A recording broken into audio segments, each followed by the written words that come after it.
In 30 minutes, broadcasting's finest duo will hit the airwaves. And prepare for the incomparable Opie and Anthony Show. Only a show this big could have a pre-show this good. Welcome to the Opie and Anthony pre-show with Sam Roberts. Welcome to the Thursday pre-show. 866-WOW-1-WOW is the phone number to call. You know that by now. 866-969-1969. To talk to me, Sam Roberts, about everything that we need to talk about before the Opie and Anthony Show hits the airwaves in just a few minutes. We're live as always, so you can call 866-WOW-1-WOW if you want to be a part of the pre-show, where we talk about everything that's going to be going down on today's Opie and Anthony Show, everything that went down on yesterday's Opie and Anthony Show, and how that all relates together. How it all coincides to create the picture that we know as radio reality here on the show. It's going to be a great show. Yesterday was a great show. And, you know, we'll, I'm sure, talk more about the Unmasked event today, as we've been doing since we announced it on Friday. Of course, Ron Bennington is going to be interviewing Opie and Anthony, and Jim will be there too, mainly about the 20 years that the Opie and Anthony Show has been on the radio. It was 20 years ago this year that Opie and Anthony first got together and officially started doing radio. And as a way to, one of the things we're doing to celebrate that this year is we're doing the big Unmasked event, which is going down at Caroline's here in New York City on April 17th. If you can get there, you can try to win tickets by going to SiriusXM.com/unmasked. It's a small, intimate venue, so only a few lucky people are going to get to go. And I understand that Bobo wants to go. I've gotten a few tweets and direct messages. Sal's gotten personal phone calls. He's called our offices. We got it, Bobo. You can stop the campaign. We kind of knew from the beginning that you would want to go. But the thing about it is that as part of that, so if you want to win tickets, go to SiriusXM.com/unmasked or SiriusXM.com/Opie and Anthony, and you can find the link there. But the thing about it is that it's caused O&A to kind of reflect on their radio careers over the past week or so. Of course, Opie's been bringing in clips of Real Rock TV, the TV show that they did in Boston. And 2 days ago, we watched a clip from the TV show that said they were suspended.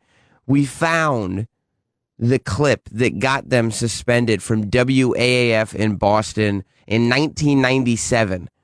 They got a 2-week suspension, and we listened to the clip yesterday and reflected on some of the differences that are happening between the Opie and Anthony Show then and the Opie and Anthony Show now. Let's go to track 10. 98, so 16 years ago. Oh. So you're going to hear some douche chilliness in little here. Douchiness? Of course. No, we won't. It was just fine. Is there some douchiness? Oh, boy. Yeah, we're basically taking on the man. No, we were, huh? Oh, yeah. And you aren't going to tell us, man. No. One of the lines is, no one's going to censor me, man. No, it's not. I don't believe that. That's not one of the lines. But, oh boy, looking past the douchiness, the confidence is ridiculous. Yeah. And we didn't know if they were going to fire us over this for real. And we were making no money. And it worked. We kind of had an audience, but I don't know. Maybe we were taking a chance, a big fucking chance here is what I'm saying. That's funny. How many empties are in this video? Oh, check out the empties, man. Oh, this video? No, it's just an audio clip from our radio show. What year are they? 90, probably 7. So go ahead. WAF, the only station that really rocks. That's Cowboy Mouth and Jenny Says. It's Opie and Anthony. What's up, man? What's up? The censored version of the Opie and Anthony show. I just like the way it sounds. What's up? I'm like, what's up, man? Hey, man. Are we just too hip for the room? Wow, a couple of young teenagers just fucking a couple of kids took over the spitballing. station. Hey, you talk like that, people are going to think you're younger than you are. I'm sticking to that. Oh, did we just fucking... What's up? Right out of high school, right into the station. Asian man. Fuck, that could be a new T-shirt, but it's just what's up, what's up. What's up, what's up, I wish what's up? I added a little something at the end, like brother man. What's Like up, what's gunshot. up? Oh, boy. Wow, that's good. For those of us that have to deal with beatings from Opie and Anthony on a regular basis, there is nothing better than listening to old clips and breaking them down for everything. I don't think at any point Opie thought that, however many years into the future, 15 years later, we'd be listening to that clip and analyzing the fact that he said, what's up, what's up, what's up, in a spur-of-the-moment decision. I certainly hope it was a spur-of-the-moment decision and not something that he wrote out and decided the night before, I'll come back from break with this.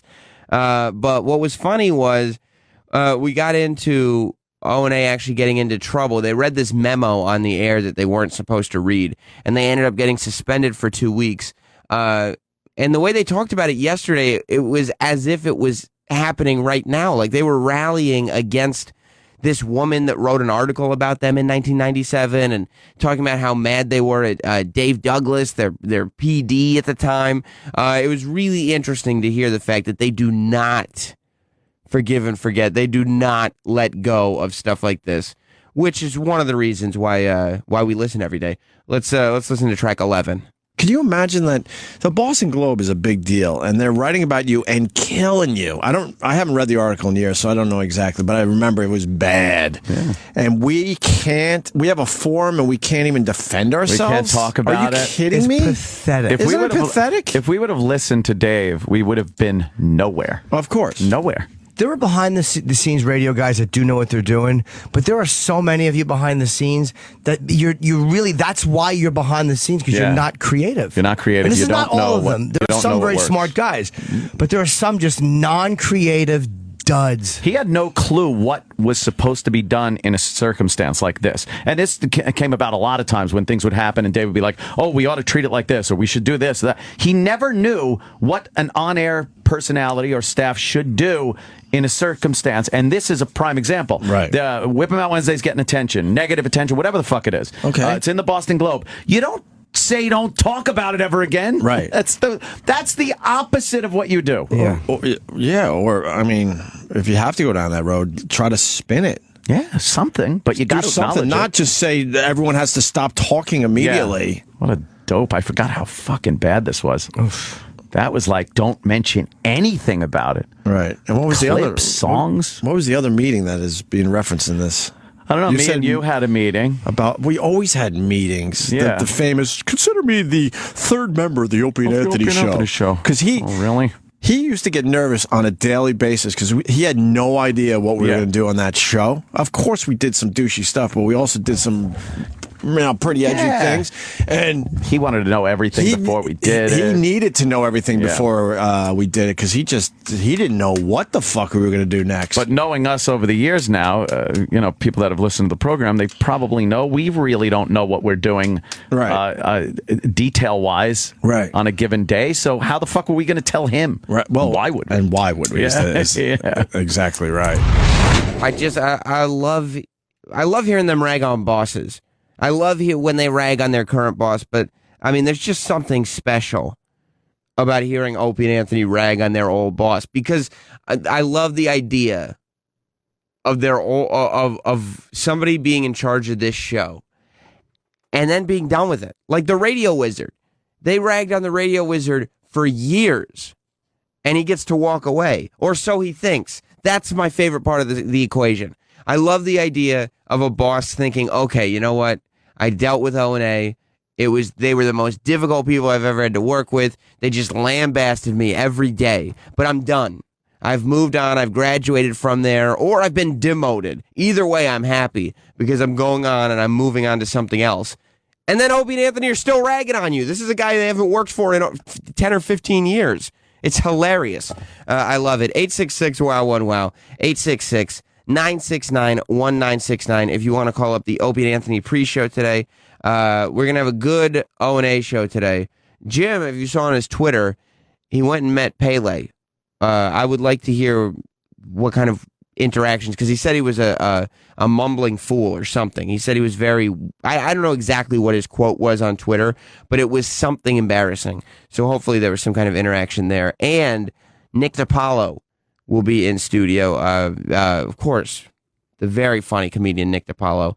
He's been a while. He hasn't been in studio for a little while, so he will be in the Opie and Anthony studio in just a little while later this morning.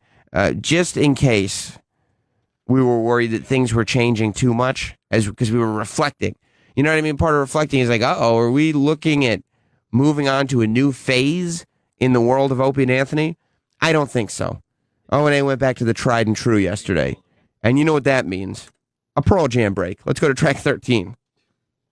I don't fucking like when you see a band live and the singer's just got that power fucking voice. And it's effortless. Belts it out. It's effortless. It sounds just like the fucking record. Like Eddie Vedder. Eddie Vedder? Is he like that? I don't know. I've never seen him live. No, actually, I did see Pearl Jam once. Pearl Jam live's amazing. Before anyone even knew who the fuck they were. But they're amazing. You gotta go. Chili Peppers' opening act.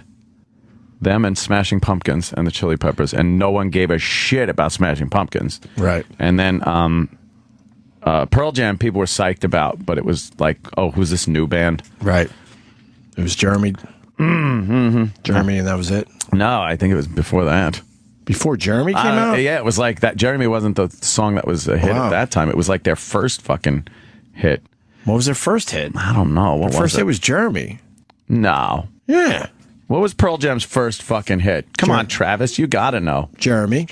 Was it? We all know that. Damn, maybe it was then. Okay. We're Pearl Jam I think so, at heads. least. I don't know. I don't remember back then. I am. I thought it was like, Even Flow.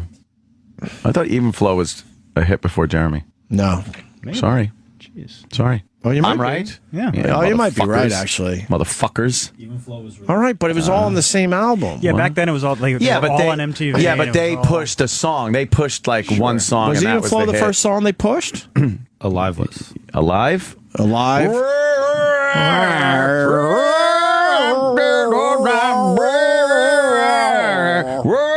Have we done this before? Oh, yeah, we have. That's fine. Maybe here and there. It's been a little while, but that was right before Sal made the mistake of trying to give a little music history. Sal just opened it, and he had this classic moment of just trying to input into the conversation. He wasn't correcting anybody. He wasn't taking a shot at anybody, but he goes, well, back then. And as soon as he said that, it was just like, oh, pile-on time. The whole room just immediately smothered him, as if there was a fire. Put it out! Let's go to Fontaine in Virginia. What's up, Fontaine? Hey, Sam. Congratulations on the promo, too, buddy. Okay, I don't know what you're talking about. Aren't you the EP? Oh, promotion. Yes, thank you. Yeah, man. Thank you very much. Remember a few years back when everyone was tweeting Opie pictures of sunsets? Yes. Do you think he would like it if we started tweeting him pictures of empties? I mean, he said that he wants to turn the empties catchphrase into a T-shirt. I don't see how tweeting him pictures of all your empties would not be helpful to that. So, yeah, I mean, if you got pictures of empties, go right ahead. Speaking of bosses, yesterday we got to the bottom of the cupcake mystery when Dandy Don Wicklin showed up on the air. It's very rare that a boss these days comes on the air with Opie and Anthony, but Don Wicklin came in and he brought cupcakes. Not only that, it's very rare that a boss ends up on the air. It's even more rare that a boss takes ownership for something. So the fact that they both occurred yesterday, I mean, I thought a dinosaur was going to walk in the room next. Let's listen to Don Wicklin on the show yesterday. What's in the bag? What's in the bag? Are they donuts? Fuck you. Did he bring donuts? Donnie Wicklin. You Don bring some Wicklin. donuts? No! See, What'd this you is bring? See, this is why we like you. You can take a good ribbing, unlike the old guys. Oh, yeah, You they brought, didn't you like brought it at all. cupcakes, did you? Oh, I did. Oh, nice. cupcakes. What kind of Nice, man. cupcakes? Right, they look like some of them gourmet cupcakes. Were you really trying to get celebrities to bring us a cupcake I during was the Unmasked? expecting Whose some idea was Drake's that? Yankee Doodles. That's like the stupidest idea ever. I can't, but thank you. Really? I would love to, but I can't. You hate them. I love cupcakes. I was... A Magnolia kidding. cupcake?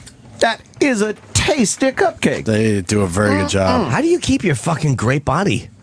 I work out like a I maniac. meant Opie.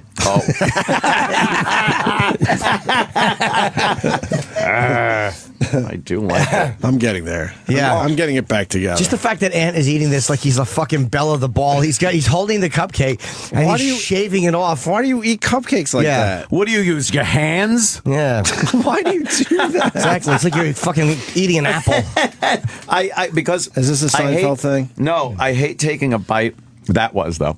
And get it what do you all over use? your- Your hands? All over your lips and stuff. Yeah, I don't like cream all over my lips. Of course not. You feel like you're wasting it. Belongs in your asshole.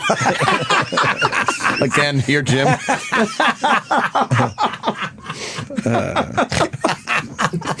Don, he came up with the cupcake idea.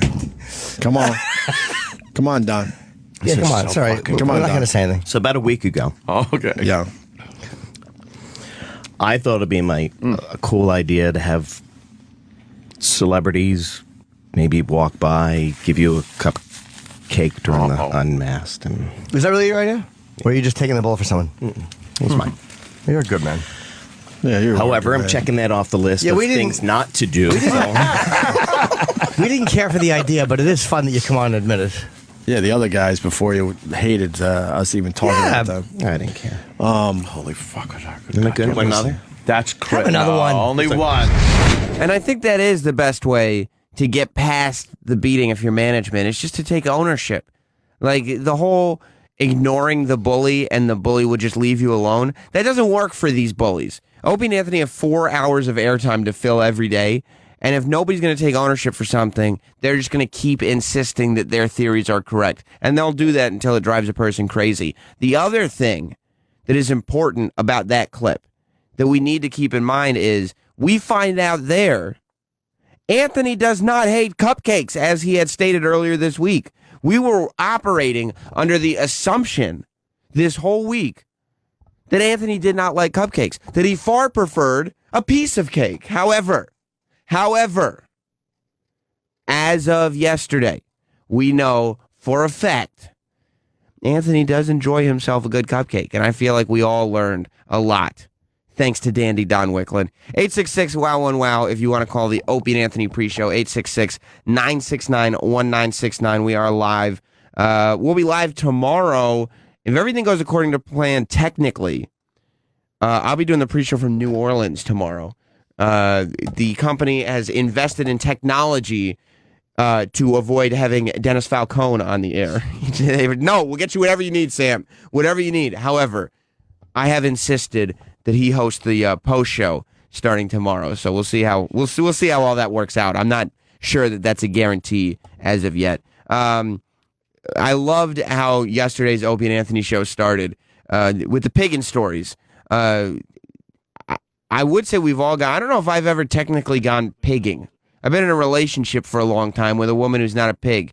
So maybe I've missed that phase of my life. But Opie and Anthony have their pagan stories. The listeners have their pagan stories. And we started yesterday with this.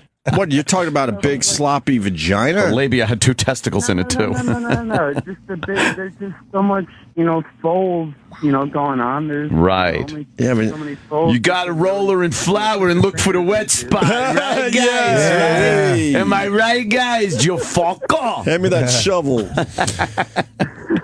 All right, now I understand, Andrew. Yeah, but if you're, oh man, my in-laws are listening. Oh, boy. Can't we do these breaks later when they go to work? Oh, boy. I could picture their kitchen. I've been there a million times. The coffee's brewing, and they're listening to this. Here's what you say. There's 3 simple words. Right. It's a show. No, they're cool, That's actually. all I say. It's a show. And plus, he's probably thinking about his stories from back in his You think he doesn't have any back in high school? He's calling in. Right. And that's an interesting thing that Opie brought up, though, because all of us have people in our lives that listen to the show. My parents listen to the show. My sister listens to the show. Friends from high school listen to the show.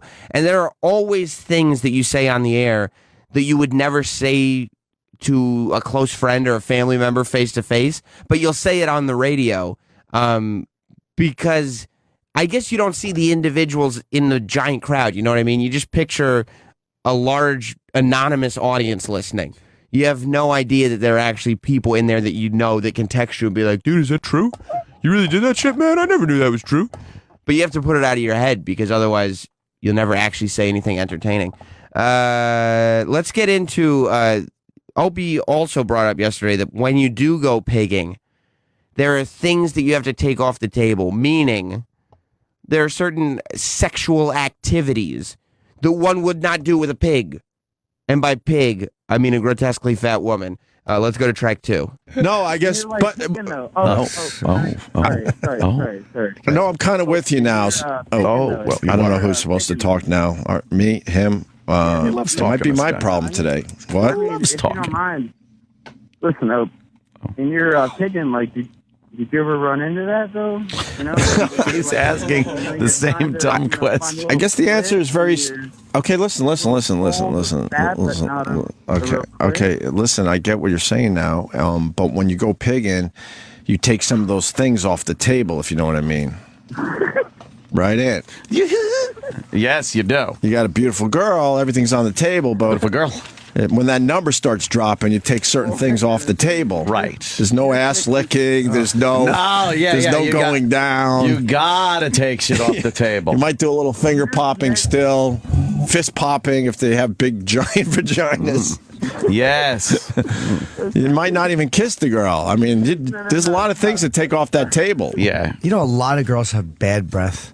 A lot of girls have bad breath. Hang on. Oh. Sir, have you ever talked to people before? Holy shit! I think it's now him, right? Yeah, sir, it's up. you. Okay. We got you. Someone else is trying to talk. You're just babbling. God damn it. You really are, sir. You're yammering. Mixed up pigging with beautiful. You're yammering. I love this guy. He's the worst. my favorite. I'm not Please yammering. call. I'm just trying to talk. Andrew, please call every day. I want you to be one of my regulars. Love you. I hope Andrew does call back, but I don't know if it's only happens early in the morning and it's because people are still either drunk or just groggy. But since we've been taking a lot more calls over the past month or two, and some of them are really bad. You'd think for people who listen to the show every day, they would at least figure out the give and take of a natural conversation, but I guess not. Ant decided to bring down the mood a little bit. Actually, I don't know if he brought down the mood. It just really took a turn for the bizarre when Ant brought up his piggin' story. Let's go to track 4.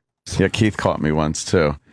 Keith the cop. He was over the house one morning, and I was just like, "All right, you could head out. I'm not doing anything." He's like, "What's up?" Hey, what's I'm up? like, "Oh no," he knows. He goes, "Who's upstairs?" I'm like, "Nothing." He wouldn't fucking leave. And all of a sudden I hear some rustling upstairs. I'm like, oh no, she's gonna come down. She pretty? No. How bad? He used to call her lock washer because he said it looked like she ate a handful of lock washers and just started chewing on them. While her teeth fucked up? Yeah. Yeah, they were pretty fucked up. Probably listening right now. Man. No, she's not. Trust me. Oh, really? Yeah. Why? Because she's dead. She's dead? Yeah. Jesus. This is years ago. This is right when I broke up with Melinda. Like right after. This was my rebound. Wow. Was she? Yeah. Oh yeah. Yeah. Okay. I know. Yeah. Oh, do I know that one? You might. Why is she dead? Drugs, I guess. Jesus. Yeah, a little drug overdose. Oh, I think I kind of. Yeah, it happens. What are you gonna do? It was a. Well, it was like it wasn't a relationship. We were just fucking, and she didn't like die the next day. It kind of happened. Huh? Yeah. I know. I vaguely remember. Yeah. Well, up break there. That's the best ending to a fucking ugly chick story I've ever heard in my life. Yeah, you don't do better than that. You don't do better than that because generally when a girl that you've been with is dead at an early age, it doesn't give you a case of the giggles. I don't know what Anthony was doing yesterday because we've heard that story on the air before. We just hadn't heard it with that ending. I don't think any of us quite saw it going there, but it's always good. That's what I love when Ant gets into the mood to tell his personal life stories because he will come up with something, even if it's a story that you've heard before, he'll come up with some addendum to the story that's way too honest and hilarious and just nothing that you would hear anywhere else. Oh, I'm sure she's not listening. Why? Ha ha ha, she's dead. It's insane. I'm just glad that we only know her as lock washers. So it's not like we're disrespecting her family because, you know, they don't know. They don't know their daughter was lock washers. They probably do. They're probably, oh, yeah, our daughter. No, she fits the description. She was a big O&A fan. Yep. Oh, yeah. She's a big pig with lock washers for teeth. Yeah, that must have been her. And she is dead now, too. So, yesterday, I stepped out of the studio. And again, you're going to want to stay tuned because coming up in a little bit here this morning on the Opie and Anthony Show, Nick DiPaolo is back in studio. It's been a long time since we saw Nick DiPaolo. But he will be, it's a few months, I think, like 2 months. But Nick will be here in studio. He's always funny. He's never had a bad appearance on O&A, so I'm looking forward to seeing that. We have a good clip of a protester interrupting the news from last night, and as if that wasn't enough, Mike Francesa clips. Mike Francesa has decided to go on a rant. Wait to hear what his rant is against now. I don't even know. I mean, he kind of shoehorns the fact that this is still a sports show into his show, but his rant is priceless. I was listening to it this morning before I came in here and just crying, laughing. I love Mike Francesa. So we have another Mike Francesa rant to get to. But real quick, you know, I sit in the studio with O&A every morning, and sometimes I have to step outside to take care of some things, and I've been sending Sal in to take my place over the past couple weeks. And so far, I'm like, okay, you know, you're doing well. But yesterday, I sent Sal in. I go, all right, Sal, you head in there. I'm going to take care of some stuff in the office. And Sal, within 5 minutes, is humiliating himself physically again on the Opie and Anthony Show. I'm listening to the radio. I go, when did this happen? How did this happen? Listen to what happened with Sal. And I mean, I feel like it was a bonding experience between you and Opie yesterday, Sal, because you were both doing it. But listen to Sal and Opie, I guess, bonding yesterday. Just do it a little bit. No. Wow. Okay. How far down Holy did you go? shit, Opie just like gagged. Okay. Wow, my eyes got watery. Oh, man. I don't know if How far down? It wasn't even that bad. All the way. I double dare you. That's not. He's getting close. He's making himself He's retching. gag. Holy shit. Someone else try it. Oh, no, that's disgusting. Come on, I'm the only one. Someone else try Do it. it when I'm wasted. Wow, my eyes are tearing. Someone else try it. Come on. No, I can't. People puking rules. It really does. It used to be Sal, so try it. upsetting. Yeah. Now I don't care. Try it. Exactly. The last time I came close was the Lady Di underwear. Just try it. Yeah, exactly. Do what Aunt Your said. fingers Put a down your picture throat. of a vagina on the. I always He's implying stuff. I always did it wrong. I went straight in. No, you But gotta go down. Yeah, the hook is You hook, is that's key. the move. Go ahead, I try think the I hook. might actually puke though. Try the hook. Good. Go for Shit, it. you better get a fucking pail. Exactly. Close the magnolias. Get a garbage Don. pail. Don, Just enough Don, to- close the goddamn magnolias, Don. Just enough to gag. Try the. My eyes are still watering. Make him more giggy. I didn't think it was that easy. Could you? Why right next to me? Well, he needs his it mic. over He's there. a pro. Come on, try it. Put it by your mic. Oh, he already. already. I have a bad gag reflex. Exactly. Do you got a lot of food in you right now? Yeah, I had a bagel. Why did Don leave? A pussy. Don really? Don't look. He's just What a walking fucking away. pussy. He didn't even say goodbye. He just left. Taking his magnolias So, down. Watch him get all the way down and then keep just jiggling. Well, I didn't even left go and over right. Like, yeah. Yeah, and you have to go like heedle. Yeah. You want some belly button stink? I hate that feeling. Oh, he's still gagging. Oh, that's bad. That's a complete water. That was a good I'll one. try it one time. Okay. All right.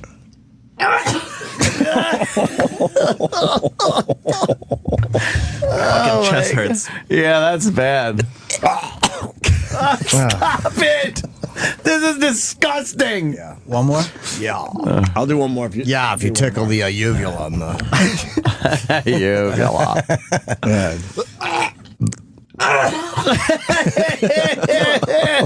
I'm good. You're not doing it right, though. Oh, it's so Yeah, bad. you keep hitting it with your teeth. Oh, here goes up. It's so disgusting. Really, it's gross. Oh, Sal, you should be ashamed of yourself. Well, that's where we left you with yesterday's wonderful Opie and Anthony show. As I was talking about, so much to get to today on O&A from Nick DiPaolo, another Mike Francesa rant, Obama protesters. Jim met Pele yesterday. I don't know what we're going to get into, but I know it's going to be exciting. And I know we're going to find out once the Opie and Anthony show begins, which is happening right now.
Year 1994.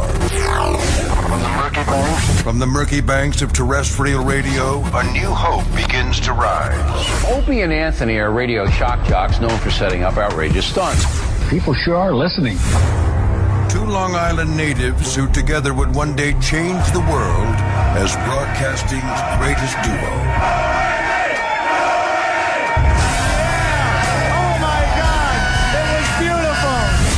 After 20 years, these children of the 80s have arrived. Their hugely popular radio show is not just in New York anymore. Opie and Anthony show. The hottest show there is. Through 55-gallon drums and wiffle ball bats. You push it in until you're comfortable. From mayors to mayo.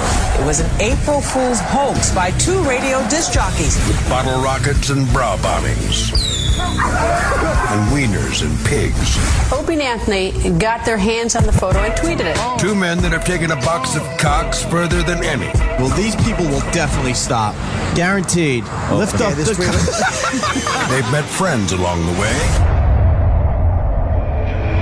Jim Norton. I have a raging hard-on right now. Can I please put my dick in your donuts? And through fines, scandals, suspensions, cancellations, and terminations, it's the one show that remains unscathed. Striking fear into the hearts of management everywhere comes a radio show that after 20 years remains above all else real. This is the Opie and Anthony Show. But enough of this palaver. Let's get the show on the road.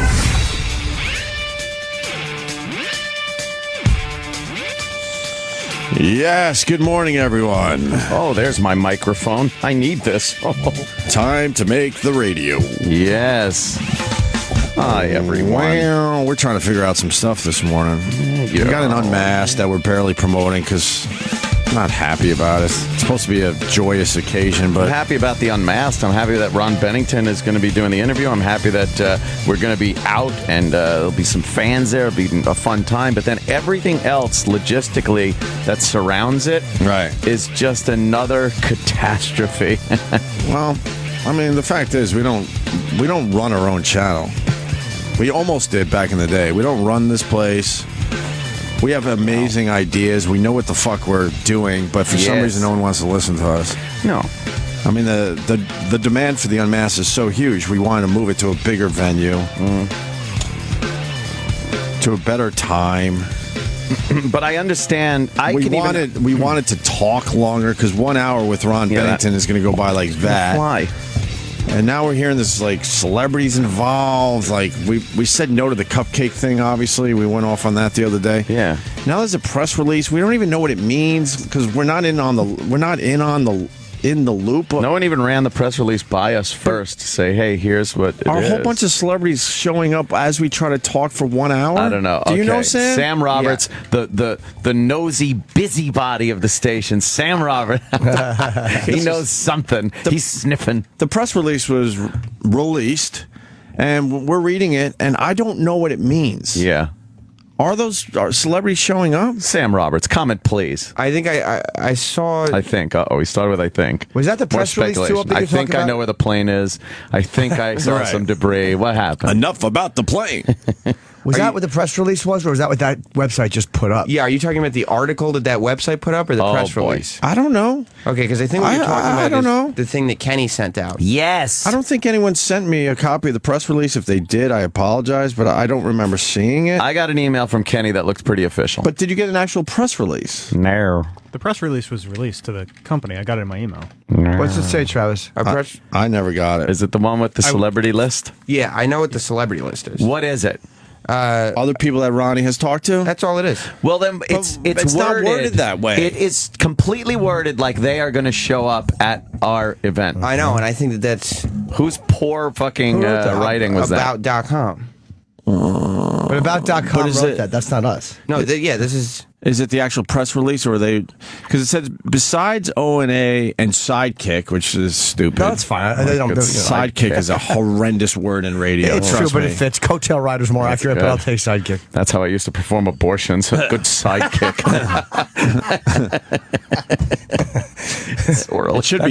It should be and funny man. And funny man. But sidekick is just a hack radio term. Yeah. Jim Norton's not a sidekick. No. Blowing guys occasionally, that's a sidekick. Besides O&A and Sidekick Jim Norton, a lineup of guests include Louis C.K., Seth Rogen, Bob Newhart, and Sandra Bernhard. I don't want Sandra Bernhard associated with anything we do, by the way. We've never talked to her in our lives. Why do they add her to that? Well, why does it say... She's a huge Howard guest, and that's fine. So why is she even in there? Was that in the official press release? No. Okay. It says all right. Fair enough. It's that's Putter Jer. That the article is. This is this guy's problem. Right. The press release says Unmasked is an informal, interactive, and uncensored comedy series. Right. Featuring extended, in-depth conversations with superstars and emerging names in comedy, hosted by Ron Bennington. The series has featured guests, including Louis C.K., Seth Rogen, blah, blah, blah. All right, got it. But that's not what I saw. That's The series has. I just saw this clipped version, which sounds like, Right. But that's just so. What's Corey Dietz? Oh, Corey Dietz, idiot. Dietz nuts. Go back to the press release. Damn it! What's the quote they used? Because they asked me and Anthony for quotes. We goofed on the whole thing. We came up with some, I thought, funny quotes for this thing. Hey, why not? What's the official quote? We want to. Is that it? The only thing we have to fear. Yeah. All right. The quote in this press release is, "We want to toast Opie and Anthony on reaching the milestone toast. and in being one of the most outrageous and daring duos in all of talk radio. Right. SiriusXM has been proud to give Opie and Anthony the freedom to give fans and listeners their intense, edgy talk and uncensored comedy," said Scott Greenstein, president and chief content officer at SiriusXM. There's a chief content officer? "We are thrilled to have SiriusXM listeners across the country celebrate their decades in radio with an evening that will be, without a doubt, an outrageous and unpredictable show." That's not a bad. That's not a bad quote. I got to say, from a company president, worse. That's not a bad quote. Could be worse. Yeah. That's not a bad things about you. Yeah, And the celebrity hate it. thing is just some guy writing an article for radio.about.com. All right. Believe me, I would love it to be a douchey quote, but that's actually not bad. So the guy from About is an idiot. But my A problem complete is moron. our quotes were pushed out. Well, they weren't good enough. Although I'll say this, it's always better to have someone say something Right. good about you than you about you. That's what I love publicists saying do. good They things talk about me.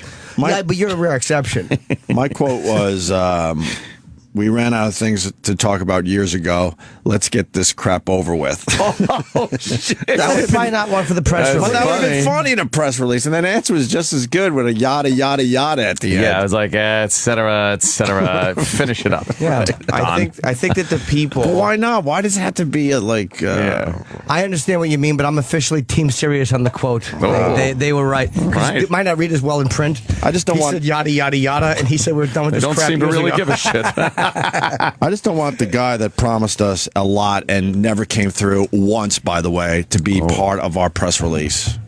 Which person is that? There's a few. But I mean, that's his position with the company, and I guess he has to be in every press release. But he's done nothing for us, so it's a little bothersome. Yeah. I think the people putting together the event anyway, no matter how hard you guys are trying to fight it, want to make you seem like stars.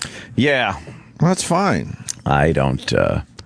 But I think. But that one guy has made it extremely hard to do this. You know that, right? There's enough going on. He knows with that this. at this point. Enough going on with this where we don't need to spice it up. Just a nice fucking good interview with Ronnie. Right. Fans there, Caroline. I like it. If we want to do something else in the future that is a bigger event, let's just do it. It's not a one or the other, or let's combine the two things. Let's just have a great fucking interview with Ronnie. Hang out, have a few beverages with some of the fucking annoying piece of shit fans. Oh, did that go out? So maybe, no, we can't really hang there. That's the problem. Yeah, we'll find a bar. By the time we do Unmasked and do a quick signing, we got to be out of there. We'll find a nice bar. So maybe Just we go to go to Bar everybody. 9 Hey. or something. Hey, everyone, we're going over. Yeah, let's find a place. Why don't we find a spot? After party. Brilliant. And then everyone else could go to that. There you go. And then there were rumors there were only 30 tickets available, so I was on the phone. Oh, I saw that. I was on the phone yesterday over that. It turns out that's not true either. Of course, there's not 30 tickets available. No, we can't even get that many to give away. They were tweeting fine print that said 15 winners. Winners. So that's 15 winners, I guess. For that specific right.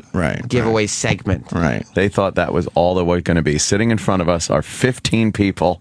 Us, Jimmy, Ronnie Bennington. No. It would have been I packed, know. but it People would are have like- been packed with douchebags. Industry douchebags. Industry dick bags. With pen in hand, just waiting to write something negative about us. Yuck.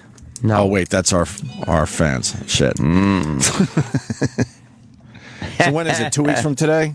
Yes, Thursday, April 17th at 4 p.m. When is it? Like 8:30 in the morning or something for a half hour? It's at 4 p.m. Eastern. I think this thing's going down at 8:30 in the morning for a half hour. It's not a half hour. I believe. What day is with that? celebrities handing out pastries or something, so we're not even going to be able to talk. So What day of the week? It's Thursday. 2 weeks from today at 8:30 in the morning for a half hour. No, it's 8:30 in the not. morning for And then 15 minutes. And then Cool. there's a 15-minute signing. Nice. There's no pastries and there's no celebrities. Yeah, there okay? were going to be pastries. We had to step in. Let me tell you something. I wouldn't have allowed that. I would love for a celebrity to bring me another one of those red velvet from Magnolia's. Cupcakes. That could have been the greatest cupcake I ever had in my life. Thank you. They do a great job. It was amazing. They kick Crumb's ass. Yes, they really Crumbs. do. We realized is a lump of shit venue. I've never liked Crumbs. Magnolia's is way better. Magnolia, way better. Someone really turned the corner on fucking cupcakes, though, didn't they? I am now a cupcake loving fag. Yeah. And you noticed that I didn't have a cupcake yesterday. No. Because this lava lamp belly's not going to take care of itself. Oh, my God. I had to work it out yesterday. My trainer came over and fucking kicked my ass. I'm pushing this shit back together. You're putting it back in the original mold? Oh, boy, I'm trying. It's a little harder now that I'm a bit older. It's taking forever. It takes so much dedication to just stay on the brink. Just to stay balanced on the brink of disaster. This tub of goo. This human mudslide. Shit. Don't even show me anything sweet anytime soon. Jesus Christ. Oh, will you stop standing in the Indian Ocean? You're not finding that plane. Nothing. Stop standing there. I heard they moved the search zone just a little bit, just a jump to the left. There's nothing. They don't know what they're doing anymore. What they mean by a little, we're going to try 200 miles to the east. Yeah. Everything they found when they've gone, the most promising debris field we found yet, and it turns out to be fishing equipment, garbage. We were saying the other day, the most we've learned from this whole thing is how much junk is in the fucking ocean. Yeah, we just love throwing stuff in the ocean because that's an isolated part of the world too, and there's junk in that part of the ocean. Junk. Yeah. All right, so Unmasked happens 2 weeks from today. How do people get tickets? I don't know. Apparently, they think how you get tickets is to tweet us and ask for tickets. Because, boy, do a lot of people tweet me and say, could you hook me up? And now, there are a few people I will hook up, but they are like close friends and family. Right. Just some guy from fucking Denver going, hey, Anthony, could you hook me up? No. Hook him up.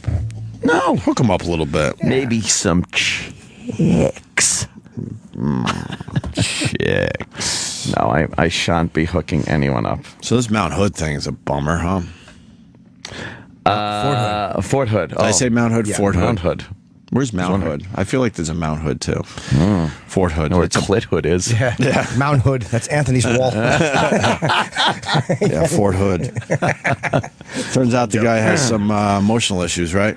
Yeah, which is a slight relief that it wasn't, a terrorist act. Well, the last one wasn't terrorism either. It was workplace violence. Right. That's what the that's what the president said. And did you tell me just a few minutes ago before the show that there are 22 suicides a day? Yeah, soldiers. Is that really true? 22 soldiers kill themselves every day in this country. It comes from this over a decade-long deployment, and there's no real solution when these guys come home.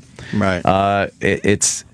I guess they're expected to do what they do. And this has been in the military over the years. This is just the way it is. And it's sad. They deploy, they see horrible things, they do horrible things. They come back and it's just like, all right, that part of your life is over. Thank you for your service. And then they're just supposed to go, be a roofer, carpenter, or whatever, and function normally. When at night they're just waking up screaming, fucking sweating, having anxiety attacks, depression, and they're killing themselves at an unprecedented rate. And some of these guys aren't just taking themselves out, they're doing what this guy did. He was deployed in 2011.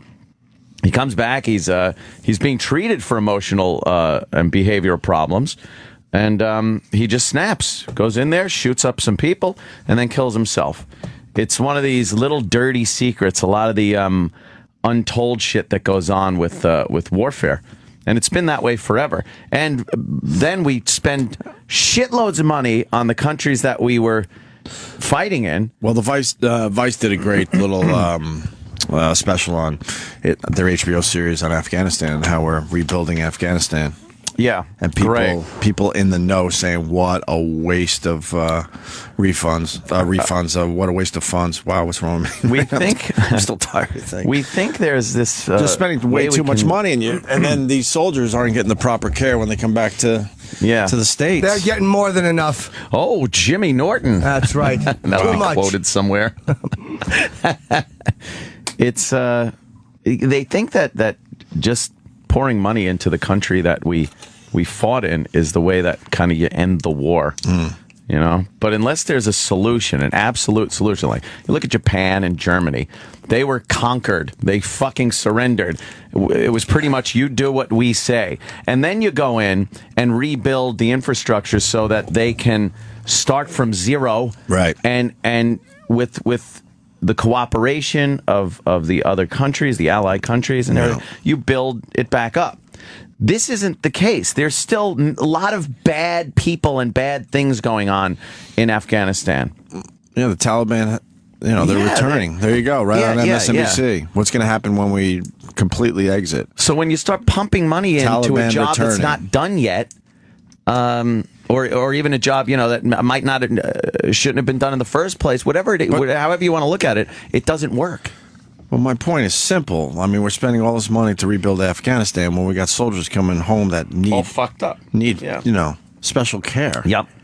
And we've done this break many times over the last few years, and I'm sure the soldiers are calling right now. Yeah. They're fucked up. They'll divert it to guns, though, or something. They'll say, "Oh, look, the availability of guns. The availability of crazy people is the problem." There's a lot of crazy people out there that are going to get their hands on whatever it takes to do harm to other people. Sure. They need to be. We got an ObamaCare person on the line. Oh. You know that Agatha broad on Twitter? Why doesn't she ever call the show? She says she tries to call and no one ever puts her through. That's a complete and utter lie. She calls me a liar. Agatha's one of these people on Twitter that goes at it hard with Ann. She tries to go at it with me, and I just say, I'm not interested. Sorry. But, and a lot of people are asking her, why doesn't she call the radio show? Because she has a lot of strong opinions on Twitter. And she's lying if she says that she has tried to call this radio show. Yeah, well, we put everyone through. I think she's a troll, actually. I don't think it's a black woman. No, I think she's for real. Do you really? Yeah, over the years almost that it's been, I think she's legit. I've seen pictures. You and her have been going at it for a couple of years now, and it's like you're trying to tell me she hasn't been able to get through once to our show. She's lying, and I want to make that point today.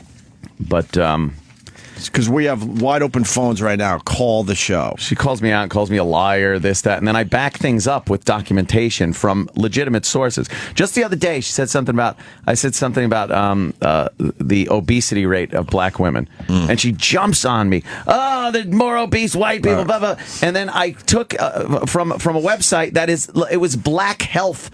A Black Health website, and it said that the percentage of black obese women far outnumbers, and then she just stops commenting on it and never gives her own stats on anything. She just says you're a liar. Well, hopefully she'll call the show, but she's lying if she's saying that she has tried and no one picks up her phone call. That's ridiculous. Yeah. People ask me why I even argue with her on there. She's an end to a means for me. A means to an end. She. Like I can bounce things off of her that I wouldn't be able to just chatting with regular old white people. By the way, it's like a Robin Quivers thing. By the way, I'm a little annoyed today. Because I got my insurance cancellations yesterday. You did? Congrats! And I wondered why it took so long because I heard you talking about it. Yeah. So I gotta, like everyone else, I have to pick all new plans because what I had wasn't good enough. So I got kids and the wife that needed all that stuff. So I don't.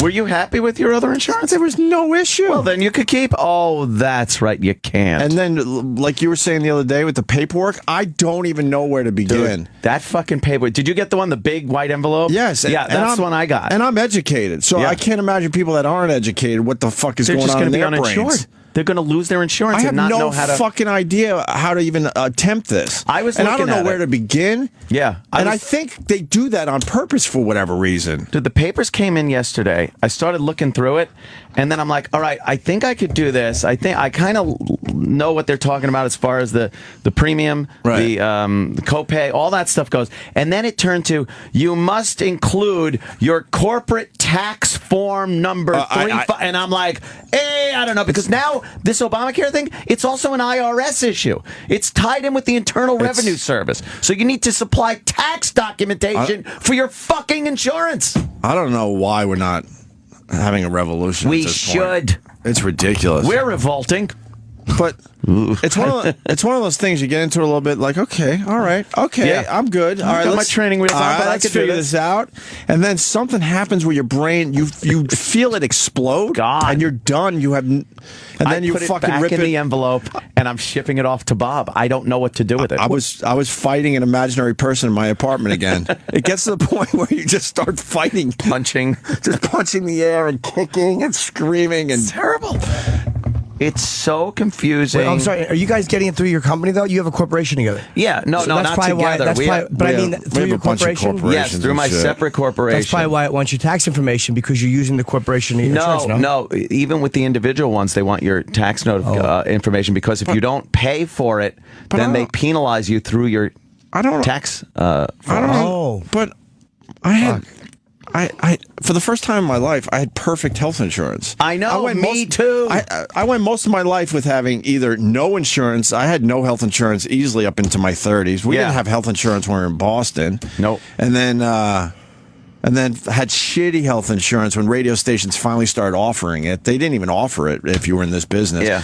And then finally, after all these years, I have perfect health insurance, and now I have to redo the whole thing. That's ridiculous. You're lying, though, because this didn't happen to anybody. This is all lies that the Republicans are throwing out there to make it seem like, no, people by the millions are having their insurance policies canceled. But mine was fine. I guess not. That was an illegal insurance policy you have. It's just another thing that I just don't want to deal with. That's the big thing. I was thinking about that yesterday. Like every day, and I believe I talk for the majority, every day there's another call coming in saying, hey, can you meet next week for this? And then there's another call, hey, we need you to stop by for this. And then you got to squeeze maybe a dentist appointment in there. And you realize your life is just filled with making appointments and tasks that you have no desire to do. That's why I always say no to everything. That's why I don't take phone calls from any of these people around here, because it's just another hour or two that I'm wasting on nonsense. And then here's a couple of envelopes I have that Kenny's got to send out for me today. New York State Department of Finance. There's 2 checks for thousands of dollars. That, I got to be honest, I don't even know what the fuck they're for. No, I don't know. But you got to pay them. Yeah, it has some weird, like, blah, blah. It's not like taxes. City, it's a thing for the privilege of just standing here in the wonderful city of New York. This city sucks. It's not that special in the end. The hands that are rummaging through people's pockets, just pulling cash out, it's gotten ridiculous. And everyone goes, you give a little more and it'll help. But if 1,000 people are taking a little more, it turns into a lot more. That's what people don't understand. And the people that are saying you got to do your fair share have no fucking clue what people in a higher tax bracket are giving. Oh, boo-hoo, shut up. Fuck you. Let me come over and take more than half of your money. See how you feel about it. I don't know if my insurance is good. I don't know. I'm AFTRA, so I don't know if that's... AFTRA was pretty good when I had it. I remember that. Like, I would know if the policy changed. They just kind of change it, right? I don't... Yeah. I think they should take care of it. I don't think you have a problem with AFTRA. And by the way, more people just calling saying their insurance was canceled. Yeah, so we why could do are we this lying for weeks. Why would people say we're lying? Because they can't fucking grasp that Obama lied to the American people when he said you could keep your insurance. And they want to think that when he crowed about 7 million people being insured, it wasn't 7 million uninsured people. It was fucking 6 million people that had insurance and 1 million people that are subsidized. So what the fuck? Who's signing up for this shit? Also, we need young people to sign up for the Obamacare. They're under their parents' plan until 26. Right. Who the fuck is going to sign up if you're already insured under your parents? The basics here, Obamacare is giving a lot of people insurance that never had insurance before. That's what it was supposed to do. But it's hurting a lot of other people to get that done. So you're just shifting the people you're hurting, really. And I said it before, I mark my words, there are going to be people that get confused by all this paperwork, by the cancellations of policies. They don't look at shit, and they are going to wind up going to the hospital with some catastrophic illness, and they are going to say, I'm sorry, you're not insured. And they're going to go, what happened? Oh, it was canceled, and you never re-upped for insurance. The paperwork was so confusing to me at first glance that I'm sitting there going, they want this to be confusing. Because I think part of it is to penalize people as well. Yes. Because that's just another way to bring in money. This is how they do things. As I like to say, another revenue stream. Yeah. They get people to fall through the cracks, and those are the people that really get fucked over. And then they could penalize them for not having insurance. It's the same thing with like the gun registration thing. I'm supposed to register my assault weapons this month. And a lot of people don't know this. It's a law that's like, what? I'm supposed to what? And then when they don't do it, then they're not compliant with the law. And then they'll have a gun charge on their thing and never be able to have a gun again. Mission accomplished. We're not taking your guns. Yeah, you are. You are. They're just sneaky. The government is just sneaky. Bunch of sneaky Pete's. Let's say hi to Derek in the Bronx. He wants to ask you a couple questions about Obamacare. Oh, hi. Go ahead, Derek. How are you? Hey, what's up, fellas? How you doing? Okay, Jimmy, what's up? Hey, buddy. Hey, what's going on? Dude, no, I was just watching old reruns of your show and stuff, and man, you were dead right, dude. It's just fucking ridiculous. I can't believe it, bro. But yeah, I know. People have said that. I haven't listened to the clips, but they said that I was saying some shit back when Obama first got elected, and it was like exactly what's going on now with Obamacare. It was like fortune teller shit. I don't know. I'm amazing. What can I tell you? I work for a union, man, and just last week they cut, I think it was like something like 75 to 80% of the staff, just a part-time everybody, so they don't have to pay. Yeah. Part-time employees is the wave of the future. Good job. This is what your employer is doing. Amazing. Because they can't afford this shit. So it's costing people their jobs, or it's certainly costing them hours. It's disgusting, fellas. I can't believe it, though, dude. And keep preaching, man. You're dead right. Yeah. I try, my friend. Fellas, take care. Oh, you're the man. All right, Derek. Thanks, brother. Later. Jimmy Norton. I like Derek. He said it. Oh, he did? He went right around the table. I never listened to Jimmy Norton. Let's see. Kevin in Jersey. Kevin, go ahead, buddy. I just think that Anthony's perspective and your feigned ignorance, Opie, just kind of feed into the kind of ignorance that the right wing hopes would be exposed by, the Affordable Care Act and its its involvement. It's kind of exposing. So you're buying the 7 million number. You're buying the fact that a lot of uninsured people are now insured. You know that you realize there's over 300 million people in this country, right? You realize even if it was 7 million, that's a drop in the proverbial bucket.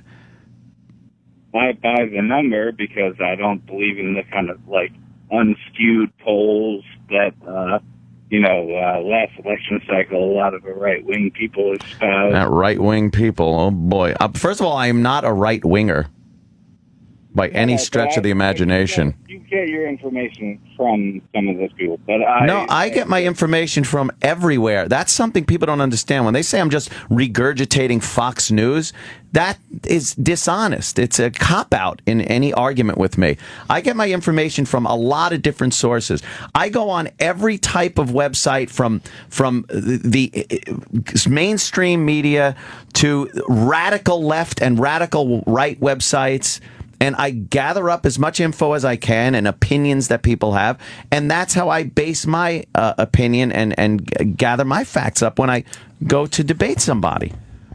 I do too, Anthony. Well, just to say that I'm a right-winger and I'm regurgitating Fox News is a complete cop-out. It's like when a black person calls me a racist for having an honest debate with them. So why don't you educate us? Because we're obviously wrong, Kevin. Go ahead. I'm just saying. All these phone calls we get every day with people being affected by Obamacare, they're all lying too? The fact that my brother can't... I shouldn't have said it. Well, I said a family member yesterday, but I have a brother that can't afford his medication anymore because of Obamacare. That's just a lie. The intern that came in here yesterday, he can't afford some shit. That's a lie too. It was all lies. They were called liars yesterday on Twitter. I saw that. And we do take calls from people that are for Obamacare as well. But it's overwhelmingly the other way right now. Maybe it's our audience. I don't know. All I was saying is that Anthony was doubting the 7 million figure, which is the kind of parlance of people who were doubting, the figures of the election results last cycle. No, it's different than the election results. It's are you telling me that you don't believe a large number of those people were people that lost their insurance policy because it didn't adhere to the legislation, and that's why the numbers are so high, because they had to reinsure themselves, and they're adding that into the number. That's dishonest. It's not an honest assessment of how many people actually signed up. The uninsured people that signed up for this, and all of a sudden now they have insurance. I want the numbers of uninsured people that did not have insurance, that signed up for Obamacare and now have insurance. Give me those fucking numbers. Don't include in the Medicaid and Medicare numbers. Don't include the people that had insurance, had it canceled, and had to sign up again. I want honest fucking numbers. And the White House will not give those numbers out. It's infuriating and dishonest. The most transparent administration you'll ever see. Holy fuck. Brick wall transparency. And Kevin, explain to me why I have to change my insurance. I was responsible and got solid health insurance for me, my family, and my employees. Me and Aunt actually have employees as well. Yeah. So explain to me why I have to change all my insurance that I set up properly a long time ago. Sure. I will say it's about 1.7 million people who had to, again, quote unquote, lose their insurance and had to get on the new insurance. It was more, sir. And why am I one of those people? Because what did I do wrong? I would love to know. No one did anything wrong. That's, what I would say is because, it's unfair to the people who have those expenses, who have maternity expenses and such like that, who had to pay more because they were women, because they had, families, because they had these other issues. Do you really think that everyone should be... The problem is you can't tell people who don't need that stuff to pay for it. It's silly, sir. That's really unreasonable to ask me or Oprah or Aunt to pay for somebody else's whatever they have. But my point is I'm paying for all that already. But I know, but that's already part of my insurance. So why is someone like me? Why do I have to change my insurance? That's like saying it's unfair that men have prostates and can get prostate cancer and have to, the insurance companies have to pay for that, and you have to pay more premiums if you're a man because of that. Right. Why don't the women kick in? It's like, pregnancy for the most part. Well, the way it's supposed to work is you're supposed to be a man and a woman. She gets pregnant. You have insurance. It takes care of it. And if you are a smart guy and you're probably planning a family, or maybe your wife is in the age bracket where she can get pregnant, then you get your insurance accordingly, because you have the freedom to make the choices that are best for you and your family. And that would be getting maternity care for your family or yourself or what have you. Me, on the other hand, a single guy in my fucking early 50s, thank you, I don't fucking need maternity care or orthodontia for children. Why the fuck is the president and this administration forcing me to buy a certain kind of insurance that I don't feel I need? Comment? Because, a woman not at your advanced age, Anthony, but in her 40s perhaps, who still needs contraception for her, cycle. I don't know the specifics about women. Contraception. We all know the ladies like using abortion for that. Yes, or just swallow it. I'm saying for their cycle, contraceptive, quote-unquote, drugs are used for a lot of women for just to, maintain their cycle. What are you getting at? All right, but Ant doesn't have to do that. So why does he have to add all that? I have to. The question. Hold on. The question was simple though. Why does Anthony have to pay for that? Why don't I have the freedom to buy what I feel is best for me? Why should a woman who is not 52, as Anthony or whatever? Oh, forget it, dude. You can't debate anything. Because then she could have the freedom to buy what she needs. Exactly. Or if she can't afford it, I'm sorry. That's up to the government to figure out without making us add more shit onto our stuff that we're never going to use, so someone else could have affordable health insurance. That's crazy. Generalization. The whole idea of the law is a generalization where everyone starts to pay more equal. And again, that's a phrase that might not be what you guys want to hear, but it's like it's equalizing the field.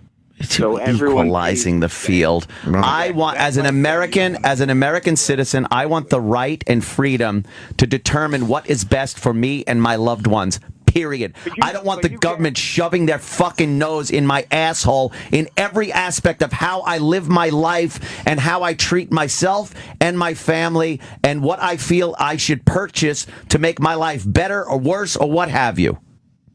But, as in car insurance, you can't do that. You can't say, and I have the option to not have a car. How about that? I don't have to. The government isn't mandating me to get a car and buy insurance or penalize me. That's the fact of the matter. And if someone's too poor to buy fucking insurance, I don't have to subsidize their fucking insurance. And driving is a privilege. Yeah, get the money from somewhere else. Right. It's obvious the government wastes money every single day. Get it from somewhere else. I'm not doubting that. Instead of making people pay more. How about that point Ant just made about car insurance? That was a great point. Of course, everyone brings up the car insurance point when they're talking about this type of insurance and how car insurance is mandatory and shit. Yeah, if you have a car, it's a luxury having a fucking car. But you are a person, so that's been debated. Yeah, exactly. All right, you. Let's end on a little chuckle, okay? Yeah. Just two of you. All right, Kevin. You fucking lib cocksucker. All right, nothing. I didn't say a word. All right, Kevin. We gave you your time. Thank you. All right. Here's a guy. See, we do take calls. Here's a guy. We do take calls from both sides. Certainly. We have always tried to do that over the years. We're fair and balanced. Well, I made that up. We try, but people just go on Twitter and call us liars. Yeah. Mike in Michigan, go ahead. Mike. Hey, how you doing? Hey, buddy. I've always had insurance.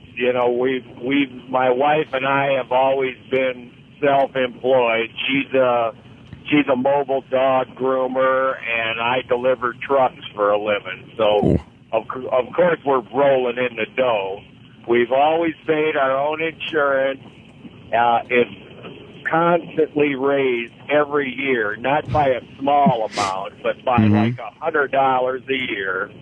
So we're up to where we're paying about $850 a year just for two people. The wife says, "Oh my God, they're canceling our policy." And I said, "Great, because it ain't worth a fuck anyway." And so I went on the Obama website, and the first time it was a little shaky back in October, so I went back around December. Bing, bang, boom. My insurance for very similar, well, actually better coverage went from $850 a month to $436 a month. No. And that's the top plan. We were able to even add vision and dental at that price. Well, you have to have some kind of children's orthodontia. No, that's great. That's great. And the deductible was the same, and the copay for Doctor office visits in hospital? Yeah, very similar. All right. I thought, when I went to the pharmacy, I keep thinking, there's always some catch that's going to screw you. I'm waiting for the catch, but prescription prices are the same. Well, the difference here is we're not going to call you a liar with what happened to you and your policy. Right. Congratulations, that sounds great. But I'll tell you one thing: I've heard a lot more stories to the other end. And the polls with people that are satisfied with this are really kind of saying people aren't satisfied with it. So, congrats. It seems like you lucked out. Yeah, I did, and I discussed this with my friend, an independent car mechanic who signed up for his thing, and he is. He said that I like the way you talk. Sound like a race car. I didn't hear that. All right, That's Mike. okay. We got your point, sir. Unfortunately, we have a lot of calls, and we must be moving on. But thank you for your call, sir. I think the paint is dry. Thanks, Mike. All right, let's say hi to Michelle in Kentucky. Michelle. Hey, what's going on? Ooh, a chick. We love when chicks call. Yeah. Hey. Talk about your vagina. Yeah, tell us about your cuda. Great today. Thanks for asking. Nice. Yeah. I just wanted to chime in real quick. I'm kind of in the same boat as you, Anthony. I'm 41, and I'm never going to have kids. It's a decision my fiance and I've made. We're just not kid material. Mm-hmm. That being said, I have no fucking interest in maternity care because I'm never going to use it. Yeah. Same thing with the orthodontia or dentist for kids. The thing is, they need the people that can pay for it to pay for it, even if you're not using it. So that way it could go down to the people that are subsidized that can't pay for it. So once again, this is a welfare-based system, whereas the people that can afford it are going to pump in for shit they don't need to pay for the people that can't afford it. And that's what you're paying for. Maternity. First of all, if you can't afford your own insurance, you shouldn't be fucking having kids. You need pregnancy care, prenatal care, and pregnancy leave, and fucking orthodontia. You shouldn't even be having your fucking little leeches. What's their point on this, though? Well, maybe you will need this down the road. Is that what they're trying to say? No, absolutely not. It's completely ridiculous they're making people do this. They're saying that you are going to be paying the maternity care that you're paying for in your insurance premiums are to pay for someone else's maternity care that's going to be fucking subsidized and paid for. That's why you're paying for it. People don't make enough money to fucking handle this shit. To be doling money out to people. I like being charitable to people I know and care about. Keep voting for your leaders. They're great. They're great people. They're wonderful. Real representative of what we want, aren't they? Boy, a perfect representation of their constituency. I'm proud to say I don't vote. Cocksuckers. But if you don't vote, yeah, whatever. Then you don't have the right. Whatever. I'm proud to say I don't vote for these idiots. Is that womb of yours all dried up? Is that why you don't need it? Bunch of shysters. Did you go through the change? Not yet? Still got some moisture? As Who Kid would say, some moisture? All right. Absolutely. All right. One more thing, though, I wanted to say about Obamacare. My mother-in-law, she's going through battling bladder cancer right now. Oh, congrats. Oh, no, that's not a congrats. No, yeah, sorry. Well, Sorry. She's going to be fine. She's a good. trooper. But anyway, a thing with Obamacare, they are not going to do a PET scan on her. With Obamacare, you have to have cancer twice. They're only doing a CT scan to check, to make sure, to see how much the tumors are shrunk. See, this is the flip side of it. Is somebody can call up and say that their benefits or their premiums went down and their coverage is the same, and that's all fine and dandy. But when you dig deep and find out the restrictions that are put on the doctors that you've had over the years and whatnot, it just to me seems that you're still getting some type of shitty end of a stick. Yeah. With this whole thing. Yeah, that's the biggest point I wanted to get across. It's the freedom too. Yeah. It's the freedom to do as you think is best for your family. That is being taken away from us by the day with, and it's not just Obama, believe me, I understand that. Over the years, terrorism has been used as a tool to take away personal freedoms, and the Republicans are as guilty as the Democrats when it comes to that. But how much more are American people going to be choked out of their own life?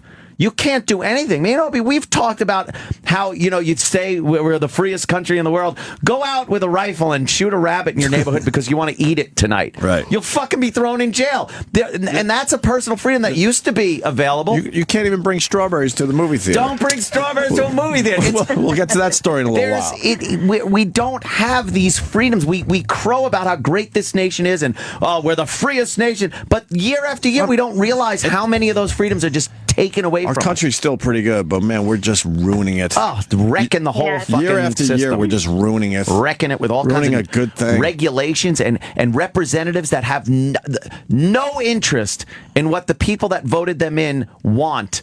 It's zero interest in what the people they're supposed to represent are actually getting. And their solution is always to just try to get more money from us constantly. More cash. And then you see these stories like Vice did on HBO. I highly recommend you see the Afghanistan one where we're rebuilding this country. Mm-hmm. Yeah. And people are openly admitting what a waste of time and money and how that money could be used certainly How about for rebuild other things. Detroit? How about we rebuild a fucking couple of cities here in our own country? Yeah, imagine if you took money. all that money and figured out a new industry for Detroit instead of throwing it into Afghanistan. Exactly. I'm in total agreement with that. My dad was in the Gulf War the first time around, and his health is suffering because of that. Yeah. Yeah. Well, thanks, guys. All right. Good job, Michelle. This guy went from $136 a month to $450 a month. They just keep coming in here. That's great. Yeah, that's good. Nice jump. Nice pay. Oh, he's Pay raise. paying. Oh, wait. Bill in Boston, go ahead. Hello, Bill. Hey, guys, thank you for having this conversation. Even though our representatives aren't listening, I appreciate it. Yeah, exactly. Yes, they are. We're very popular with government officials. Yeah. We have a small truck repair business, and our premiums just went down. But the understanding that I have is that you have to sign on to some fly-by-night insurance company that's new, that is offering cheaper rates. But who knows if they'll be offered next year when you have to renew. Yeah, a lot of times they'll throw their clients to other companies. Like you'll be with some insurance company, and then they either go under or are absorbed by somebody else, or just off their clients to some other thing. It's like, oh, you are now covered by, and then it's this company, and you're like, what the fuck just happened? Right. And they don't have to give you the same benefits that you're getting under the first company. It's bizarre. Hang on tight, everyone. All right, thank you. Let's go to Robert in Birmingham. He works for the insurance industry. Hey Robert. there, Bab. All over the place here. So we try to take a variety of calls every morning. All over the place. Go ahead, Robert. Yeah, disclaimer, I work in IT at the largest insurer in my state. Why did you hold on? Why did you give that disclaimer? It's like if the Post covers something at Fox. Well, we have disclaimers that we're owned by News Corp. Yeah, by News Corp. No, just so if it got I wouldn't get Jimmy's rant about insurance going on, and then get called. Oh, you work for the insurance company. So anyway, I just want to say what rant on insurance? I don't rant about insurance. I like insurance. And I'm a libertarian, and I hate the ObamaCare stuff. But having said that, you talked yesterday about this the pre-existing conditions, how we should have just taken care of that. I don't understand how people think you can take care of the pre-existing conditions, just do away with that, if you don't have a mandate that says everybody has to buy. Because that's how you open the risk pool. Otherwise, it would be like you wrecking your car and then going to Allstate and saying, now I want to take out insurance. Yeah, that's not how insurance works. But I hate the mandate, and I don't think they have the right to tell any human being in this country. Jimmy loves a good mandate. Hold on a second, sir. You missed a rather insulting comment by my coworker, and one that I feel created a hostile work environment. I don't like how he says insurance. Insurance. That's how they say it down south. Go ahead. Continue. Continue boring everyone. Go ahead. Oh, Jesus. Go ahead, sir. Sorry. The floor is yours. But that's the only way that spreading the risk out and works is by doing that. You can't just get rid of pre-existing pre-existing conditions. You're panicking, sir. Yeah. Well, I don't know.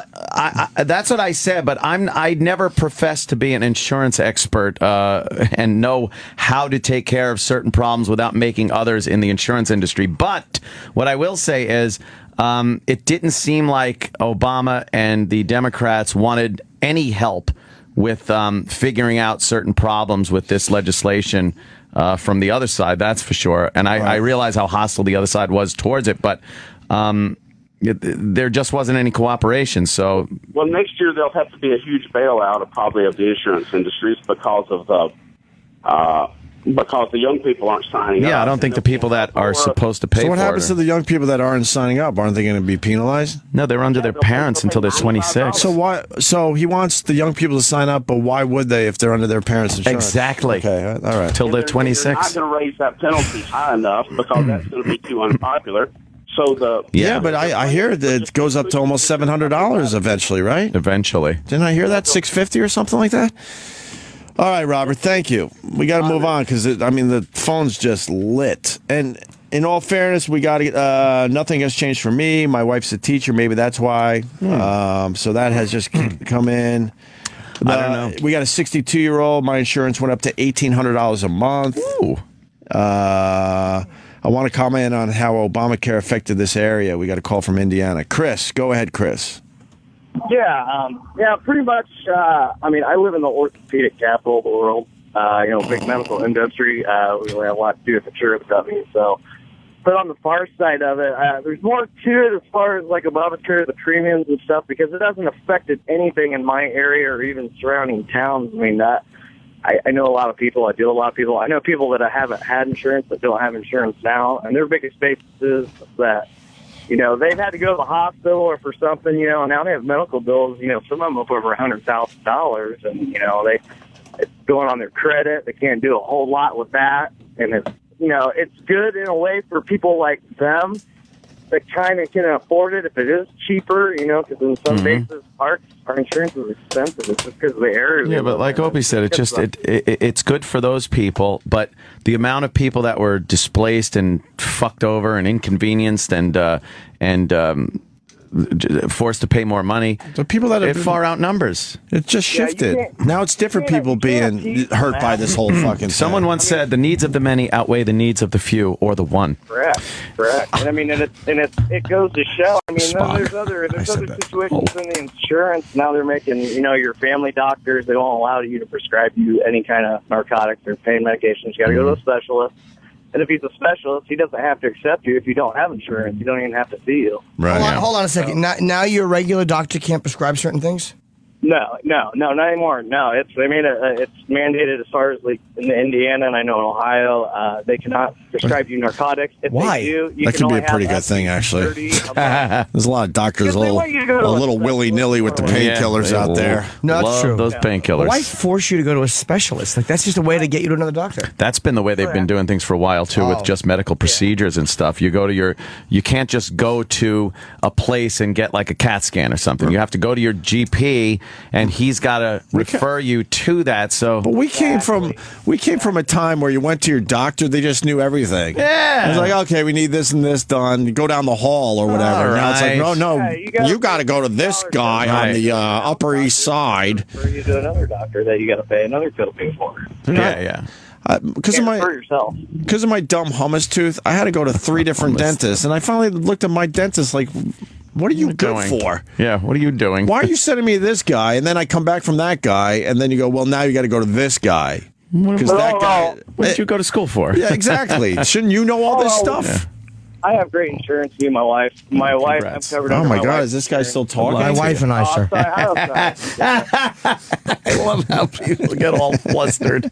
No, I'm sorry. Because it's the subject matter. It's just infuriating. We have a very good insurance. We don't have to pay. We've got 3 kids, but we pay around as a braggart. $80 a week. So your cum works. Is that reasonable? Write all this in your. Imagine getting any better insurance. All right, write all this in your Christmas letter to your family. Jesus, give them Christmas letter. Or your merciful suicide note. All right, hey, thanks, guys. All right, buddy. Thank you, Chris. You're welcome. Former military because of Obamacare. He's lost all his benefits. My insurance went up. I got hit with the tax at Zach in Indianapolis. Greg in Ohio, my wife works in healthcare. It's so broken. Only way to fix it is to add more people. John in Massachusetts, my buddy's wife had cancer twice. Insurance canceled her. Went to Obamacare. She still has no specialist. Wow. And I can explain how Obamacare helps small business. Yeah. Really? We're small business, and I'm not going to employ as many people. I'll tell you right now. There's no fucking way. That's the other side of it. Yeah. You just don't hire as many people. Because every person we hire, because of our corporations we got set up, we got to make sure they have health insurance. Mm-hmm. So now it's like, fuck that.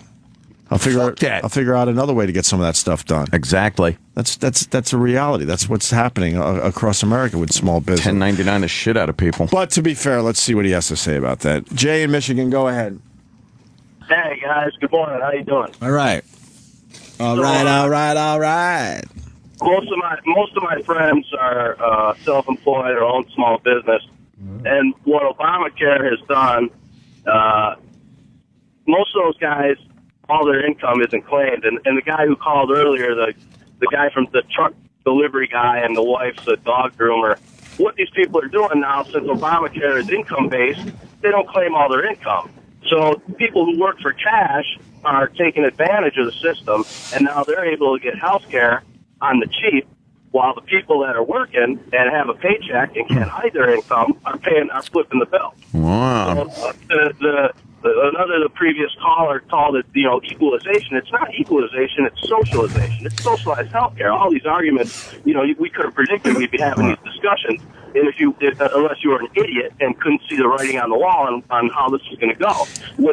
I don't think what they expected to happen was all the employers cutting people down to part-time, so you're losing the cash pool. Now those people that have to pay for everyone else, all of a sudden they're not working the hours and contributing to the fund, and it can't support itself. And that's why Obama is dumb, and most of our politicians are dumb. They didn't see the fact that a lot of people would drop their employees down to part-time, temp to hire, flat out fire them. Yeah. They didn't see that would be the other side of this.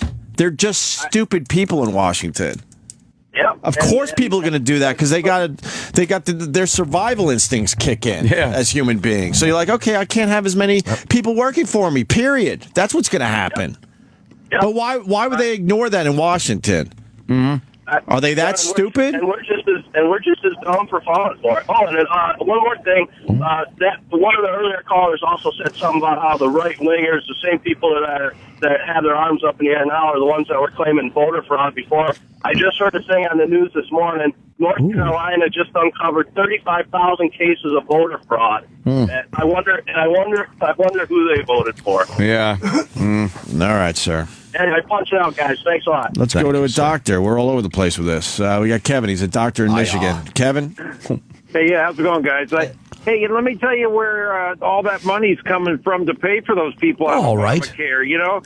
They're cutting, the whole plan was to cut back on Medicare. That's the old people's medical coverage. So, like now the patients I take care of, if they need to get fluid, intravenous fluid at home, they don't pay for it. They have to pay for it out of their own pocket. Oh. Yeah, so just hope you're dead before you hit 65. One thing I hope I'm say, dead before I hit 46. yeah, me too. You know what I think? All right, now that we know that, that's good to know. At least there's all those asteroids out there coming. That's what's always reassuring to me. So never know, right? An asteroid hits. Who gives a shit about Obamacare? All right, take care, guys. All right. Thank you, Kevin. All right, we could stop it here for today. Every day, though, man. Look at the phones. Everyone. I know it's a big issue. I heard a lot of negative, not a lot of positive. Not a lot of positive. No. And of course, Agatha, we're ignoring your call. Yeah, again, because we're scared of you. Of course. I think Agatha's a troll. I firmly believe, even though Agatha believes what Agatha's saying, I don't believe that's that real person. Well, she's lying if she. I'll say it again. She said, I guess, on Twitter that we don't take her call or something. Why not? You should talk to her. It's complete bullshit. I would love to get someone like that on the show. Be amazing. Watch the Twitter battle live between her and Anthony. Right? It'd be great. Yeah. Not constrained by Twitter. One more. Jeff in Jersey. Jeff? Oh, Pat, thanks for taking the call, man. It's my third day trying to call in. Oh, boy. Sorry. The phones have been lit on this topic. No. So listen. And I exaggerate a little bit. Didn't destroy my company, but I've been through 5 months of hell with this. I'm a small business owner from the 90s and have always taken pride in the fact that I could pay for all my employees' health insurance. We get the word about Obamacare. My insurance company raises us 61%. Oof. Out of the chute. Crazy. From $70,000 a year to $120,000 a year, somewhere around there. Of course, we can't afford it. I call the insurance company. They say it's because of pre-existing condition, everyone's doing it. I get on the phone with Obamacare. Actually, after a week of trying on the website, I get on the phone with them. Yeah, they didn't have the web. Oh, whatever. Sorry. Everyone knows this. No, they couldn't even figure out the website. No. They couldn't figure out the website. Amazon during Christmas doesn't crash. Right. and you know. Well, to make it worse, they didn't have a program for small business. They told me that I had to contact the insurance companies directly. So, I mean, I don't know how many people they thought didn't work for people and didn't have to worry about small business. But in any case, I contact the insurance companies. Nobody can get back to me because they're all too busy trying to sign up individuals. So finally, I went to my employees and said, look, guys, I can't afford to pay for you. Let's all see what your rates are going to be individually. Oh, boy. So every one of my employees went on to the Obamacare website after months of trying to get it to work, finally got it to work. The end result is that the more you make, the more you pay. I pay $2,100 a month now for the health insurance that it used to cost me $1,100 a month, but some of my employees are paying $500 a month with full families. Well, they never had to pay anything before because you were supplying them. Yeah, right? no, and hear me out. What I did was that I had them go individually, and now I'm reimbursing them for it because their costs are now cheap enough where it's about where we were before. Yeah. The coverage is nowhere near as good. And for a lot of us, we're paying, well, for me, I'm paying more for a lot of my employees, but I'm also paying less for the ones who don't make so much money. See, if I worked for this guy, I would be like, yeah, I got the insurance, and then I'd just pocket the extra money every month and buy, like, beers. New jet ski. We have to have them show the receipt, just because this way it's an expense reimbursement. I hear you. It's illegal, so there's no taxes taken out of it. We just reimburse their expense. You're an Stop amazing saying man. reimburse. Oh, God. All right, sir. Word. There Going you to go. till. To imburse again. I'm busy. I've been imbursing all day. All right, dude. Reimbursement. Thanks, man. Bye, all right, buddy. Thanks for sharing your story. Dollface. I mean, the phones are just, every single one of them is lit, but Filled by whiners. Yes. Bunch of complainers out babies. we got to eat. Wow, you ate through that? I fucking Good for you. pounded that. I didn't eat a lot last We night. got Nick DiPaolo coming in today. Oh, yeah. Nice. Wonder how he feels about this whole thing. Oh, boy. He's in a car somewhere just screaming. We'll be back. Next week on a very special Opie and Anthony show, the sex bagel battles his demons. Everything could be saved if you come in and take a shot. When he throws a celebration for himself. Tequila Day was my idea. But when things go wrong, E-Rock gets personal. I can come with a woman, you can't. And the things that usually help no longer do the trick. Maybe I need a donut. Humiliating his friends, family, and his wife. I didn't grab her tits, no. I don't think she's proud of this particular show. Then insulting his radio idol. Oh, turn it off. Give your final sign off. Go home, no one needs you. E-Rock's years of radio training go down the drain. 9:08, 8 minutes after 8 o'clock. Just like a chandelier, I'm hooked on the ceiling. Here's hooked on a feeling. And awful cliches are used improperly. Go large or go home. We may get the truth. And I know that he doesn't like me. But when humiliation sets in, the sex man's emotions become out of control. I don't even know that I'm crying. Sexy B learns a lesson the hard way. Next week on a very special Opie and Anthony show. Morning BJs. The Opie and Anthony Show is back on Sirius XM.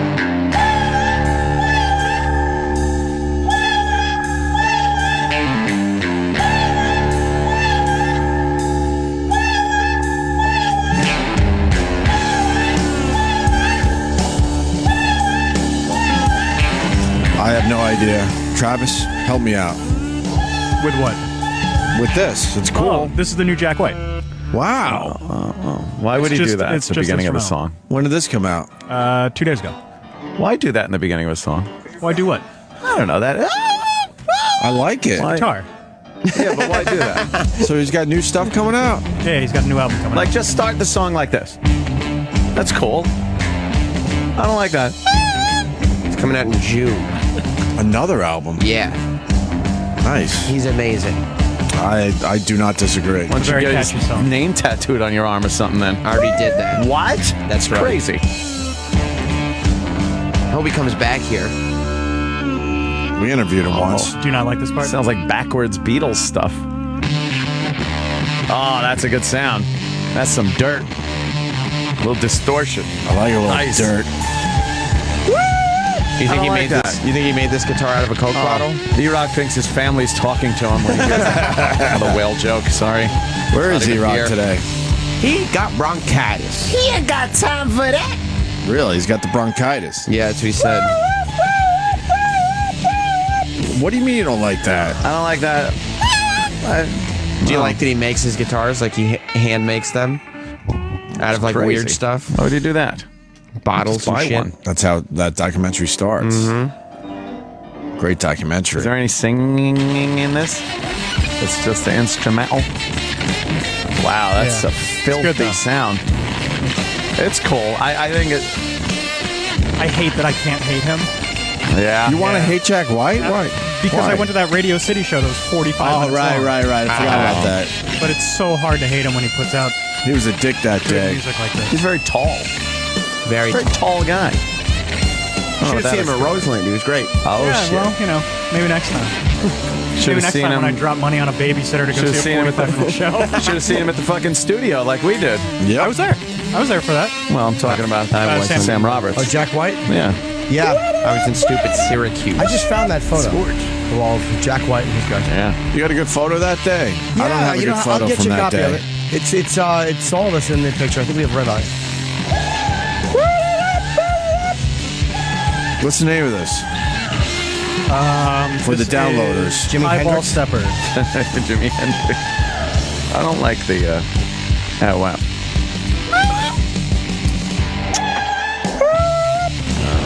What is that? What do you got? Vic? Billy Dee Williams.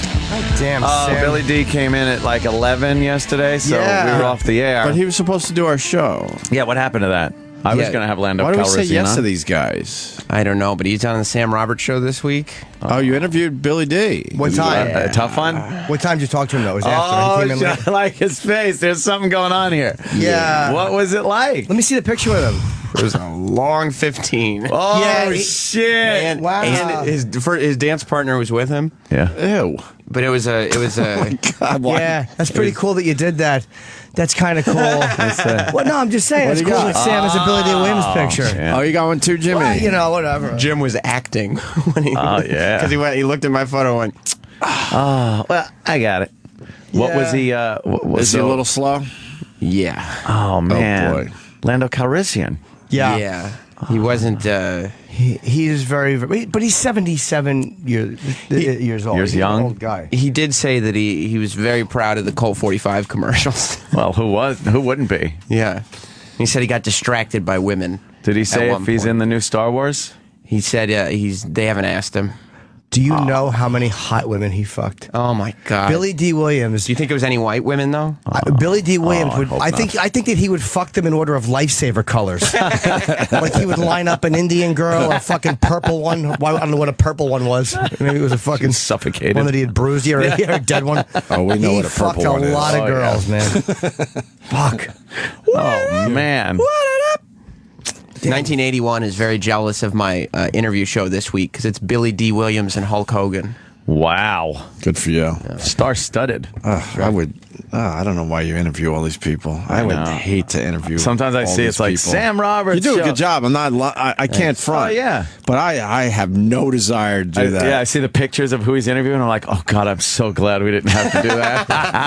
Billy Dee I thought would have been fun, but I guess actually he's so said no old. to Billy Dee Williams. I said, why? Yeah. I don't care. He didn't want to talk like Star Wars or anything? It's not that he didn't want. He's just a very old slow, guy, older guy. Oh, Like he didn't have man. a problem talking about anything. Did you see him running around in Cloud City and shit? He's not that dude. Oh, man. Lady Sings the Blues with She Pryor. does? Yes. Oh.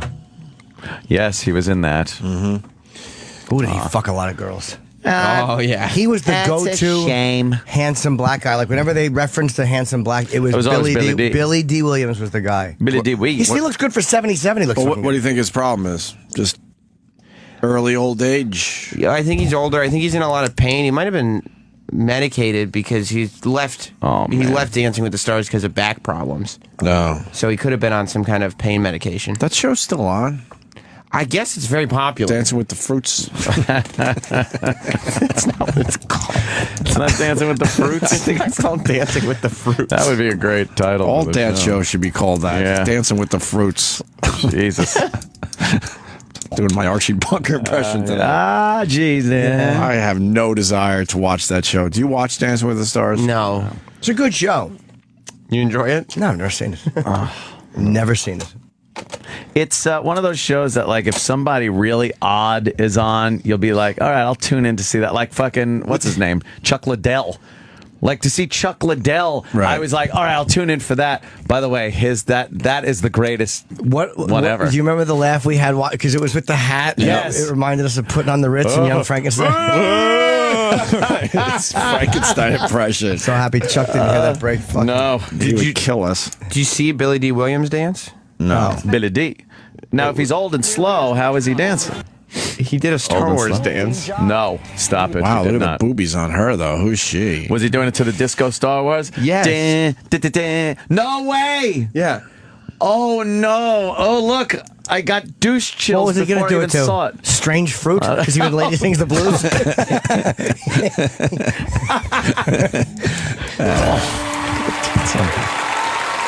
Oh, look at those. Dancing the Cha-Cha-Cha. Billy Dee Williams. And his Oh, no, it's R2-D2. And Oh, wait, pause. Please, look, we describe it. R2-D2 and fucking two stormtroopers, and he's wearing his Star Wars clothes. What is he doing this for? He actually looks kind of like he did in Star Wars. Yes. Except the shirt's not tucked in because he's not as slim and trim. As Yeah, but that's fucking almost 40 years ago. He can't blouse. Oh, Lando. Should have bloused it a little. Yeah, a little bit. Oh, no, the Star Wars no. dance. And then what is that? A pseudo C-3PO girl in the background? Looks at his dance part. I don't know what CNT. C-3PO. Can we get this shit over with? Go. Shit. Oh, R2 is adorable. R2's always cute. See? Oh, this is a terrible dance. Oh, no, this is humiliating. It's Disco Star Wars. Well, wait, she's got those, she got them cinnamon bun hairdo thing going. Like, Yeah, but he's doing just an old man kind of. this is so bad. I'm douche chilling out. Wow. He's just walking. He's not dancing. You know, he's too old to do this. He's not doing anything. She's like rocking it, moving as much as she can. Yeah, he just. Did it. Oh, Jimmy's favorite song. Oh my God, he's doing nothing. What is this? Let's see. It's from the Cantina. He looks like he's trying to wipe dog shit off his shoe gingerly. She's really trying to work it. He's standing there while she goes nuts. Yeah, he's wearing that giant fat tie to hide his gut. Anything.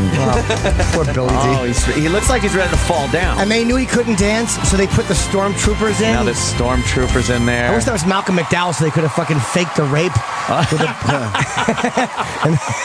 Some droogies with him. Standing ovation. Oh, no. I hate Ewoks. There's two Ewoks in the audience They're cheering. not cute. That was a short dance. Yeah, they're just clapping because he's old and they love Billy Dee Williams. Come on up here.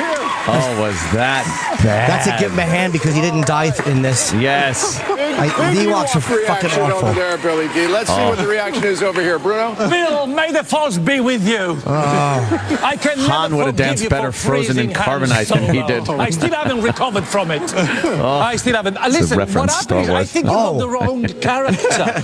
You played it very dainty, very careful, very C-3PO. You know what I mean? I want Darth Vader. Bigger, more powerful. Bigger. I got scared. Good. Billy D stunk, and he's telling him, He did. you stiff He idiot. This is not the judge you were looking for, yes. You're definitely the most relaxed dancer I've ever seen. Yes. Yeah, that's not a good thing. Apparently the fucking... The hips are still going, but I think this is we're gonna need a little more from you next week, okay? It was a little too simple. The smile is wonderful, but we need a little more. All right. You can see Billy D mouth, fuck you, white bitch. Bitch, You were on time. You didn't forget your routine. It was entertaining. There, what? You just need to come out with a little bit more. But listen, you've got 2 hip replacements. You're 77. You did a hip good replacements. job. Yeah.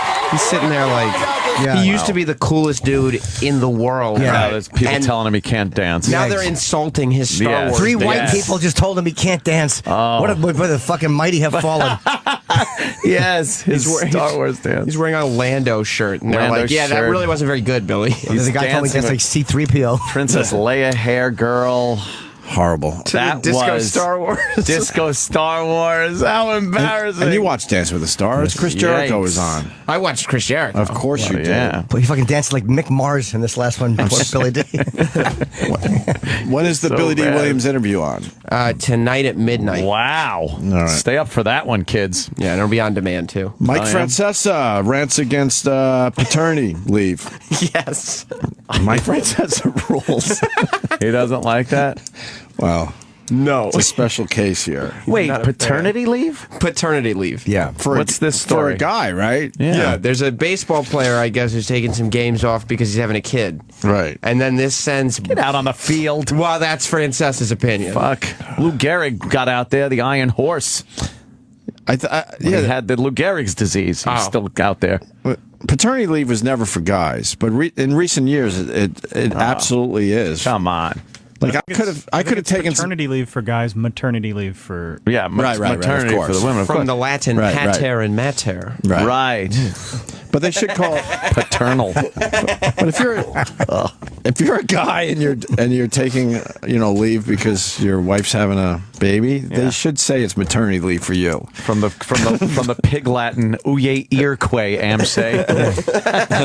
I totally took all the paternity leave I could from this place. You did, huh? Yes, free days off. How many? My kid had a. Yeah, but you missed some of the celebrity interviews and good laughs. Yes, you did. How much time did you take, Travis? I think it was only like 3 days. Actually, yeah, it wasn't that much. Star Wars. They only give you 3 days. Star Wars. The Ewoks cheering. They were cheering in the crowd. That was cute, Jim. Come on. That's George Lucas, though. When I see Ewoks, that course. to me is George Lucas's guts. If that new Star Wars comes out and there's an Ewok in it, I'm done. J.J. Abrams will do something like have an Ewok, but it'll get like hit by something. Yeah, maybe like a split second on the screen, they just get hit. Or there'll be one come on and it'll just get punched in the face, and the fans will cheer. I hope he does something like that. I hope so. Yeah. It's called the Family Leave Act. All right. So now they got the It was an guys act. involved. I think it's kind of dumb. I think it's a chick thing. And Francesa doesn't appreciate it, huh? Don't like it? Of course he doesn't. He's all man. Well, it's a baseball player. Should be in the waiting room with a cigar, okay? And then once the baby's done, you go out, you drink with your friends, you smoke some cigars. Well, he went off. Oh, he did. Why do you have to take a week off? I don't understand. Baseball player taking a week off because his wife's having a baby. That is kind of crazy. It is crazy. You're playing baseball. Stop. But they already have a cool job. You can't even call it a job. They got a cool life. He takes this way beyond baseball, though. This is about paternity leave as a whole. Oh, okay. Well, 5 days off. I really don't. Being honest, I don't get it. But I think you're allowed. What is the rule? 4 days? Is it 4 days maternity leave? 3 days? 4 days? Here No, not here. What is it with the major league players? What is it here? Is there such a thing? Yeah, 10 days. That's ridiculous. What do you need 10 days for? What are you supposed to be doing? Vacationing? In the old days, they didn't do that, but one day, go see the baby be born and come back. You're a Major League Baseball player. You can hire a nurse. I love them. To take care of the baby if your wife needs help. I mean, I'm being honest. I don't see why you need... What are you going to do? And now you get out the day after anyway. I mean, they don't keep you in the hospital long unless something's going on. They don't keep you in the hospital. Harrison was born at 9 a.m. I went in the hospital the night before with my wife. Harrison was born at 9 a.m. I was here at 1. I was here at 1. I mean, I don't get it. I like him, man. Of course he was. I like him. He don't get it. Let that woman just fucking push that baby out and get your ass to work, motherfucker. But he makes a very good point. If you're a baseball player, you could hire a nurse easily to help out your wife at home. Yeah, and baseball, you got stats and shit. You got to show up for baseball, right? Not only that, but you're on the road for 80 days a year anyway. So what does that matter? Oh, what do you mean 10 from the year the baby? You don't have to take them all at once. Well, if you're not taking them right away, then why are you getting them? What are they for? What do? You work the next day, then you take off 3 months to do what? Have a party? What are you doing 3 months later? I love him. What sense does that make? he took advantage of it. I didn't even know you could do that. Well, what would you be saying you're doing at that point? I was in maternity leave. The baby, I was here the day the baby was born. I took the day off. I came back the next day, but I took maternity leave 3 months later. For what? To take pictures? He's great. And if you're a guy, it should be called maternity leave. So you have to deal with the humiliation. Right, I'm saying that you need to take maternity leave. Maternity leave, right. Mm-hmm. And then he finishes here. To take so that I would guess, and I'm guessing this. I would think, remember the old sitcoms all the time where it was always the guy pacing the waiting room and they come out and say you had a baby and he's handing out cigars? Because the guy was never in the room. Then it became, I think, the natural childbirth, the Lamas and everything, so you were participating. So you were in the room, which I understand. Okay, now I wasn't participating in my wife because she had twins, so I was not participating. What does that have to do with it? He doesn't want anything to do with twins. He meant to put somebody else's children. And basically staying up, talking to her while the doctor was, doing what he was doing. So, but I was in the room. They handed me the babies when they were born. I was there. But what was I going to do afterwards? The babies went to the nursery. My wife went to sleep. I went to work. What I do? Sit there? I love him.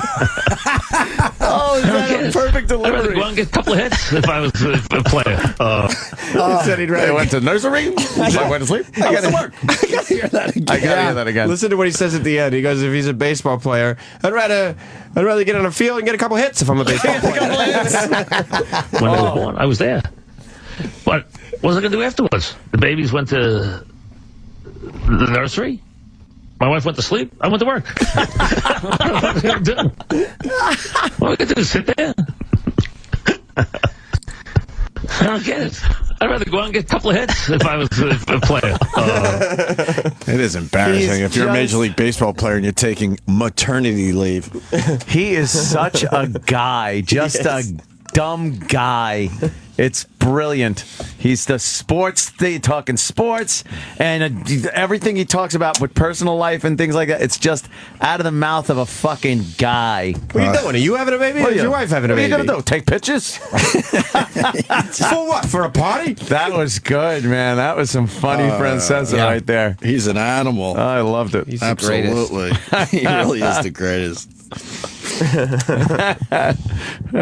Go to nursery? 30 years. Go ahead and do yourself a favor. Read a book. Read a book. Let's say hi to Jay in Nyack. Jay. Hey, guys, I'm a Polygraph Jet True, long-time fan, going back to NEW days. Wow. Oh, my God. Very excited. Wow. Your exuberance is enraging. I'm used to that up this early in the morning, but I us neither. And I listen to the replay. Anyway, that's listen. right. I'll get to the point. Francesca's got a lot of nerve. You know what? The guy kicks off half the summer. He kicks half the summer. I listen to the fans sometimes.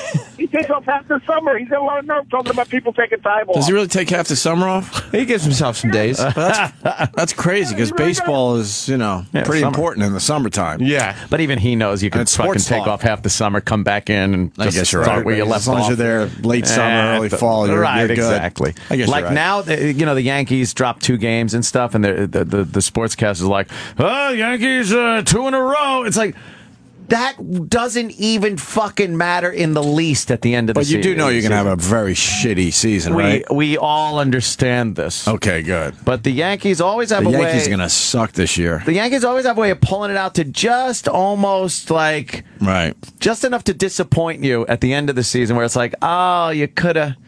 Jeter's last year. Yeah, I hope this is they the do well Jeter for tour. him. They're not going to. He's though. going to get accolades everywhere he goes, every fucking city. This guy goes, "You beat up on Mike too much. Leave him alone." We were just praising him. beat you up on him. idiot. I thought that was one that of his guy's right. funniest Let's talk breaks. to that guy. He's right. Sean, you're right. I hate when they beat up on Mike. Sean. No, I want. No, it's not right. No, you're not wrong. No. No, seriously. You're right. But what happened? What was wrong with that break? Go ahead, Sean. Go. Where we played Mike. What I was saying is Jimmy Norton, 24th to the 27th. And also, That's a Caroline's. Thank you for the plug, sir. Out of 129. I appreciate that very much. That was such a bad plug. I'm going to cancel the gig. Yeah. Thank you. That was an awful plug. We got the man himself on the line, Mike Francesa. Mike, Oh. whoa, Mikey. You guys want to sit around and listen to a tape, or do you want to hear it from the horse's ass himself? Okay, so I have to get it going. Okay. You should say horse's mouth. The problem with this world is, okay, fellas. Okay, it's priorities. Okay. Yeah. We're not talking childbirth. Okay, that's one thing. Okay, fine. You want to have a child? It's your prerogative. Okay. We're talking mixed baseball games here. Okay. The priorities. Mixed baseball games. It's the beginning of the season. Okay. Okay. You have a kid to put him behind glass. Okay, I understand. Okay, I have a fish tank at home. I buy a new fish. I don't take 3 days over work to stand in front and look through the glass. Okay. Of course. Fish tank. A fish tank. So baby's kind of like a fish, You just you can only look at him through the glass. Once for a you while. buy the fish, Right. you look at You ever see a baby swimming around a skull or a castle in the bottom of a tank? No, fish is better. Okay. So he likes fish better. And what you're saying is, the baby's going to be around for a while. That's going to be only one of a very few seasons that players actually get to play. Listen to me. I'm going to be looking at that kid forever, okay? I only got 162 games of Derek Jeter left, okay? So, you got to weigh your odds here, okay? Yeah, I hear you. Now, okay, this is not going as well as I thought, okay? But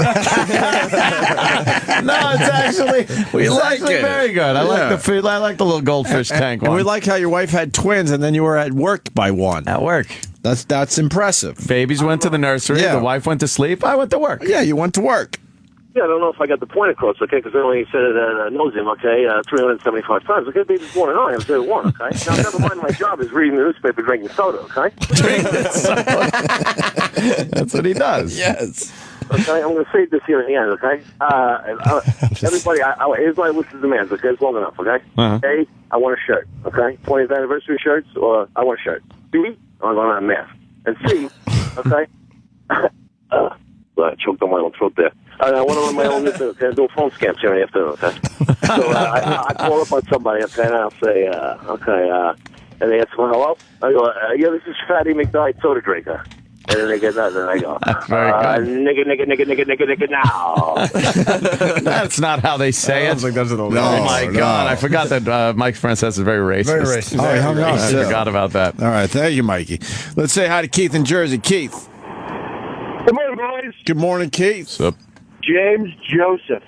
Yeah. And I got first thing to tell you, Jim, you look really good on Amy Schumer the other night. Thank you. I have to say that. Thank you. I still haven't seen Mike it. Francesa is a nutbag because he doesn't get the concept. I mean, the reason why they're doing like in Sweden and Finland, all the Scandinavian countries, I mean, those guys are taking like 6 months off. We're talking about taking a little time here because they've proven psychologically it allows the father time to bond with an infant at a critical time in the child's development. Oh. That's the big thing behind it. Well, men never used to do that. Well, yeah, and look at the fucked up way we. No, it was great. That's the father-son relationship, the father-child relationship. You bond with the mom, kid's sucking the titty and shit, and then the father, he just comes in after work. Hey, how you doing? We all love getting days off, but to actually have to tell your coworkers, I'm going to take some maternity leave. Bonding. I'm going to go bond with my kid for a while.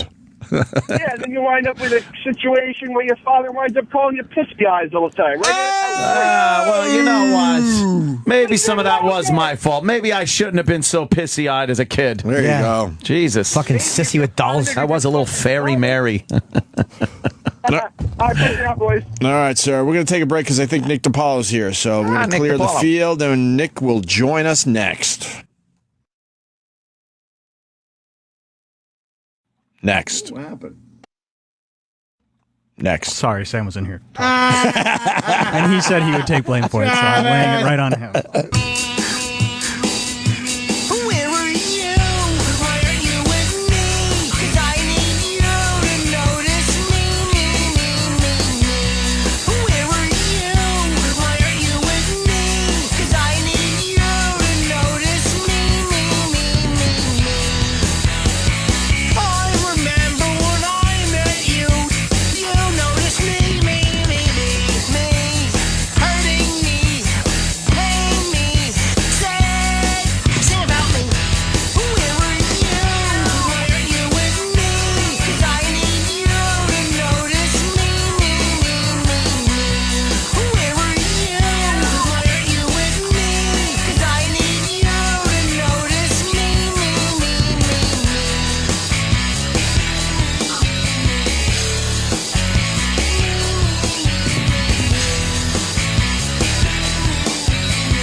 After 20 years, you would want to break too. But the guys are back now. Enjoy. It's the Opie and Anthony Show on Sirius XM. Very happy. Nick DiPaolo in studio. Hi. He admitted right away that he's never seen Star Wars. Never seen it. I find that actually kind of amazing. Fascinating. I hate that shit. Yeah. But you're old enough to... You fell right into the thing when it came out. You were probably of the age that was right in the demo. You didn't want to see what it. What year was then. that? 77. Oh, I was into porn by then. I was 15. But all these years, you would assume you would just I did. see it somewhere. Like 10 years ago, it was on HBO. Yeah. This nice volume. Who built this piece of shit? It's cutting in and out. No, it's the buttons. Fucking whatever. Oh, all right. But I tried watching like the first 5 minutes. Yeah. A talking bowling trophy and a fucking black guy with a hat. You got to suspend your disbelief. And I can't. I don't fucking. It's like Scooby Doo. I hated that too. Everybody likes Scooby Doo. I'm like, what the fuck? Then cartoons, Foghorn Leghorn, a fucking anvil would fall on a raccoon's head. That's funny. Right. Scooby Doo is just a detective show. You could use real actors. Yeah. Right. I never liked Scooby Doo either. I liked the old Warner Brothers cartoons. They were clever and funny. But like Scooby Doo came out, I was like, this sucks. The animation was terrible. The Scrappy Doo days were better. When his nephew would come, you'd think that's adorable. And they would be surprised every time when they had to pull the mask off. Yeah. Oh, yeah. When were they going to learn that? Boy, they didn't get the criminals like putting masks on. They didn't change up the plot line of those shows. Oh, But it was like watching a regular TV show, only animated. Right. Cartoon, the whole idea is to have shit happen in, like that a human couldn't survive. Shotgun right in a duck's face and his bill spins around his head. Type of shit. Wait, slow down. You can't show that anymore. Yeah, they took all that out. They took all that off TV. Yeah. One of the funniest things was Pink Panther. I still remember the scenario. Like a piano fell on his head and it crunched him, and he was all wrinkled. Yeah. So he laid himself on an ironing board and he started ironing. And then the phone rang and he left the iron in his stomach and it burnt a hole through his stomach. Brilliant. And then he put a clock in where the hole was in his stomach and the alarm went off and he vibrated out of the fucking brilliant scenario. Come on. Yeah, but that could never happen. Oh, exactly my point. Although you don't have many dogs solving crimes either. Unless the woman's like, where did I lose my peanut butter? He's Detective Scooby on the case. Shit.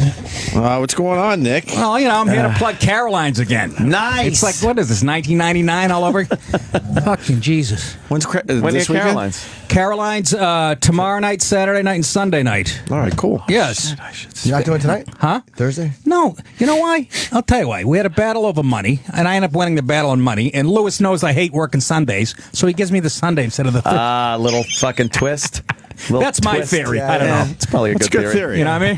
It's probably a good theory. I think it's a good theory. He hates Sundays. Yeah. Let him Sunday. Yeah, no, it's okay, Nick. Why do you hate Sundays? It's not a good night for comedy? I don't know. I'd rather be home. There's usually a game of the week on or something. Sure. Relaxing. But, I hear you. Let's be honest. Any day of the week, I don't want to work. Yeah, who wants to? Yeah, Jimmy, you're going to be in Tampa. I was just there at Side Splitters. Is it good? Oh, that's a great club. I've never done it. Oh, it's a fucking great club. Yeah. I'm there the 11th and 12th. The guy that owns it's a hard drinking. Really? Bobby, oh, yeah, he's fucking great. He brings me to a steakhouse the minute we get there. Is he Irish? Bobby Jewell. I don't know. I don't know what that is. He's a New Yorker, but he, went to college in Staten. But he smokes like 3 packs an hour. Drinks whiskey by noontime. He's got a quart of whiskey. And he picks me up. He brings me right from the airport to a steakhouse. Oh, sounds nice. And had I ate 70 pounds of red meat. This guy already had prostate cancer, and he's eating like steak bigger than his forearm, drinking Good for him. I beat it. He's back on the cigarette. But that's a great club. A lot of whoas come in and out of the place. It's nice. You got to respect the guys that aren't affected by that stuff and just go right back to their lifestyle. Right back to it. That amazes me. You'd think it's like, well, this was quite a wake-up call for me. Fucking keep smoking away. I love it. Real men, they just keep going. Yeah. Dude. I'm reading the fat grams in the Twinkie package. Right, exactly. Like a twat. Like some bitch. Like a titless wonder. You're a pussy. But shit, me and Nick were talking about the whole Obamacare thing and just politics in general and how this nation is just doomed and no one seems to be waking up. Well, they can't. Dancing with the Stars is on. And exactly. There's a plane missing. There's this. We're fixated on all these little peripheral things while we're just being robbed and raped.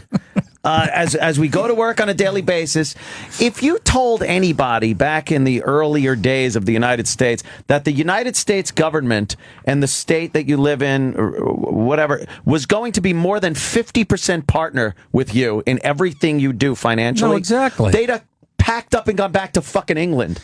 No, that's exactly right. And then all the young kids that voted this dope in and fucking and immigrants, they don't know the fucking true meaning of liberty, I guess. They don't know. Like you said, you wanted to shoot a rabbit in your yard and cook it tonight. Right. You'll get arrested for that. My grandmother used to do that. Yeah. She'd kill it with a baseball bat. That was a basic freedom. Nobody said that if you told someone that would be against the law years ago, they think you were crazy.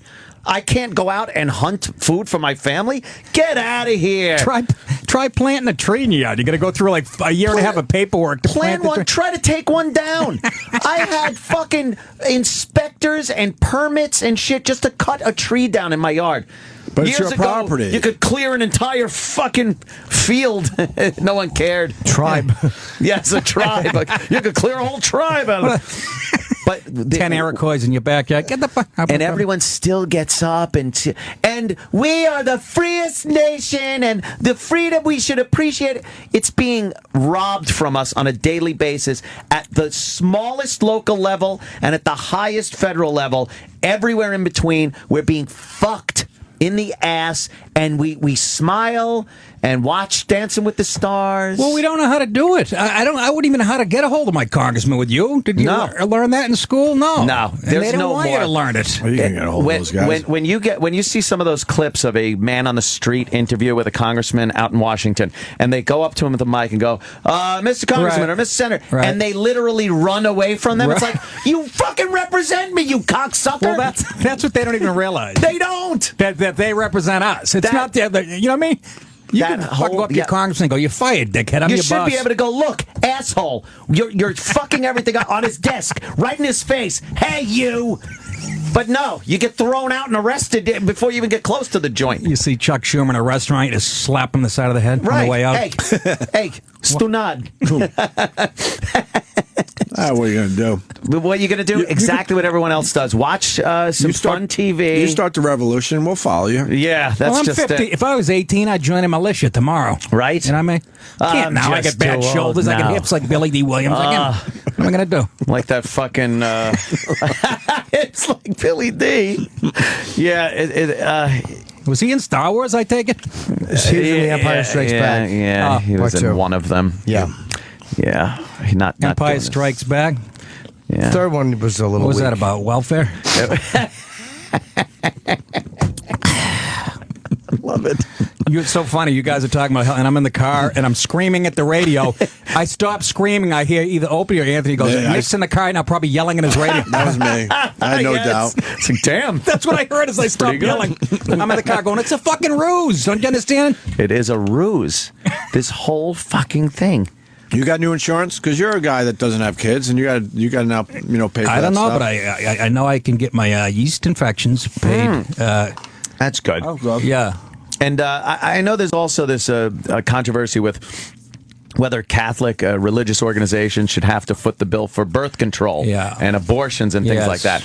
And that's kind of a tricky situation. That is a tricky one. If you're going to adhere to the rules and say that the churches do have a right, then you can't force them to pay for a woman's birth control if it's against their religious beliefs. Good points. How about they pay taxes? Fuck them. Pony up. I'm not against that at all. You. I absolutely agree with that too. I think the churches should have to foot the bill also for fucking taxes. Absolutely. And if they want to say in what they should or shouldn't do, then pay your taxes, motherfuckers, and then you can use all the charity you do as a big write-off. Slow down. Growing up, we were a church. You guys, of course, the Hughes family was a church. We were a church. What do you mean you were a church? My dad figured out a way. He's like, if we're a God. church, we don't have to pay taxes. Yes. His real name is Greg Hubbard. I'm not joking. No, I was the funny thing is, Opie molested himself. Exactly. Can you blame him? We actually were officially a church. He found a loophole, but then he got mad if we didn't take the tax exempt certificates with us, and so we could show them we're a church, so we didn't have to pay taxes. Wait, you would go to a store with these tax exempt certificates? I never did. It was so embarrassing. And if you bought groceries and they said, all right, $60, and here's the tax, it was more like getting some sneakers or something with your pals at the mall, and then my dad expected me to hand over this thing that proves that we're part of a church, so I don't have to pay taxes. Did your dad build a steeple on your garage? He figured it out for a year or two. But what stained glass windows in the kitchen about that? I don't know. This is like, did you have store owners go, what is this? No, you pay taxes. Some kind of tax exempt certificate that you handed in. I've never even Where'd heard he of get that. I never did it because, like I said, I'm a teenager. I was mortified. Yeah, that's embarrassing. So I had to go home and just lie and go, yeah, we did it. Got Yep, big it breaks. worked. It worked.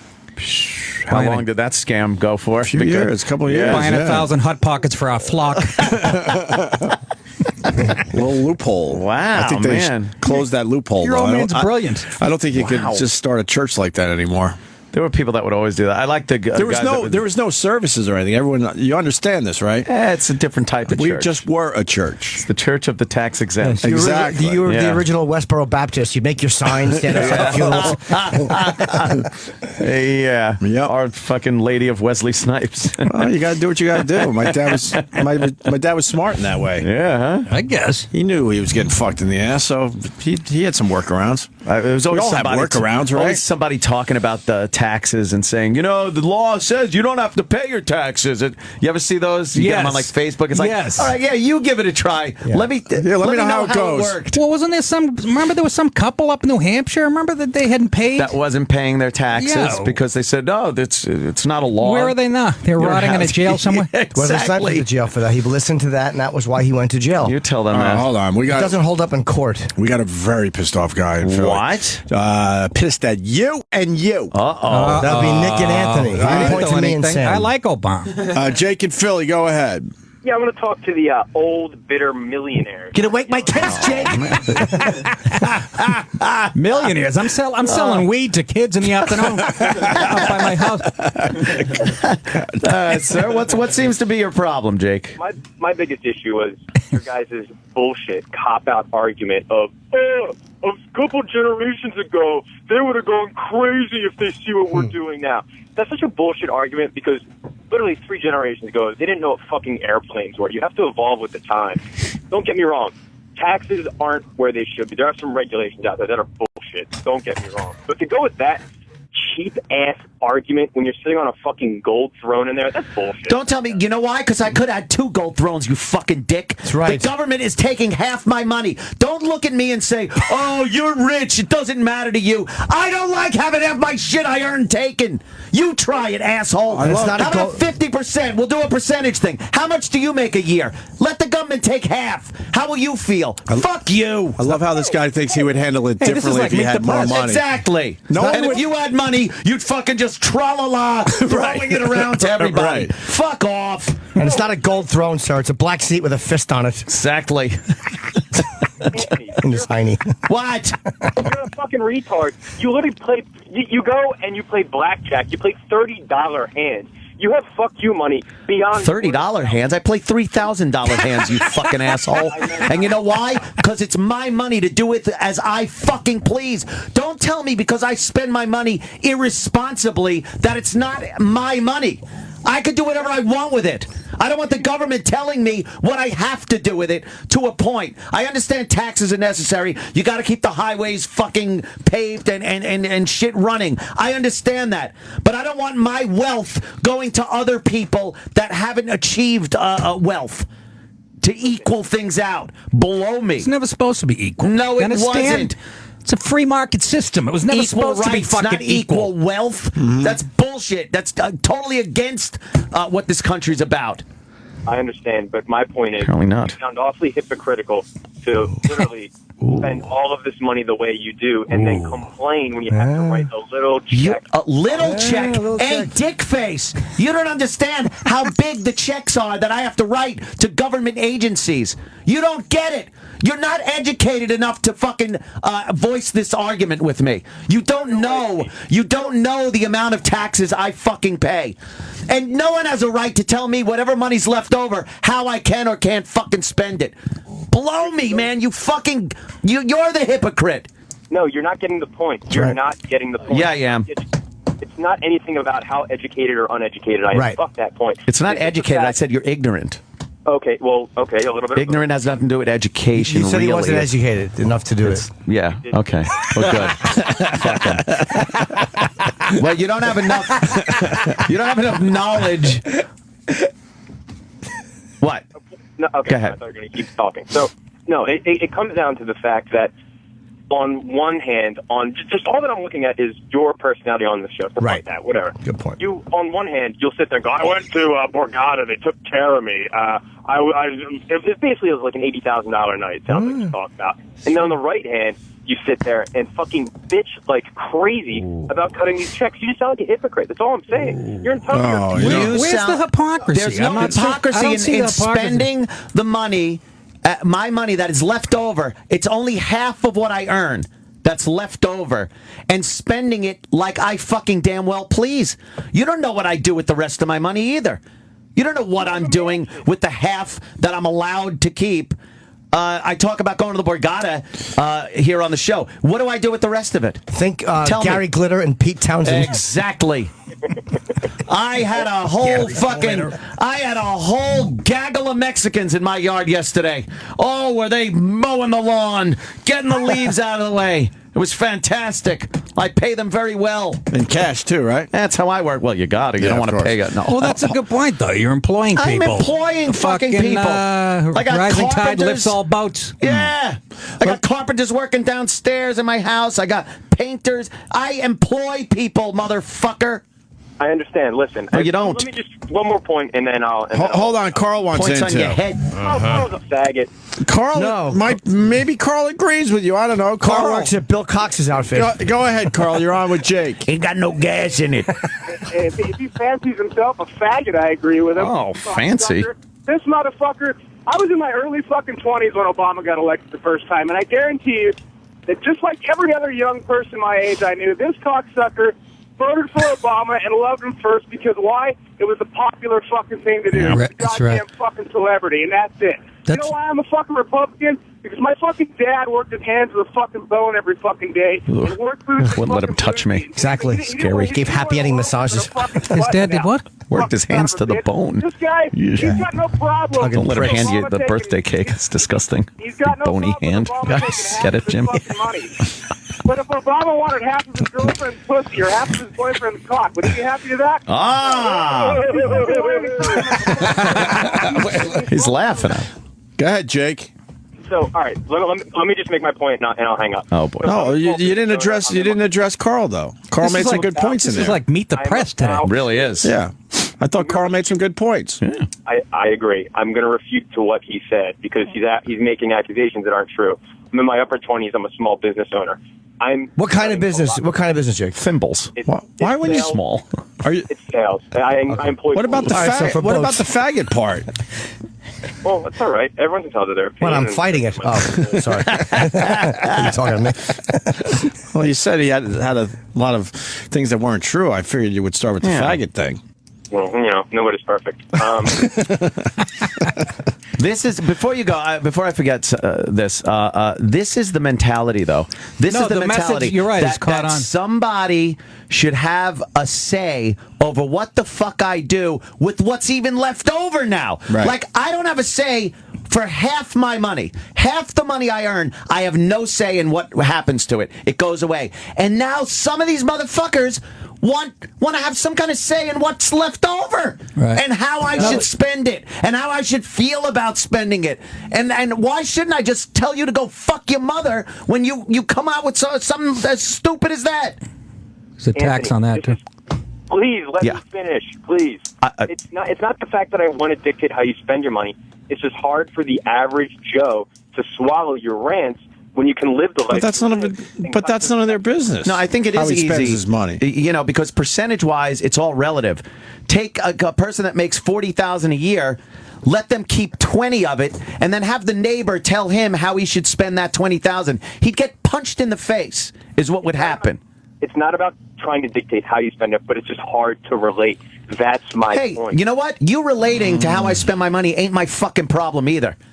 But this is affecting everyone, the middle class. We've said it. It's a new mentality. What- When but I was in my 20s and somebody was rich, I wanted to be like them. I didn't Right. fucking go, he's a prick. Make Right. a He's a villain one of him. percenter. Right. Yeah. That fucking mentality is caught on in this country. It's evil. You know? We've also made the point that to us it's just annoying. We do have enough money in the end, but this shit is also affecting the middle you worked class for big it. Nobody time. gave it to you, Ope. You Right. fucking how long you guys been getting up at 4:30 in the fucking morning? Where was this guy when I was fucking covered in insulation in an attic? In the end, it's not fucking gonna- cutting holes in the ceiling. I wasn't born, you old fuck. It's kind of funny.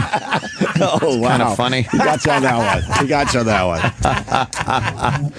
But we've said many times it's more annoying. This girlfriend's perfect age for me to fuck them. Our lifestyles aren't gonna change drastically. But I come from a huge middle class family. They're being affected by all this The shit. middle class is spoiled. I agree. And Jake, you would be just as mad if you made a lot of money. Exactly. Everyone I love that the people talks that go, about well, this. if I had the money. No, guys, all right. You would do the All of a exact sudden, same thing. He gets successful. He would try every fucking loophole in the tax system to keep as much money as he could. Right. He'd be angry at every check he has to write to government agencies. You're Not me. lying to yourself. I'd be having bake sales and give the proceeds to people of color. Exactly.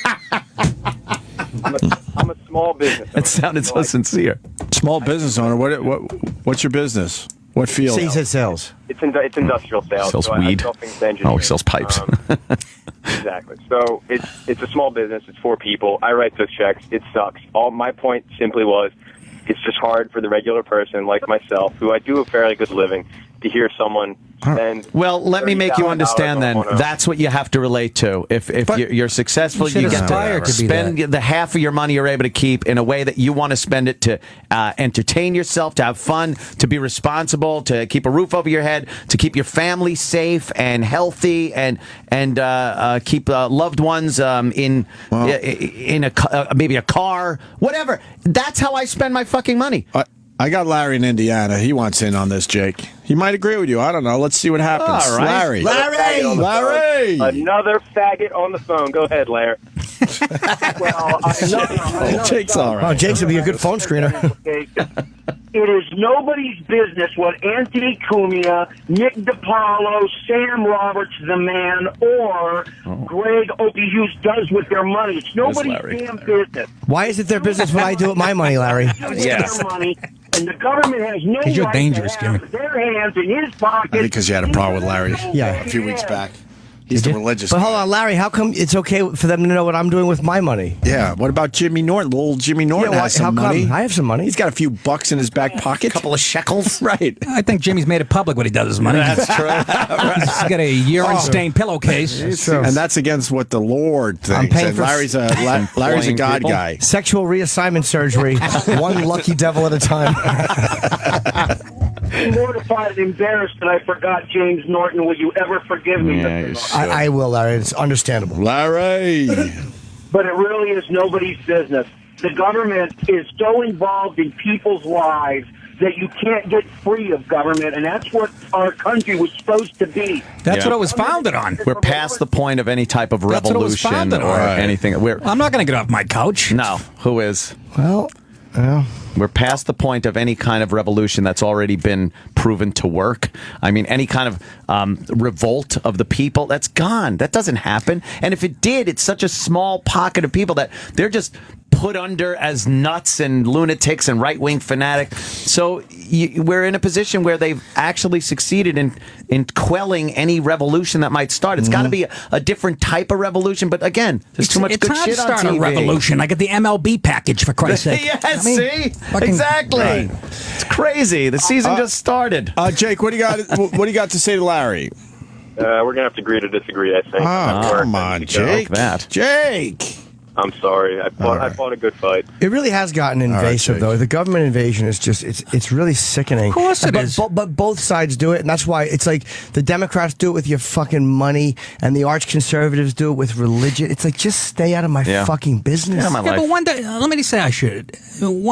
When is have you gotten in trouble from fucking religious right ever? No, but it kind of. I mean, that was true years ago. They used to fucking, but they're not the ones getting people kicked off the air and shit. It's fucking. But after Janet Jackson, that was a conservative administration. All like the fines going tenfold. All that was the conservative administration rolling downhill. Okay, but that doesn't affect your everyday life. You know what I mean? They're not telling you what kind of toilets to use, what kind of light bulbs to put. If you say something on the air that gets you fired now, it's guaranteed going to be a liberal. Very true. But if you slip and say fuck, liberals are much more likely to overlook it and go, "Well, it was a fleeting That's expletive." true, but in this day, you're probably not going to get in as big a trouble as you would have years ago. You by probably saying won't. fuck. I don't know. I find them both to be repulsive with that, and I was always the same way. Fuck the liberal. But then after Janet Jackson, that was not a fucking. But I think it's a lot more. Look, if you say the 7 dirty words on the radio, you'll get some arch conservatives saying, "Well, the children could hear that and you get in trouble." But that at least is a black and white thing. You say it or you don't say it. Here's a list. Don't say this.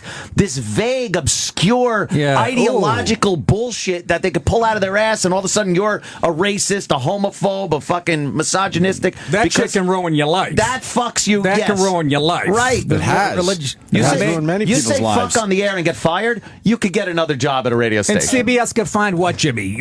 What was it? It was like $5 million for a network that brings in $1 billion a week. No, You know what I mean? I'm saying it also like they want to dictate who can get married. Like they both have their fucking where they want it. Everyone wants freedom, but everyone is comfortable removing other freedoms that they don't like. It's just it's an irritating American thing that we do. We all do it. But the right, I just don't see it as pervasive on the right. They used to have that juice, but the religion. I think it's annoying, but as far as being pervasive as the liberal left and what is, you can say in speech codes on campuses and all that. That's all a liberal thing. Is the fucking language and the PC, and you're a phobe or an. I think it's a lot more dangerous on that side.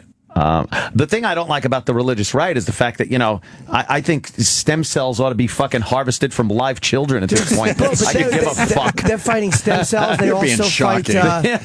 You're right, Opie. They also fight. Again, gay marriage is a big thing. That's a big part of the population, and the fights. Yeah, but they have gay. I mean, the Catholic Church is talking about having gay priests and stuff. It's not like they're not bending, and they're not supposed to bend. Right. A religion is an institute. It's not supposed to change with the times. It's supposed to be I don't agree with. I'm not even religious. I love how I'm always labeled a conservative. I don't fucking been to church in 7th grade. Right.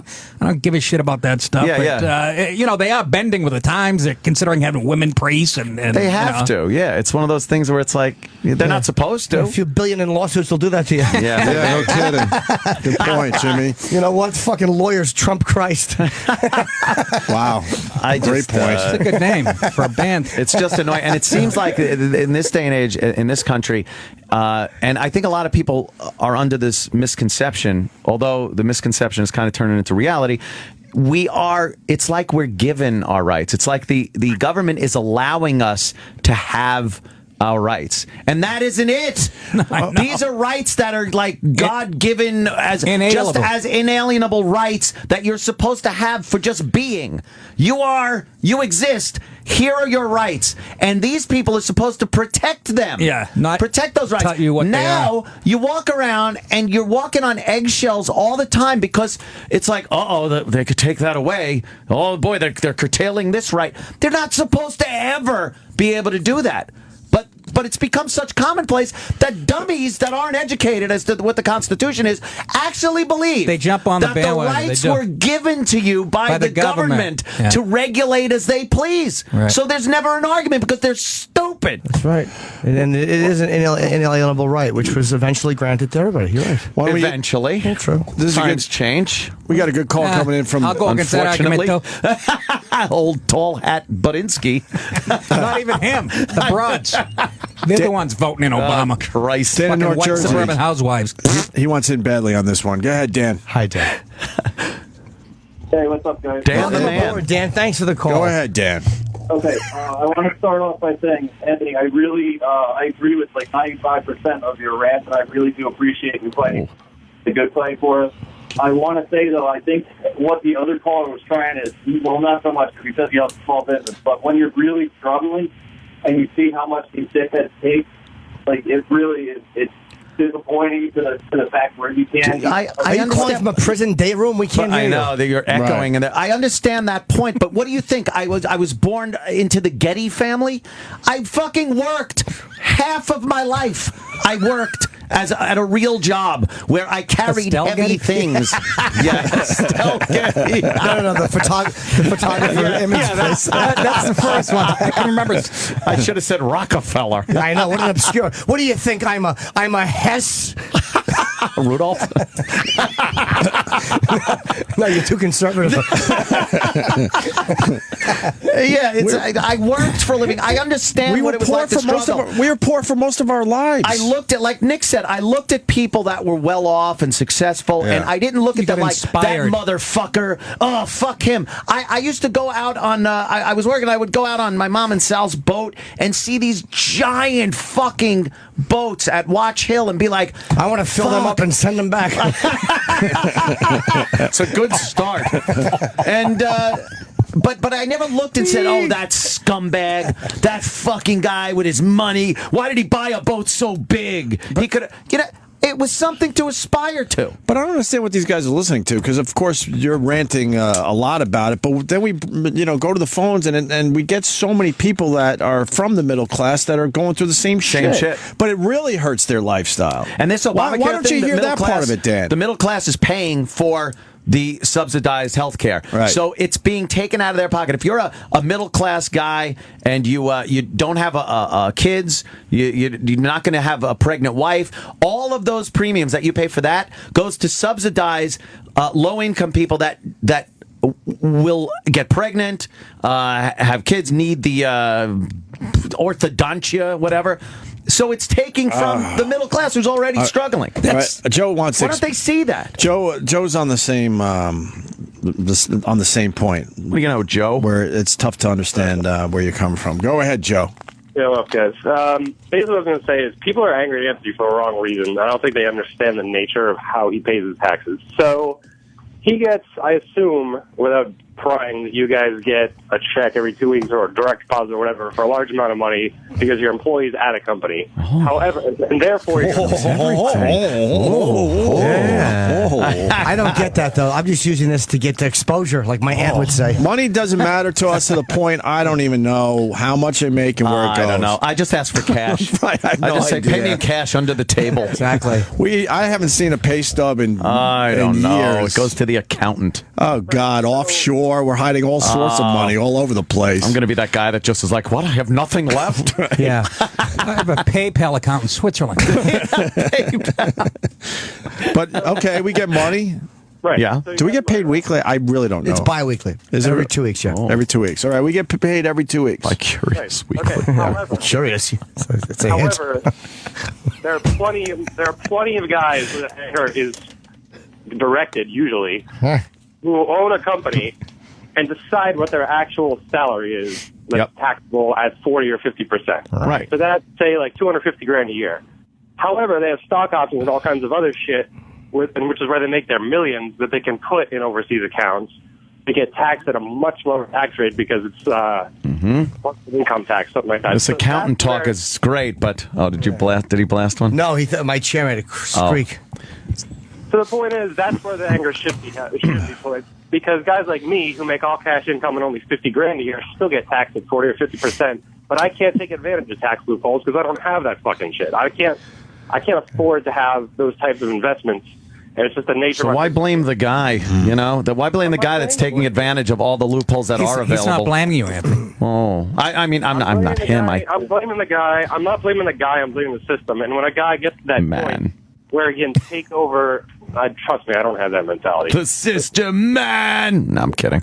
Don't worry about it. I understand your point, sir. Thank you. You're a saint. All right. No, I do. I get what he's saying. We got a major problem here. Uh-oh. Yeah. What happened? John in Indiana. Nick DiPaolo's going to be at Caroline's this weekend. Friday, Saturday, and Sunday. Why is that a problem? Is there someone else booked? John, no. John, go ahead. Hello. What's up? Shame on Opie, Anthony, and Jimmy for being successful. Yeah. Shame on you guys. Why? So you guys did the right thing, and shame on you, and it's retarded for these guys to attack you. What about the faggot thing? Yeah, what happened to that? That's made up just to get on the line. At least he's honest. Why? What had he said? He really doesn't like us using that word. Shame on Opie and Anthony for being successful. But I never got into radio to be rich, by the way. It just happened. No, absolutely. Opie, I know that. You know, I'm a fellow all-rounder. I'm not going to say from where. You're not even from Indiana? The conch. I think Man, this guy lied about everything. Is your name at least John? We got Anthony Fugazi on line, too. You want me to tell you where? You're from the conch? He's got a summer home in Shirley. No, even worse. Wyandanch? No, Copeg. Copeg. That's one of those weird towns on Long Island. Copeg, Long Island. I don't know much about Copeg. Is that a name Named of after a clam? the Copeg Indians. Yeah. Everywhere on Long Island is Another like group the we wiped hot dog out? Indians. Oh, boy. Yeah, you know. Yeah. I saw a Native American standing on the median strip the other day crying. They were looking at a rest stop named after their grandfather. Shitting eagle. He was at a rest stop. His name was Drillum Holum. What, John, if that's your real name? Sorry. Sorry, name. Go ahead, Kevin. Sorry. Copeg. Go ahead, Bill. My real name? Yeah. Go ahead, Pete. No. Doesn't matter. Now. Jesus, it's like Liberace. Now. Okay. Well, thank you, John. But I think we're also fighting for. I truly believe we're fighting for the middle class a little bit on this radio show Exactly. as well. By the time they ponied up, they've been cruising on the backs of this country for years. What are the parameters of the middle class? What do exactly nothing, expect everything for free. What is like financially? Yeah, financially. What are the parameters? I think it absolutely depends on where you live. If somebody living in Manhattan and somebody living in Idaho or something like that, yeah, it's going to be a big difference in where you are as far as middle class goes. That's why when they throw this whole $250,000 a year, if you make that, that's like making when you live in Manhattan. It's like making $11,500. I make that at Caroline's. Oh, Jimmy, you do. You're a little fucking businessman. I'm fucking shit anybody. I make that at Car. I say I want all the drinks. You gotta understand that different parts of the country. We try to explain that to people. They don't get it because we're across the country. $250,000 a year in Manhattan is it's literally like half. It's like making you're on the poor side. You're not owning.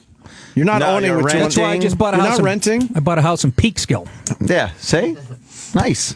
I think they said the average apartment now is around $900,000 for one. Yeah, but that's like you get room. like 400 square feet. Yeah, that's what I'm saying. One room. The only good thing about paying a shitload of money where you live is no matter where I go in this country, no matter what I'm trying to buy, a hotel room I'm trying to get, I go, wow, that's cheap. Yes. Doesn't matter where you go. Hotels are amazing in other parts of the country because we're used to paying $500 a night in Manhattan. I go to Rochester a few times a year and going to the best restaurants and stuff. Quick leave. I think they fucked up. Yeah, but I go to the best restaurants up there with Brother Weeze and stuff, and when these bills come, I'm like, this what are they paying for half of this? Yeah, what is this? Do they like you that much? It's like, no, man, that's all it is. Well, working in Buffalo, I was looking in the classifieds at houses. Right. It's fucking. I mean, it's like 17 tops. bedrooms, indoor, outdoor pool, maid staff, right? 18.5. Well, that's because the outdoor pool you have 2 weeks a year in Buffalo. You can use it. It's an above ground indoor pool. Oh, what white trash. That'd be great. Yeah. An above ground indoor What a pool. nice dome over it. A little deck around it. It's nice. It's fucking amazing. Hate above ground pools. Yeah, not a big fan of the above ground pool. Bees always nest under the ridges. You don't like it?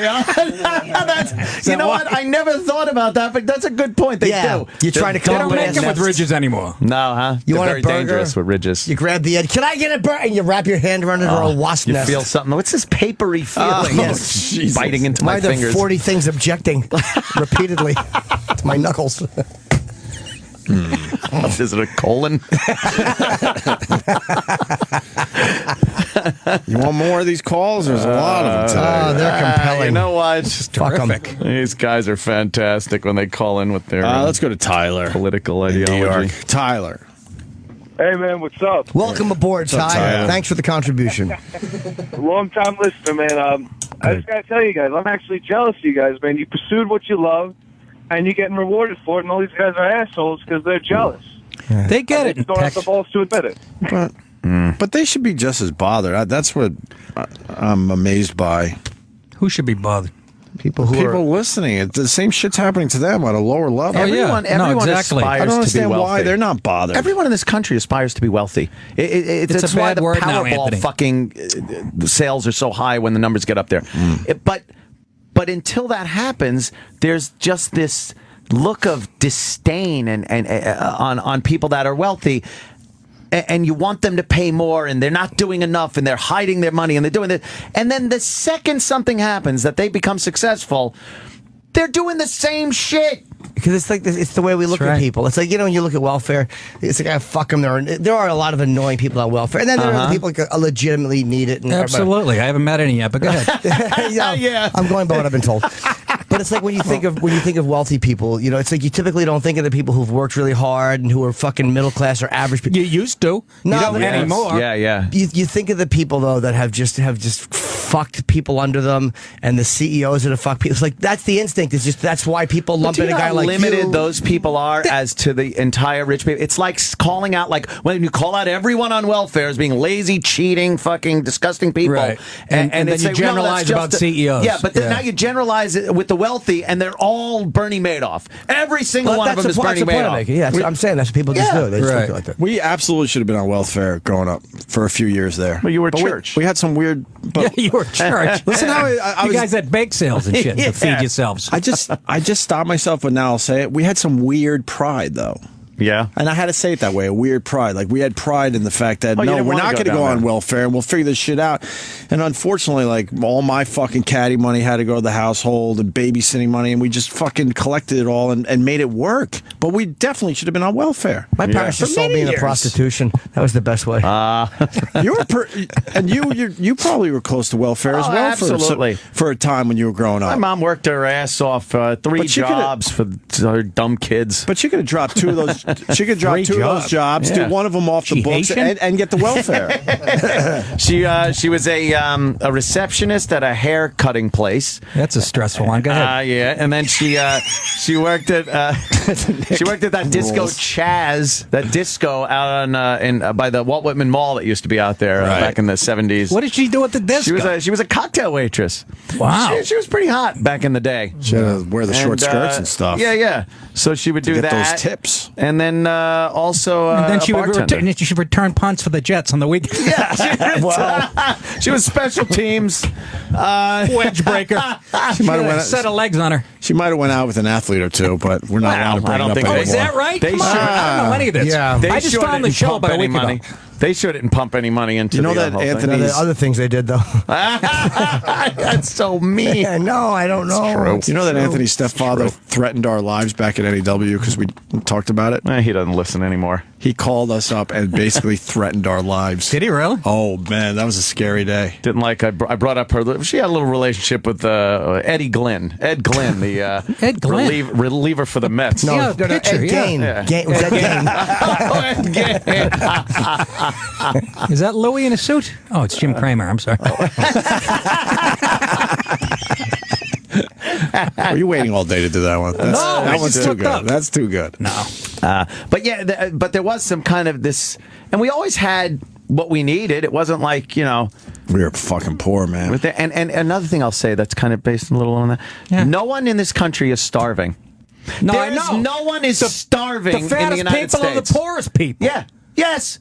There are not starving children in They this all have country. cell phones, Unless they have a they're fucking abused. If they're abused satellite kids that dishes. that kid that was thrown in the closet and they tie him up and don't give him food. That's a whole nother thing. Yeah. There is not one It's called child the in the diet. United States that is starving because there isn't enough food for anybody. It doesn't happen. It's an amazing accomplishment. I know. We take it for granted. And we take it for granted, and people demand more money be pumped into.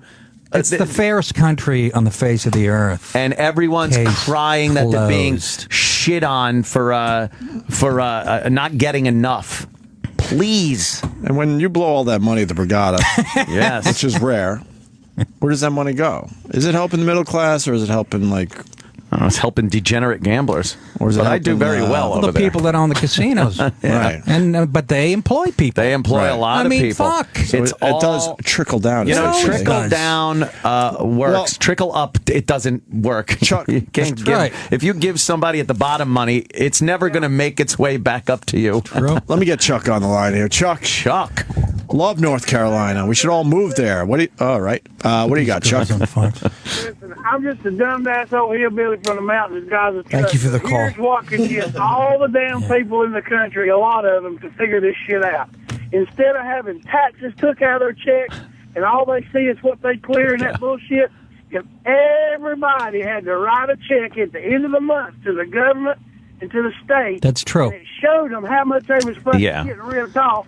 Every fucking Yeah. body You know, would It's shit. the Got a slow good point. boil. Yeah. This guy, as he's calling us from the roof of an outhouse. If you just cut off Negro toes and sold them, you could pay the... But you know what? He makes a good point. If you But it physically had to hand it out, Right. you'd feel it. Every You know what I mean? week, you But get your check, and then you have to write a that check, would fucking- United States Treasury, and write an amount in there. You would be fucking no, livid. you would. And you know how a lot of people get pissed off around tax time, which is right around now? Yeah. We have to do that 4 times a year. Four times a get year. we have to do it quarterly. And the forms, that's why the forms are so complicated. Oh, so you're God, not that's really sure what's going in and how much is coming out and what why I was married an taken accountant. during the year. Yeah, there you go. It's all guesswork. It's all because, again, like this guy said, shit. If you had to write that every week, just based on here's your pay, here's what you got to pay the government, there would have been a revolution a while ago. Of course, How do we get that going? Yeah, we need to. There's no politician that's going for that one. We got to turn off our phones and the TV. We got to start there. No, exactly. And that's never how's that happening. going to happen? That's never happened. I wasn't listening. I was texting. What? Right, exactly. What happened?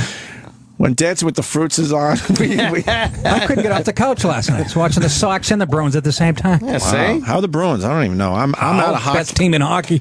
Are they really? I'm so out of hockey this year because my Islanders. They lost their first game on the road since January last night. Really? Yeah. So And maybe their first game, they've lost 3 times in 30 games.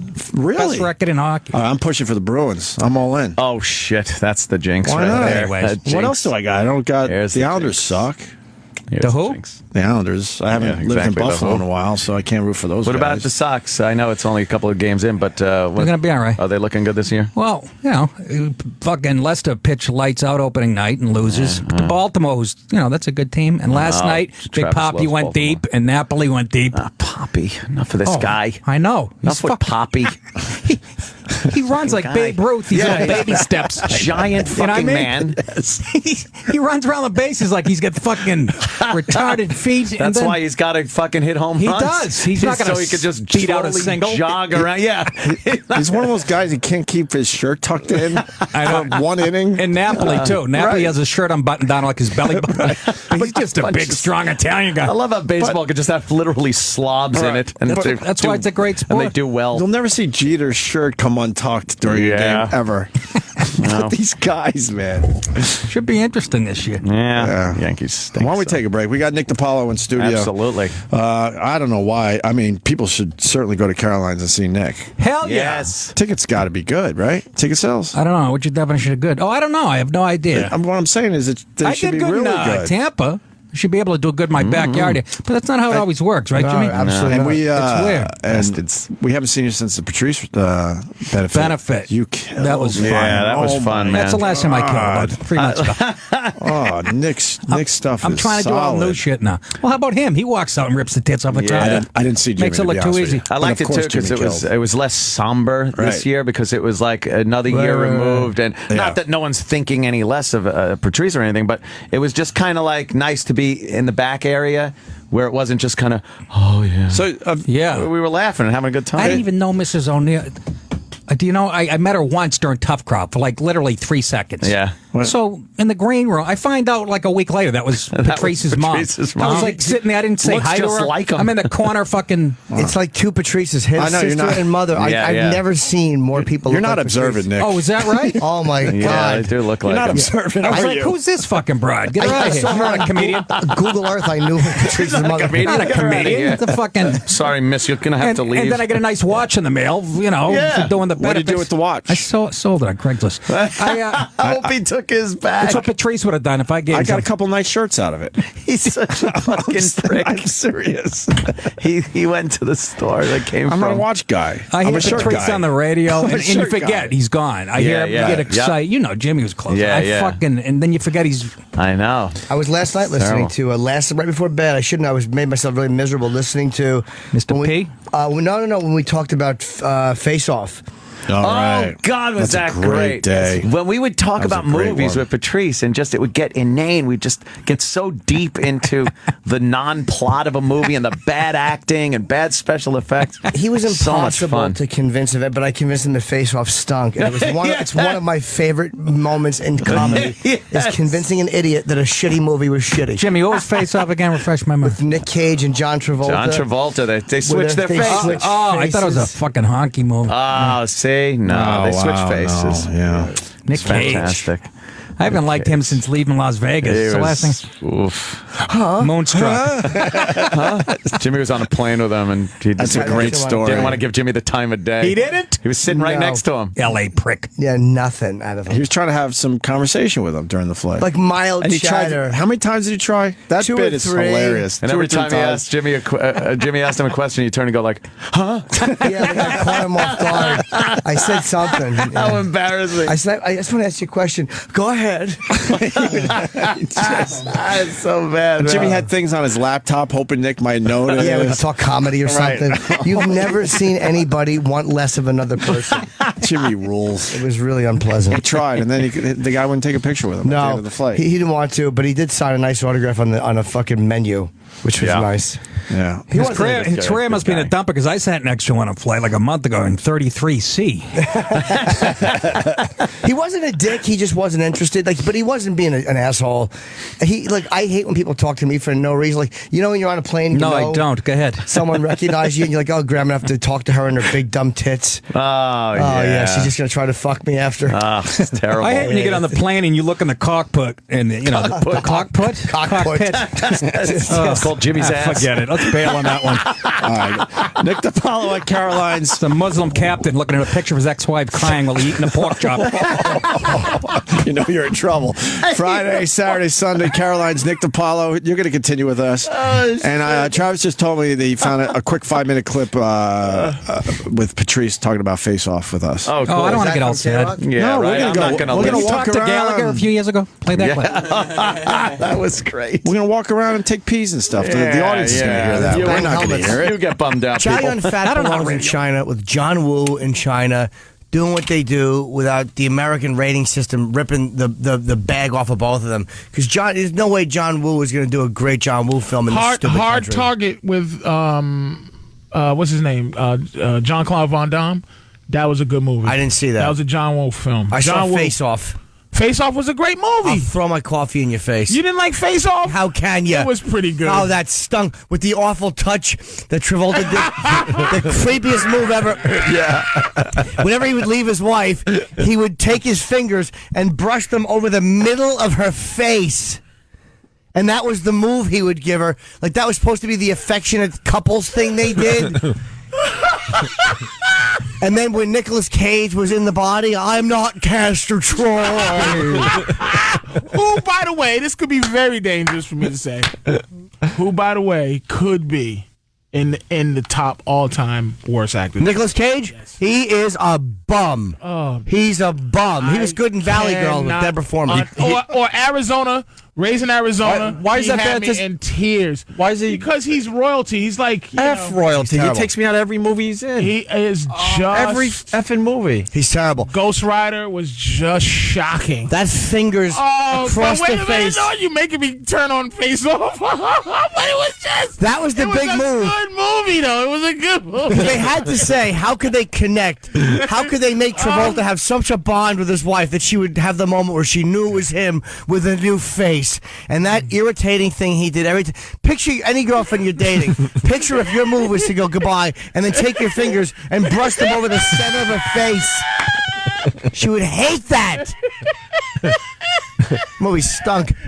Bunch of doves. It was horrendous. I gotta go see the movie again. I gotta see it again. It was terrible. I know we gotta take a break there.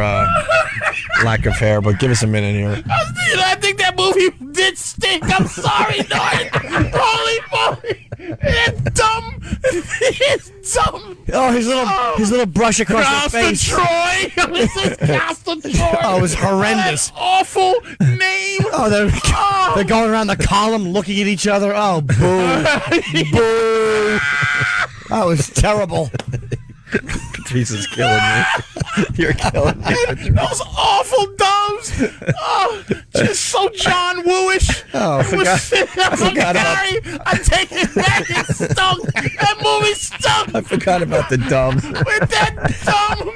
Oh. Oh, that was horrendous. Oh, John Travolta and his tour de force when he played Castor Troy, the mean Castor Troy and the nice him, and they just reverse it. And they both thought they was amazing. And those dumb method actors, they probably sat in there like sucking each other's vibe up as they did. Just terrible. Nicolas Cage probably put on Travolta's awful wig.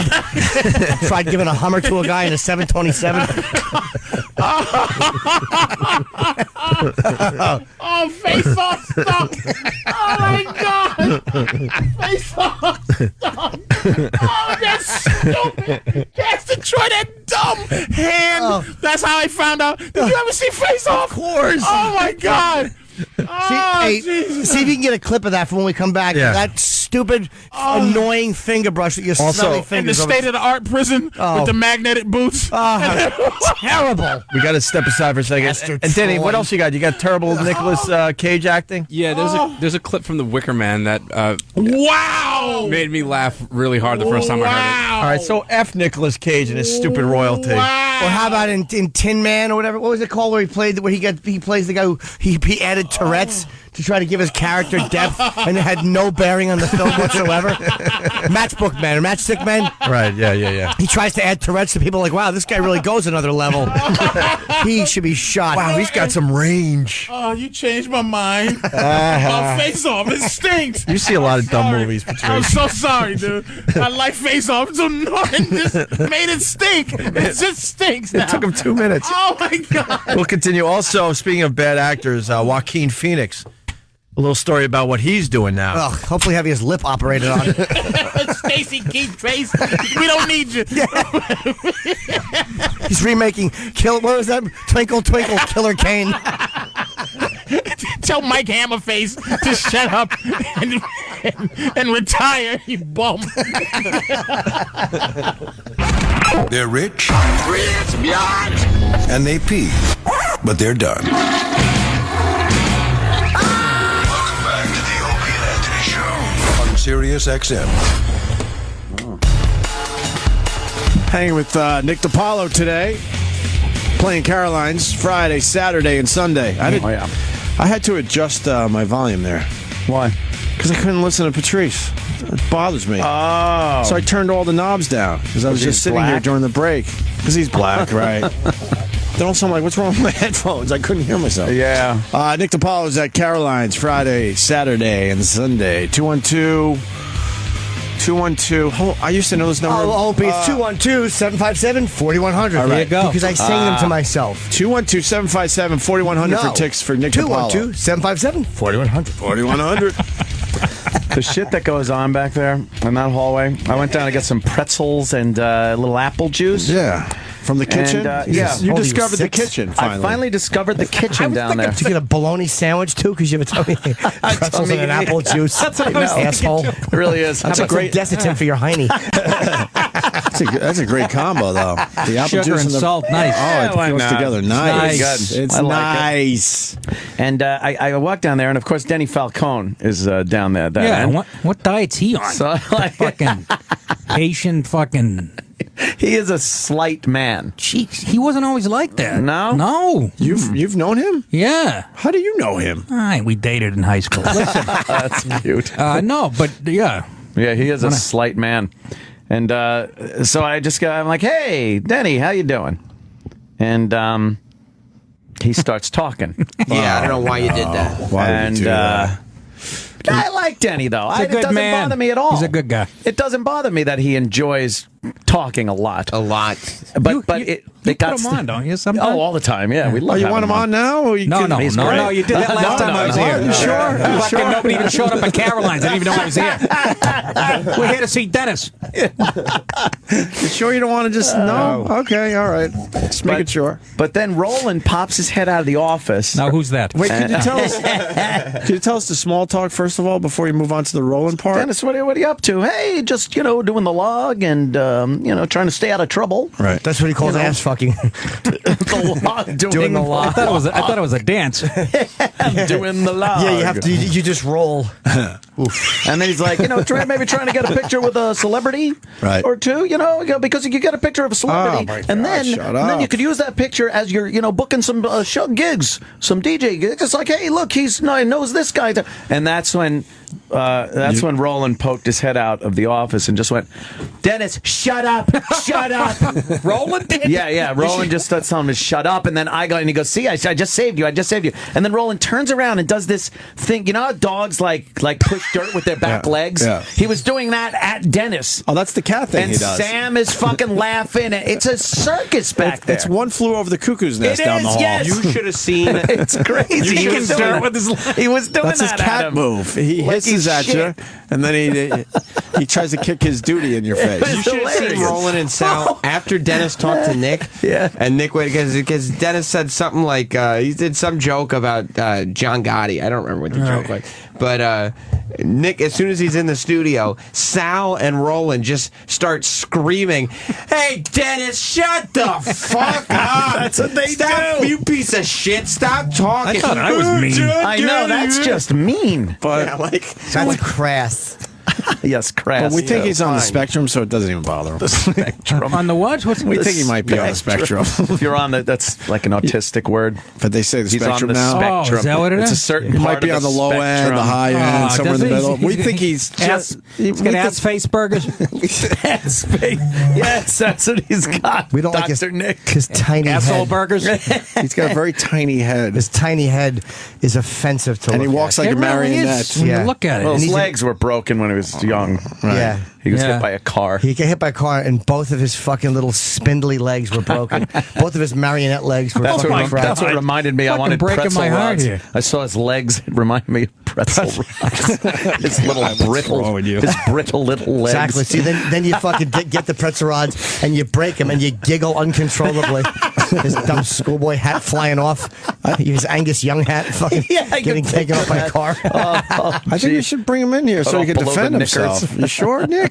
Well, No? you know. He's putting it on me. Danny, come That's on a good down here radio for guy. a second. You got to defend yourself, I'm thinking. Hey, Nick DiPaolo's got a podcast, too. Let's make sure that people know about Nick. Yeah, it's getting funny, actually. How do people get your podcast? You know, they have to get on their roof, wrap themselves in tinfoil, and face due north, and fucking only if it's raining. I don't know how the fuck. No, iTunes. Oh, iTunes. Riotcast.com, nickdip.com. Are you on the Riotcast Stitcher, network? whatever that is. Well, whatever that All one kinds is. of shit. Are you It's part all over the place. Are you part of Bob Kelly's empire there? Yeah, actually. I wouldn't call it that, but The Bob Kelly Empire is podcast empire. yeah, no, riotcast.com. I'm part of, yeah. Okay, so go to riotcast.com. You'll see Nick's And Nick podcast. Dip. Go to Real Nick funny, Dip. man. NickDip.com. And And, Caroline's this weekend. And also, I was writing some notes. I apologize, but you're working on a bit about crystal meth. But it made us Yeah, laugh. I don't have anything yet. I'm not going to pull it out. But you're now. obsessed with I don't crystal wanna- meth all of a sudden. I am, because I watched Breaking Bad and I loved it, and then I watched a documentary on it. Right. You know. Yeah. And they're telling you how easy it is to make. It It's is a good pretty drug. fascinating. If you want teeth of a 40-year-old squirrel, you do that. It's like, That kills me. but yeah. Is that shit that good? I don't know anyone How that has can it actually be good? done it. How can it be good? But you they have know what it's going to do to your face and your teeth. It has fucking brake fluid in it, Oh, and nice. literally drain cleaner. People Drain People are cleaner. shooting this shit into their fucking. Holy fuck! I love this country. Amazing. Yeah, a carburetor fucking cleaner and auto, like quick start stuff that you spray into the carburetor, right? Yeah. God damn. I have a great joke on meth. Oh. I'm like meth. I'm like meth. Boy, I guess bathtubs aren't just for bathing anymore. And I look.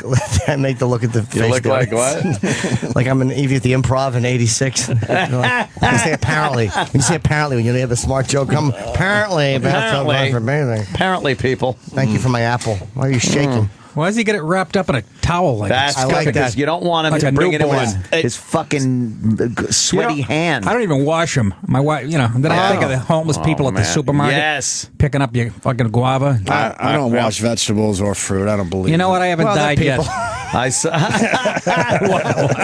There's some other people. They're people. I read a whole thing on it's that website that I go to every so often.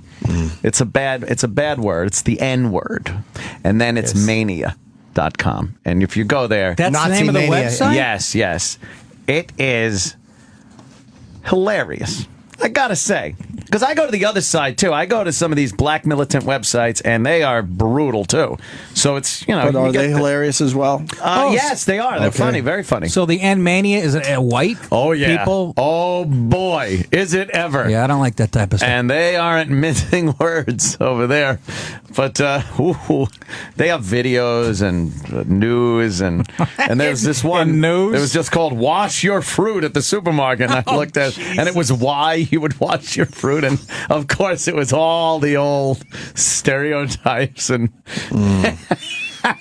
That's the beauty of the internet, isn't it? So some of my audio from this very program is turned up on that site too. Is it? I'm very proud. Well, you Yeah, and they get were away like, with it. They were like, let's never get this bad. Let's tame it down, Anthony. Yeah. The videos are great, though. You put them on. It's like that's where I found that video. A lot of I saw sports highlights. A lot of sports highlights. I saw the video. The black guys barbecuing in the grocery shopping cart. See that one? Oh no! They put the wood on, underneath the cart where you put like the big bag of dog That's food. where they put the wood. They put the wood They put there, the food and in they'll the- put the food in the That's grill. brilliant. And they're cooking. It's brilliant. That's friggin' brilliant. And then if the cops show up, you can And just you push wheel it your away. barbecue away. Right. No muss, no fuss. And they were What are the cooking- cops going to do, though? It's just a barbecue. They're just hassling people because they're black, Opie.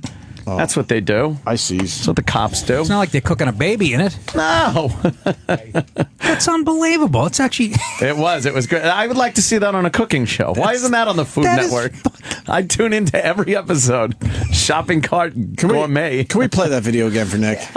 Grilling with Jerome Flay. This has watchability. It really does. I love the audio. This guy he's talking it up. I love this guy. I'd watch this. I gotta record this shit, nigga. That's what you call motherfucking ghetto families to the fullest, nigga. Look at him. Hold on. Let me get exclusive on this meat, goddamn. You know what I mean? I'm gonna get That's how we do exclusive on this shit. meat. You feel me? Check the grill out, nigga. Look, nigga. Hold on. Hold on, nigga. That's a mobile grill, nigga. Grill on wheels. Motherfucker grill on wheels. I love That's this. how we do things, man. Where I'm from, nigga, you gotta eat. You feel me? You feel me? You know what I'm saying? Season water. That's right. All we missing is some onions on this bitch. You feel me? Onions on this bitch. Feel me? Dig it. All we missing is the real grill. You know what I'm saying? What's he pouring on? The nigga from Publix brought us a Kroger goddamn buggy. Kroger goddamn buggy. Are they on the White House lawn? Shout out to the show, bro. Shout out to the show. Shout out to the show. What's happening? You know, boy, baby Drake. All right. We do this shit. Ghetto fabulous. Ghetto fabulous. That's actually. I'm gonna go home and try that. It's brilliant. It really is. I gotta get a shopping cart. I'll probably get a plastic one. Yeah, I wouldn't recommend the plastic ones. No, that is friggin'. It would melt the plastic one. Oh, literal Jim. You talking about the hood? Nigga, this some hood shit. Some hood shit. Is that Who Michelle? wouldn't want to hang out with these guys? Right? Oh, I love looks it. fun, They're the man. best. Nick raises his hand. He's marinating it with his cup of gin and juice. Right. It's just fantastic. Ghetto fabulous. What are the odds they paid for that shopping cart? Yeah, that could be. That video should be doing way better. That's fucking almost. It's one of It's the many brilliant. compliments. It is. Oh, Who it is, looks at okay. a shopping cart and sees a barbecue grill? I It's didn't. fucking be. I mean, I just thought, it's a shopping cart. You gotta lay the tinfoil down, though. No. You gotta. Nah, I don't know that's what they ghetto spray those fabulous. shopping carts with. The fire burns To keep it them off. from rusting. you know, Fine. after an hour after that barbecue, that shopping cart was up on wheels, missing two wheels. Missing They're missing the wheels on it. That was unbelievable. It's brilliant. I love it. God. Hold on. I was going to Jeff. buy a Weber. What an idiot I am. Yeah, fuck that. Jeff in Charlotte has more info on that video. Go ahead, Jeff. Yeah, it's just Opie just kind of mentioned it, but it's the same thing that he said is that those things are coated with like super rust protectant and stuff like that. So when they're burning it, it's smoking off into your food, and so you get to consume all that stuff too. I thought they were just made of stainless steel or something. Yeah. Now look at them; they're super chromed and stuff. You know, Oh, chrome. Yeah, that is some chromium. Right. Oh, well, what are you going to That's not good for you, right? Lying in the blood. Probably, I don't think they're going to have to worry about what happens later in life as far as their health goes. I was going to say. Yeah. So they die at what, 48 instead of 49? I think they have to worry more about lead poisoning at that age than any other metal problems. Speaking of which, let's go to Chicago. Tiny! What's up, guys? I bet you're not tiny at all. A big guy? Yeah, big guy. 6'1", 280 pounds. I love when they that call joke- those guys tiny. Joke never gets old, It's does it? amazing. No. Well, I tweet you guys a couple times. I go by Chi-Town So I Tiny. called Jimmy hetero. I feel like this is a very hostile work environment that I can't function, and I think that the fact that if somebody makes a gender mistake with a prostitute, if it happens under 300 times, you can't make any claims. And so far, all right, I'm still barely under the bar. Not gay. You should go to HR, Jimmy. Yes, exactly. What do you got, Tiny? Oh, you guys are talking about grilling in the carts.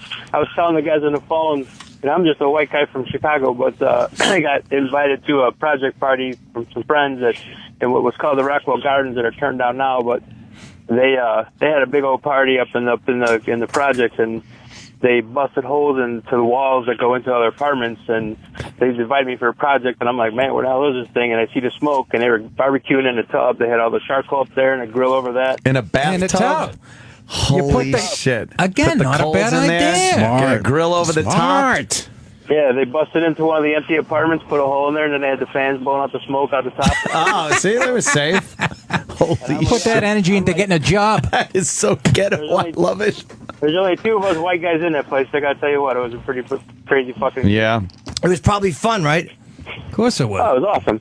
It was great. Yeah. You should have videoed it 2 for white guys. some educational channel. Back then we didn't have the videos, but you got two white guys with a bunch of gangbangers having barbecue. Yeah, right. Why were you hanging out with gangbangers in a vacant building? Just What are you buying doing? drugs. Yeah, exactly. Who you? Edward James Olmos. You were educating them. A mind is a terrible thing to waste, young brother. Terrible joke as well. Wow, was that a long bomb? I tripped on his name and then had nothing funny to follow it up. I really completed the fucking trifecta of horrible guys who shouldn't do comedy. Hey, when you're in the Chirac, you got to explore, You're crazy. Although you're a big guy, you can take care of yourself to a point. Yeah. All right, Tiny. Bye, Tiny. Good talking to you. George Right Miller on. came back to life. I'm watching TV making comments. Yeah. People at home are going, what the fuck What is is he he talking talking? about? We do that all the time. It's like, oh, yeah, that one. Oh, my God. Nothing else in the news. No. Not really. Other than missing Malaysians or shooting at the fucking Fort Hood. Oh, we did. I know. I was in the car on the way down What here about laughing my balls off. what about the Malaysian thing? Any thoughts on that, Dump? Yeah, good luck finding. They're not going to find it. I dropped my watch in my cousin's pool last summer. We couldn't find it. Good luck finding a fucking 11-year-old Malaysian kid. Jesus Christ. In the ocean. From 5,000 feet, they're looking down with binoculars. Yeah, What's that? yeah. It's a fucking turtle. Yeah. In the most obscure part of the ocean, by the way. That's why I know it was a pre-planned. The guy programmed it and said, you know what? I'm going to fucking depressurize the cabin. Yeah. We're going to choke ourselves out. And then this thing's going to make a hard left and land where nobody can find us. No one can find it in the middle. It's like the one place in the world that is the worst place for a plane to go down. That's not an accident. Brilliant. The guy thought it out beautifully. No shipping lanes down there. No nothing. Even the fish are like, what the fuck? Where are we? There's a comedy club there, though. Yeah. Exactly. Well, when you depressurize like that, if he did that, like knowing that he would be knocked out. Yes. Do you think that they all die because it got so cold, like in Payne Stewart, there's frost on the inside of the plane, or do you think that they? I don't think that's what kills you. It's the lack of oxygen. Yeah. No, but you think they Right? die before they hit? The water? Fuck yeah. Oh, I think so, Yeah, too. they'd be dead. They didn't find anything on his flight simulator either. The FBI has finished Imagine being that the shit one up. alive guy on that plane. Oh, man. Yeah. that What if there's somebody out there still treading water? Oh, jeez. What were they drinking? And out there. Water. Yeah. It's odd, though, because there's the co-pilot. Now, if you start depressurizing the cabin, isn't he going to notice something's amiss? Well, obviously, you get him in on it and go, look, I'm going to kill all of us, and you convince him. Oh, okay. You talk him into it. No, you hit him with a Gotta be fucking quite a fire good salesman. Hey, hey, Harry, I'm going to get a coffee. What's that? That's your first coffee. I'm going to get a coffee. That's your first move right there. There you go. I'm going to get a coffee. Hey, here's the last words.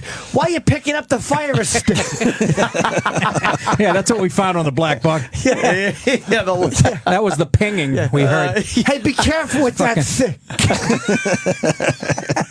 All right. That makes sense. Dull thud of metal. You knock him out. Got to worry about this now when I fucking fly? Yeah. Suicidal pilots? You always now? assume the pilots, got it together. The fuck? And apparently not. They call it isn't that murder-suicide? You That take him to is. what a selfish fuck. That's mass murder. Do it yourself. Yeah, Steal the plane at night, you jerk off. Does that go in the books as like it should like the mass in my murderer book, as one of the biggest mass murderers? Yeah, I would imagine it has to. I put him right up there. Yeah, And you find killing that a lot thing. of fucking people. And we've learned that there's a lot of garbage in the ocean. Yeah. Yeah, everything they say, oh, this is the greatest lead we've had so far. It's just garbage. It's a fishing net and a fucking Barbie doll. And The tsunami in Japan, that shit's still floating out there. You know what I mean? They're finding shit from the Titanic and shipping containers for some For some reason, they're falling off of boats. I took a dump off a boat in high school. I'm sure that floated. Everything goes in the Indian Ocean. It's that's the place to go. I dropped my watch at my fucking cousin's pool. Yeah. How hilarious! We still is can't that? find God it. damn, it's fucking. Good luck finding that fucking perfect sense. Let's come up with another phrase out of the needle in a haystack. I'm tired of that. Exactly. Jesus Christ. How about a cock in a cock pile? There you go. No one has ever lost a needle in a haystack. So why would we even use that? You wouldn't even look for it. You Plus, just get a new needle. All you'd have to do is fucking get a metal detector. You find it in 3 seconds. Exactly. Exactly. Or burn Kurt Cobain own a farm? Right. Or just burn the haystack until. Yeah, there you go. What's left? The needle. You don't need the haystack. What do you need that shit for? The needle's on top. I mean, how long after you drop a needle in a haystack do you realize, oh, nerds, I needed that? They did that on Mythbusters one time, though. Really? Find a needle in a haystack. How did they do it? There were a couple of different methods. One was, I think one was burning it. Right. And another one was magnets. Really Magnets? strong magnets. Yeah, or how about you fucking have a horse do it and then you search his shit? You see the hay. A horse eating the hay? Yeah, and then when the horse goes, and tips over, you know you found it. Oh, floating the hay in water. There was another one. But look, we're learning. But the needle would never be far into the haystack. Do they? Well, you got to shake it Put around. heroin in the needle and bring out a bunch of drug addicts. You'll find it in 3 seconds. Yeah, exactly. Think. What? You got to think. Hold on. CNN has gone with every theory. I didn't hear this one. Suzanne in New Hampshire. Go ahead. Go ahead, Suze. Hi, guys. Good morning. Good morning. How are you? Good. I'm good. I was in the car the other day, and CNN was floating all kinds of theories, and I heard the tail end of an expert saying that possibly they could have given the co-pilot some kind of laxative, or they waited until he had to go to the bathroom, and then the pilot maybe. You know, if he leaves the cockpit. Sure. No, but no one's noticing these shenanigans. First One of all, pilot goes into the bathroom, the other pilot So gets now, up to what lock are we him looking in. for? A shit-filled toilet in the Indian Ocean? They lock the flight deck. Yeah, what happens is, though, I mean, and maybe the flight attendant comes on. There's always someone that comes on to fill that space, just in case the guy has a stroke or a heart attack. The door can be open, but who knows? Maybe it's easier to incapacitate a flight attendant than it is. Oh, well, they did say Yeah, sucker go punch. get me a cup of coffee. I mean, but it was when they floated that by. Well, they also said that it could have been a black hole, so I don't really watch I'll CNN bring my for this wife into anymore. this. I do believe also that the pilot, whoever's left on the flight deck when the other one goes to the bathroom, has to put on oxygen. Why is it a deck? Does he really? I know. Oh, I didn't know that. They have to put on oxygen while... Just in case. Yeah. So that would be a perfect thing to do. You fucking Yeah, wait you till he takes a piss... You put on oxygen. Now he's not suspect that you're putting oxygen on, and then you just depressurize the cabin. He's cool for a little while to do whatever he's got to do while everyone else is We passed just out. figured it out. No more That's talk it. about this. That's not what I. The theory I heard was that he told Here we the go. co-pilot. Yeah. He said, "Hey, do me a favor, go back in the coach and get me some minestrone soup." Because that's what it was. They didn't have any in Why do you business. want minestrone and the soup? co-pilot was walking, and he's in business, and he looks back, and like, remember De Niro in Goodfellas? When he goes, no, No, over there. Yeah. No, in there. I have to go. That's a great. I didn't know that. That would make sense. It's funny, now. Miss. I was hoping that you'd get hung up on, but you made a great Yes. call. Thank you. That's Quit watching CNN, will you? yeah. Enough of that. Watching, I was flipping through the All right. Oh, why? You wanted to watch faux news? For Christ's sake, what are you doing? You're panicking. You should be live free or live free or die. Oh yeah, a real fucking red state, New Hampshire. Oh yeah, yeah. Live free or die. Blue as my balls. I guess it's a state of dead people now. All right, guys, gotta go to work. Yeah, right. Take care of yourself. All right. Yeah. Thank you for the call. All right. Can't get there from here. Yeah. That was always a How you scary doing? license plate as a kid. Live free or die. Why? Yeah. What happened? They don't really follow Crazy through, do stuff. they, with their No, politics they up there, don't. do they? They don't. Spilling over from Massachusetts. Another one. A bastion of fucking left And wing. what are we talking about? We live in a fucking horrible, it's fucking awful, blue. why go out and vote state? Yeah. Just the worst. Cuomo now got his fucking mitts in there. I know. Seven fucking rounds in my gun. And then people get arrested for having 10 rounds in the gun. Legal, legitimate gun owners that have never done anything are being arrested for having 3 bullets too many in their magazine. Who in their comes up gun. with these arbitrary? How does that fucking- make anyone any safer? to take somebody that didn't hear of the law, didn't misinterpret, left in the morning, just loaded up his magazine and slapped in the gun without thinking about how many rounds he's allowed to carry. And do you think that's translating to people that are using illegal guns for crimes? Absolutely. And they're going, up. Yo, man, get those rounds out, that gun. Yeah. Why do they have to have that? Hey, what kind of accent was that? Because that is the majority of gun crimes. Those weren't deer hunters, I'll tell you that much, Anthony. Yeah, it's kind of silly. It is silly. They're not going to follow the same That's why laws. I just wound up loading 7 rounds in my magazine and carrying 2 extra mags with 7 rounds apiece in it. So now I carry a fuckload of bullets instead of I would have just had 10 bullets. That's good thinking. Now I carry 21 bullets with me. He has those hat that you put 2 beer cups in it, but they're filled with fucking magazines. Yes, just bullets. Just 2 beer cans with bullets. Yeah, what are you doing? My head is heavy with bullets. I love bullets. My chin is on my fucking chest because I've got bullets in my hat. Creep.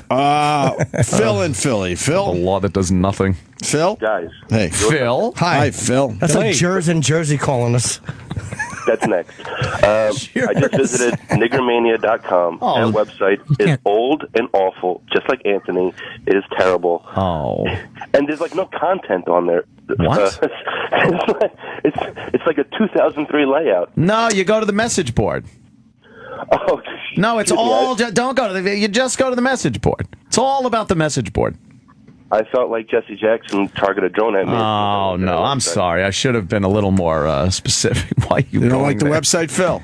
I'm not going. No. It's like being caught with child porn on your computer. It really is these days. I think it's terrible. I think of course it's legal and it should be legal, but I find most people that will go on there and post all this stuff, most of them are just these fucking cowards that will never say stuff. You can't say that stuff. Well, yeah, but you and I can't either.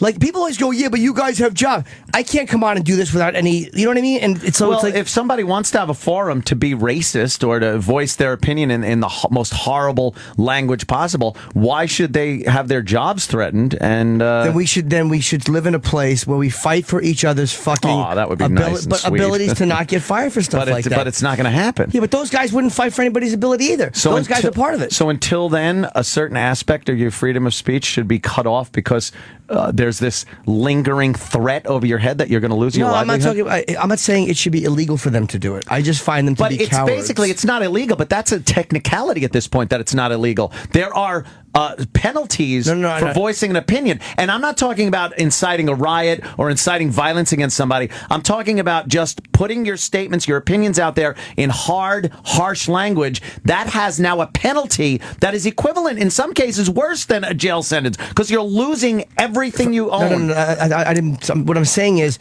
it's not. It shouldn't be illegal to use fake names. I'm saying. I'm not saying that you shouldn't be allowed to do that. I just think they're cowards. And you could call them cowards. There has always been that penalty here with what you said. It's changed. You could say on Niggermania, you could say in the 50s, you can't say now. It's just kind of flipped. There's always been shit you couldn't say here. Always. There used to be a lot more impact in what you had to say for it to affect your life than there is now. Now it's just if you insult someone, if your opinion differs from somebody's and they call you a racist, you could lose your job. In the old days, you used to have to incite a riot. You used to have to do something, tell someone to kill somebody. It wasn't just a basic opinion. In the old days, if you insulted the church at a certain level, there was a tremendous penalty for that. In the old days, in certain part, and I mean back in losing their jobs over insulting the church. I don't think anybody. I think that's if people. We watch people by the week losing their jobs for insensitive remarks on groups. That isn't freedom of speech. It's not. It's disgusting. Yeah. But again, if we're not going to be consistent with it, we have to fucking be consistent. But that speech will go away if we don't let people be anonymous and post those things. That speech will just go away. People should be defending. I have no problem with them saying what they want to say as themselves. I don't think they should be fired. I think they should be allowed to say it. But they will be. But again, you think that's the fucking environment we've created where we just, and I don't mean you and I, but I mean that we don't stick up for each other. People don't stick up for each other's right to say shit You're right. like that. They don't. So in the meantime, but I still don't go on forums until and this do it. wonderful utopia happens where we're able to do this with impunity.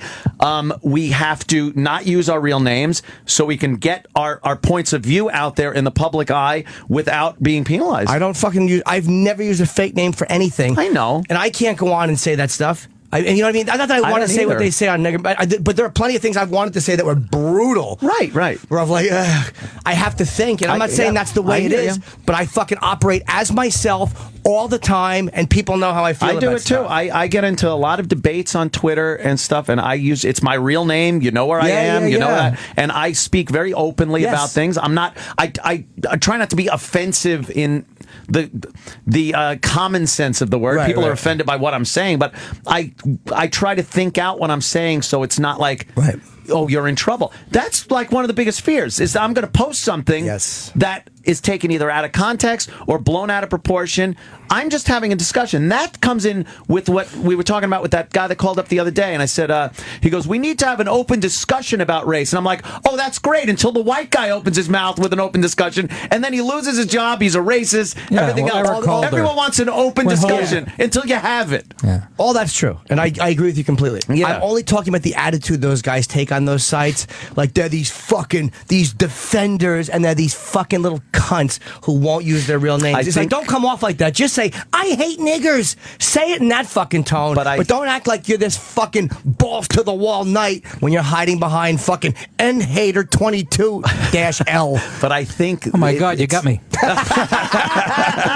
I'm 21, so I recognize it.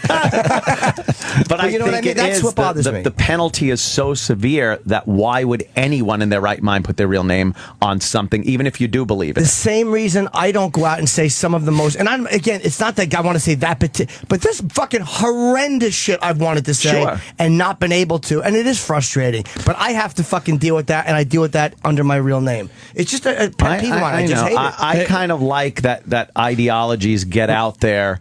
Even if it isn't with anonymous posts, I kind of like that it's still getting out there. They should be allowed to be anonymous. I don't think because it's a fuck you to the people that are trying to curtail everyone's freedom of speech by being the morality police out there. It's disgusting. No, I'm going to pretend to be one way when I'm really another way, because you know they don't have that moral courage in their daily lives. That's the same guy that walks in. He doesn't shun the black guys in his life. Oh, hi, how are you? It's completely. Here's my fake personality. Your personality is real.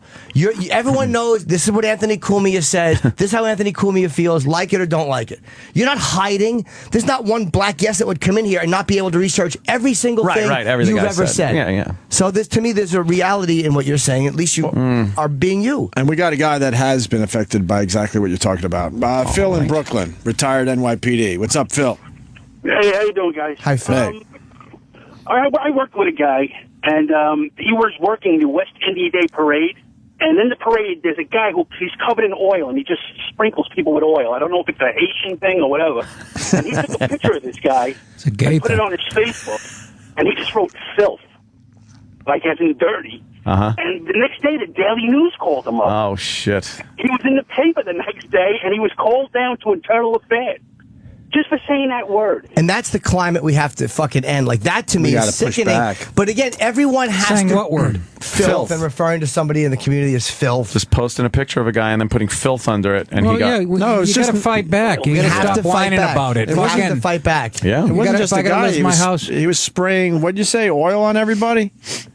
Oil. It's a ritual they do. Like, they spray oil on people when they see them. And, of course, when they see the cops at the parade, they take a handful of oil and hit it on them so they get filthy. That's what they do. Oh, okay. So it's kind of a fuck you to the... we should have the third world rituals. yeah, right. But we don't defend that stuff either. Fifth Avenue. We don't defend that stuff either. We got to defend. We have to defend people for being able to give real opinions without getting in trouble either. But everyone just kind of sits and watches each other get strung up publicly. Honestly, you do have to defend things that you find reprehensible. Yes. You don't have to like it. You don't have to participate in it. But you do have to allow it to exist. Well, yes. And but that's something a lot of people don't even realize. They think that they have this right to not hear something, but that is, you don't have a right to not be offended. They think they have a right to not be offended. Yeah, that's not a right Freedom at of all. speech is it's created to defend unpopular speech. Not fucking. I mean, that's why it's there. Yeah, It's everybody. If it's fucking happy-go-lucky speech, it's like no one cares. Exactly. Yeah. It's like I say, my ears are not garbage cans. Oh, what your butt is. Jesus. It's all about Jimmy's asshole. I know. Garbage Cum can. holder. Just kidding. Just piling on myself. Of course. Dan in North Dakota. Dan. Hey, what's going on, guys? Welcome aboard, Dan. Well, I appreciate it. The thing about that is everyone's just a little scared to even talk about, anything. Yeah. Like at my job, you go, oh, hey, they have this whole memo saying if you say this word and this person finds it offensive, you could be fired. So it's not just about the nigger issue. It's about everything. No, dude, I know what you're saying. Their feelings are hurt. You're right. And that's a sick fucking thing that we have allowed to happen by not defending each other. It grew out of the racial thing, though. It did grow out of the racial thing. It started with a racial thing. And now it's spread it to fucking women and gays. Other and groups fucking saw the success of how you could just call someone a racist and knock them right down and said, well, now you're a homophobe. And we said this was going to happen. Do you Misogynistic. remember? Yes. Political correctness is created to stifle white heterosexual males, basically. Well, there you Show go. me a black guy getting in trouble for saying something about a white guy or a gay woman or a fucking female comedian getting in trouble for shitting on him. Ain't gonna happen. No, it all depends on the group. Like, you know who black people get in trouble by? Asian groups. Because Asian groups don't have a guilt with black people. They have, if black people say, radio hosts say shit about Asians, they fucking go right after them as much as they go after white guys. They're, fucking stealing their bodega shit. yeah. But you know what started political correctness? Hold on, I'm kidding, by the way. That was a joke. Andrew Dice Clay. I can't think of anything right before that, but he, with the women's groups and the gay jokes, and then people saw results when they went after him because they yanked his movie deal. He was such a lightning rod at But I'm trying to think of what before Dice, because Dice, I think, was responsible for a huge part of political correctness without meaning to, was they went after him, they got his movie yanked out. What before that was the real lightning rod for it? Well, no, I don't know, but if you watch movies from the 80s now, you can see it taking shape, the political correctness. Like Philadelphia, that movie, all the old white guys were in the sauna making gay jokes and shit. All the bad old white guys. Every movie from the 80s, you can see it where where the guys start to get stupid and the wife is strong. Just watch all the movies. You can see it taking hold. Now it's at a level I never thought it would get to. But as far as a single, other than a single person before Dice, that maybe he was I hate to see Strawberry Comes back, but maybe that was it had started like maybe you said in the 80s, and then when that happened, it was people was like pow, and they got results. That was a big one. Kennison was in that same world. Yeah. But like Rickles were doing it for years, never grandfathered in, I think. Yeah. And he was doing it without cursing necessarily. There was something, and he hit everybody. And what's fun about that? Exactly. What is that, better? Oh, fucking. I'm black. You're black. I'm white. Them's the breaks. Oh, was he funny? Jack, what do you got for the show, buddy? Hey man, Jimmy, he's like the little Jewish guy in school that used to walk up to the black guys and go, "Hey, you know him over there? He just called you a nigger. He's one of those pussies that walks around. That's right. My thing. I'm a liberal. I'm a nerd. I can't get any chicks. I'm an ugly little douchebag. So liberal, self-righteous guy. That's me. I'm Mr. Self-righteous. Yeah, very liberal. That's him. Very liberal. It's easy to be liberal because you just take a stand. But it's hard to be, I guess, a real dyed-in-the-wool conservative American like you, right, Jack? Absolutely. Absolutely. Absolutely, Jack. We join the military. We do the right thing. I know you do. We do all that stuff. Yeah. Little faggots like you run around talking about sucking dick and taking it in the ass. Yeah, so what? What do you fucking don't like when I tell cute stories? Hold on, joke blocker. Let my friends laugh. Timing of diarrhea in the ninth inning. Hold on, real red, white, and blue American BLEW. Dime a dozen. You're nothing. You're just a little tool. That's all you are. I am, but you know what, stupid? You listen to me. So sit in your car, bitch boy, and keep your fucking ears tuned. How many priests fucked you in the ass there, dickhead? Can I answer your question? Can I hold on, fake angry white guy? Around while they're fucking you. Is that why you hate Christians? I don't hate Christians. Oh, you're Mr. Liberal. Listen, man, you're done. You're done. But you're still going to listen, aren't you? You're so easy. You're still going to listen. There's a million of you out there. Good. should. A million tranny lovers. We should rise up and help the transsexuals get what they deserve, which is big hugs. I'm Mr. Self-Righteous. Ooh, Jimmy, everybody's a racist, and that's my thing. Everyone's a racist. What? Blah. You're done, man. Nobody cares. But you do. You called up and you needed to talk to me. Nobody cares. You care. Got a great story. Great. Yeah. Jack, you care. I can feel it. I can hear it in your voice. I upset you, and that's what I wanted to do. Have a nice day. No, not really. Did he upset but you? that, by the way, for a real military guy, you think like a woman. That was a military guy? Oh, yeah. We joined the military. But it's like then you call up and go, I just wanted to affect. That's a fucking chick thing to do. By the way, at Joe_Trucker. At Joe_Trucker. Thank you. Oh, he'll get a lot of lovely. Let's say hi to Cameron. Joe the Trucker. Toronto. Cameron. Hey, how's it going, guys? Hi, Cameron. This is socialist. Hey, I just wanted to... yeah, we are socialist fucks up here. I hate it. Yeah. All right, I guess we agree on that. Nice talking to you. God Bye-bye. bless. I just wanted to know why Jimmy cares so much if people use an anonymous name online. He's free to use an anonymous name online, too. I'm sure Anthony doesn't use his real name on Niggermania. No, I actually, I'm not signed up to any websites. I just visit as a guest on many websites. You could even look at who I follow on Twitter. You'll see I actually follow a lot of militant black sites, horrible liberal sites. So I do run the gamut to get my info. Cameron, you don't see where that could be cowardly at times, though? Yeah, no, it certainly can be cowardly at times, but I think also what's cowardly is people going after it sometimes, overreacting. But I'm not saying going after it, Cameron. I'm not saying that it should be not allowed what they're doing. I'm just saying I personally find them to be cowards and fake like rebels and tough guy, and it annoys me. I don't think they're all cowards, though. But I'm answering you why I don't like it. That they wouldn't say in public, but a lot of these people are saying things that they would say in public, but they're too afraid of irrational backlash.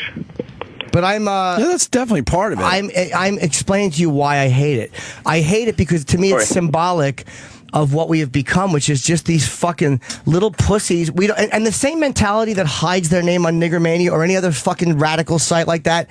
That mentality I hate just as much as the people who don't defend Stephen Colbert or don't defend people who say racist stuff. Like we just all want to fucking sit back and protect our own little stuff, and we don't give a shit what the next person has to Jimmy, deal with. when hold on, sir. Hold on. Could you hold on for 1 second, sir? I defended Hold on. Do you have an earpiece on your phone, sir? Yes. I am just. Hold on for a second. Hold on for a second, Jimmy. Okay. What do you think about the people that black themselves out when they're doing an interview because they feel they're in danger of?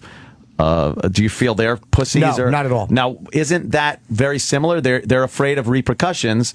No, but based I think on who they are and what they're going to say. That's true, but I think we understand the difference between the mafia killing you and I want to say nigger and I don't know how to say black on a website. To me, there's a different thing that we kind of understand what the difference is. Like, I'm not saying that to me, I would be a fake if I said that. Yeah, show your face. I wouldn't show my face if the cartel was after me. You know what I mean? No, I think that's a completely different thing. But relatively speaking, I think some of the repercussions that you can get just by speaking openly about race and religion or homophobia, relatively speaking, it could ruin your life. You're not going to get your head cut off. I understand that. But losing your job, maybe your family, maybe that seems to be But there's pretty also bad a lot too. of guys that are anonymous that they know damn well they're not going to lose their jobs for what they're saying, and they still choose to be cowards. Yes, and I kind of understand. True. I understand Jimmy's point. That's true. And then fuck the rest of us then. Because when Phil Robertson said what he said about gay people, I didn't like it or agree with it. I still defended him. And he never should have suffered a penalty for that. Right. And enough people went on Facebook and said, fuck you, A&E. Right. And what happened? They put him back on. Right. So if people would just stop sitting on your fucking fat asses and just speak up and go on Facebook or wherever we can speak up, they would stop penalizing everybody. But we don't. We just sit there and watch it happen because we secretly like it. Hold on. The latest one is Colbert. How many people stood up for Colbert when all a lot of people did. So it's proven that we could push back and get some things done. He's almost untouchable, but yeah. Well, as far as Colbert goes, I was happy when he got in trouble because he makes a living mocking guys like O'Reilly, and he feeds that politically correct crowd. He feeds that crowd. He almost seems untouchable and sometimes at that point. it came back to bite him in the ass. On a level do you like, see what I'm saying? I like see what Kobe. you're I met him at Tough. He's Crowd. smart and funny. Yeah. There's no doubt about it, really. But I'm just saying, he feeds that politically correct machine by mocking. And felt untouchable because of it. And it turned around and bit him in the ass. The monster that he helped create with Jon Stewart. And so that was my take on it. It's like, good, he get fucking bit in the ass. But I don't want him off the fucking air. No, of course not. Just the mentality that people do is what's disturbing. The fact that that's Suey Park, and they went after him. And I watched her interviewed on the Huffington Post Live, and they said that the guy really killed her. But the guy wasn't that bad to her at all. But you could see she was like, well, white men feel entitled to interrupt me. And it's like, but the thing is, people only like she probably would be one of the first ones to go, don't generalize, or generalizing is wrong. And then, but that type of generalization, you can generalize okay. about white men. Exactly. Oh boy, can you ever? And this myth that it's only okay to punch up when you're doing jokes is people's excuse on why what they're saying is okay, but why what Nick is saying or somebody else. Well, you're punching down. No, whichever way you want to punch it. Is it? Why It's punch a joke. down when you could kick? Well, but you know what I'm saying. A joke is it's all bets are off. I love this notion I'm part of the oppressor. Meanwhile, I'm making $25 at the Comedy Cellar. Yeah, I'm stepping on your throat. Shut up, you fucking what? I did an Asian on my podcast.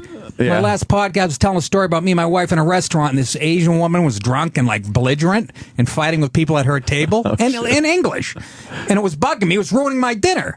So I just started going, and I started doing it louder, trying to get their attention. Right. And other tables were looking at me, and my wife's getting all embarrassed. But it was a story I told on my podcast. But then I look at my Twitter yesterday, and some girl said, thank you for doing the Asian accent. And I didn't know if she was saying that sarcastically, if that's somebody who's going to get me in trouble. Right. Or, See, just that you have to think that now. I don't think it. It's the weirdest. No, that you got to think like, is this going to get me in trouble? Like, I don't want to fucking think that. I don't think it when I'm doing anonymous. it. But I'm at the tweet. The tweet I didn't understand. Thank you for doing an Asian accent. I didn't even think about it. And I was trying to look at her. I was trying to look at her. What do you call it? The profile pic to see what she was. Yeah, let me see what you are. I mean, I'm fucking. This is what I should be writing jokes. I'm going. That's what you're dealing with. Cameron, Jack Sue's niece is going to fucking get me fired. You good, Cameron? Oh, yeah, I just have one more point. I agree with Jimmy that it's gross how the majority of Americans... About what? I'm sorry, sir. Sorry, what? I didn't hear what you said. You agree with me on what? I agree with you that it's gross how most Americans are going after guys like Colbert and Paula Deen and stuff, but it's not every single American, so why should the individual be punished for the majority? Because I don't want to see the individual punished. I just found that as a country... And that's why I use an anonymous name then. I feel that we have always been selective in what we fight for, and it's like if we're not consistent, then we're fucking frauds, and it drives me nuts that people, because I know as a person, I defend people I don't agree with. I defend people who say things that I think are repulsive. I never once wanted someone to get in trouble for what they said, and I speak out against it. So if I'm doing it and someone else isn't doing it rationally and respect, then fuck that other person. It separates us from the rest of the world. Yeah. The freedom of speech thing is what we should really... And the people that come here from other third world shitholes and from oppressive dictators should fucking celebrate it, not join the other side. Making fun of a Hispanic. You should be fucking... glad we have this because you're First Amendment allowed right here to do that. So in turn, you could sit there and badmouth whoever the fuck you want to without worrying about being penalized for it. Words hurt. No, they don't. They don't fucking hurt. No. Another side of this, thank you. We got to move on. Another side of this, we got a business owner that has a point to make. Big Bad John. Ooh. What's up, Big John? Good morning. Hey, you got a great point on the free speech thing, but it goes both ways in terms of expression. So if you're a business owner, particularly, like you, the individual, own the business, you have a right to be able to select what kind of individuals you want working for you and representing you and your brand and your own name. Sure. And so you got to be able to say, hey, like if this person is acting in a way outside of the workplace that could come back and impact my business, then you have to be able to have that same, be able to say, you know what, that's not okay. So I'm going to make a choice. I mean, it's not so black and white to just say. Well, hey, I think that's where the anonymity comes into it also. You could have somebody that does a fantastic job. He's one of your top employees that goes home and puts a manifesto out on the internet about race or homophobia or misogyny, and it doesn't affect him at work at all. But if he was named, they would trace it back and go, oh, here's where he works. Let me send this to his boss, see what kind of monster he has working there. I don't think that's fair. I agree with you. And if we lived in a place where a boss would look at that and go, wow, man, that stinks that this guy said that, but I can't fire him for it, then that's what we're supposed to be. What if now people say, I'm not going to buy stuff from his company because he has people working there that'll like this. You're saying everyone should be like of the same mindset. That'll never happen. No, I know. That's not at all what I'm saying. No, not you, sir. He's talking to Jimmy. But you're right. Jimmy we won't all be at the same mindset. Jimmy. We won't all be in the same mindset. But then again, let's just not pretend that we're this fucking free speech oasis when there has always been shit people got in trouble for, always been relationships that weren't allowed or opinions that weren't allowed. Always. We've always claimed the same thing about free speech and freedom to have this, and it has always been a fucking fight or, well, this is okay, but that's not okay. I understand. It's always been sectioned off. You could go back to, have you ever been a member of the Communist Party? Come on. And they were Those blackballed. were the good old days? No, I understand that. Well, but now it's just so much more of just a casual idealistic idea will get you so fucked now. Your opinions of facts, just your opinions of fact-based things that happen. If you voice them, you are, like I said, racist, homophobe, whatever it is. Well, so much more of our opinions now are going out, too. Don't forget, back then, you didn't hear everyone's every thought. So now, instead of once occasionally, there's 5,000 things you've said. I had 4,000 downloads last week. I think it is because we all want to be heard. Yeah. So it is. There's almost a selfish aspect to it now where it's like, oh, I need to be heard. You need to. It's like, you'd think that would help the situation. Yeah, you know what I mean? Put sunlight as a disinfectant. We're all aware that it's too politically correct. So let's all join in and go, fuck this. We should be able to say what we want. Because everybody turning around and calling someone out and trying to get them fired and fuck them is also writing shit that a bunch of other people want him fired and fucking Every penalized. one of us can be bitten by it. Yes. We should be uniting, man.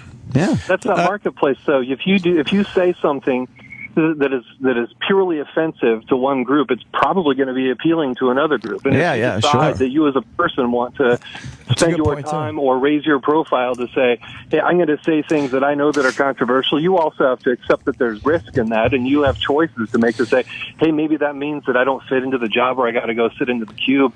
And they want everybody to I understand that. You're right. It is getting stifling, and that's just it. I understand with every right we have, there's a responsibility. That's understood. And even with the freedom of speech, there's a responsibility that goes along with everything you say. But there shouldn't be this overwhelming responsibility to not offend people, because that's not what it's supposed to be. That's right. I'm not going to incite a riot. I'm not going to slander or libel people. Those are the responsibilities that you have to have with the freedom of speech. Not saying, here's my commentary on inner city crime. Here's my commentary on gays in scouting. Here's my commentary on women and their abilities in the workplace. Those things will get you fired now. Well, that's because underneath, like that, again, all that goes into how full of shit we kind of are sometimes. Like if we just admitted, this is who we are and this is how we think, we wouldn't be punishing each other so much. But we all like to sit there, and it's the same reason Paula Deen got in trouble for saying nigger 35 years ago, and people act like Matt Lauer and everyone. They were so disgusted when we all have said racist phony, stuff. Of course, phony shit that they laid on her. Oh, you. She was being robbed when she said it, though. Yeah, but that's exactly it. Can we bring that into the argument? Just bring that Seriously, I hate to bring that fact into it. God. But there's ever a time where you might want to drop the N-word. You might think of hateful things. Can we make a fucking caveat for her there? Jesus Christ. There might be some words that come to mind when that's happened to you. Yeah. Right. Oh, You go over my head. You've been warned. Who the fuck, you, Barrymore? There's a big difference from when a celebrity or somebody's vilified, and I completely agree with you on that.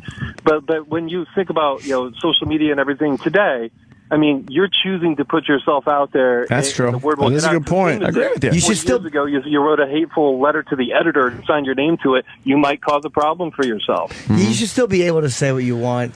Without a problem. Let me ask you a question. Sure, just accept the consequences. But there shouldn't be the consequences that there are, dude. You should be able to say. But you're saying that there are no social norms. I don't disagree that things don't get out of control, particularly with respect to celebrities and just the regular the people. pounce mentality. A cop should be able to go on and say. I'm sorry. A cop should be able to say something look. Maybe you can say cops are a little different because we do give them a gun and and a lot of rights. We give cops a lot of freedom because we trust their ability to handle a gun and to cuff us and take us in a car. And you're hoping they're unbiased. And I mean, there's a weird all right, is that an insight into his personality? Right.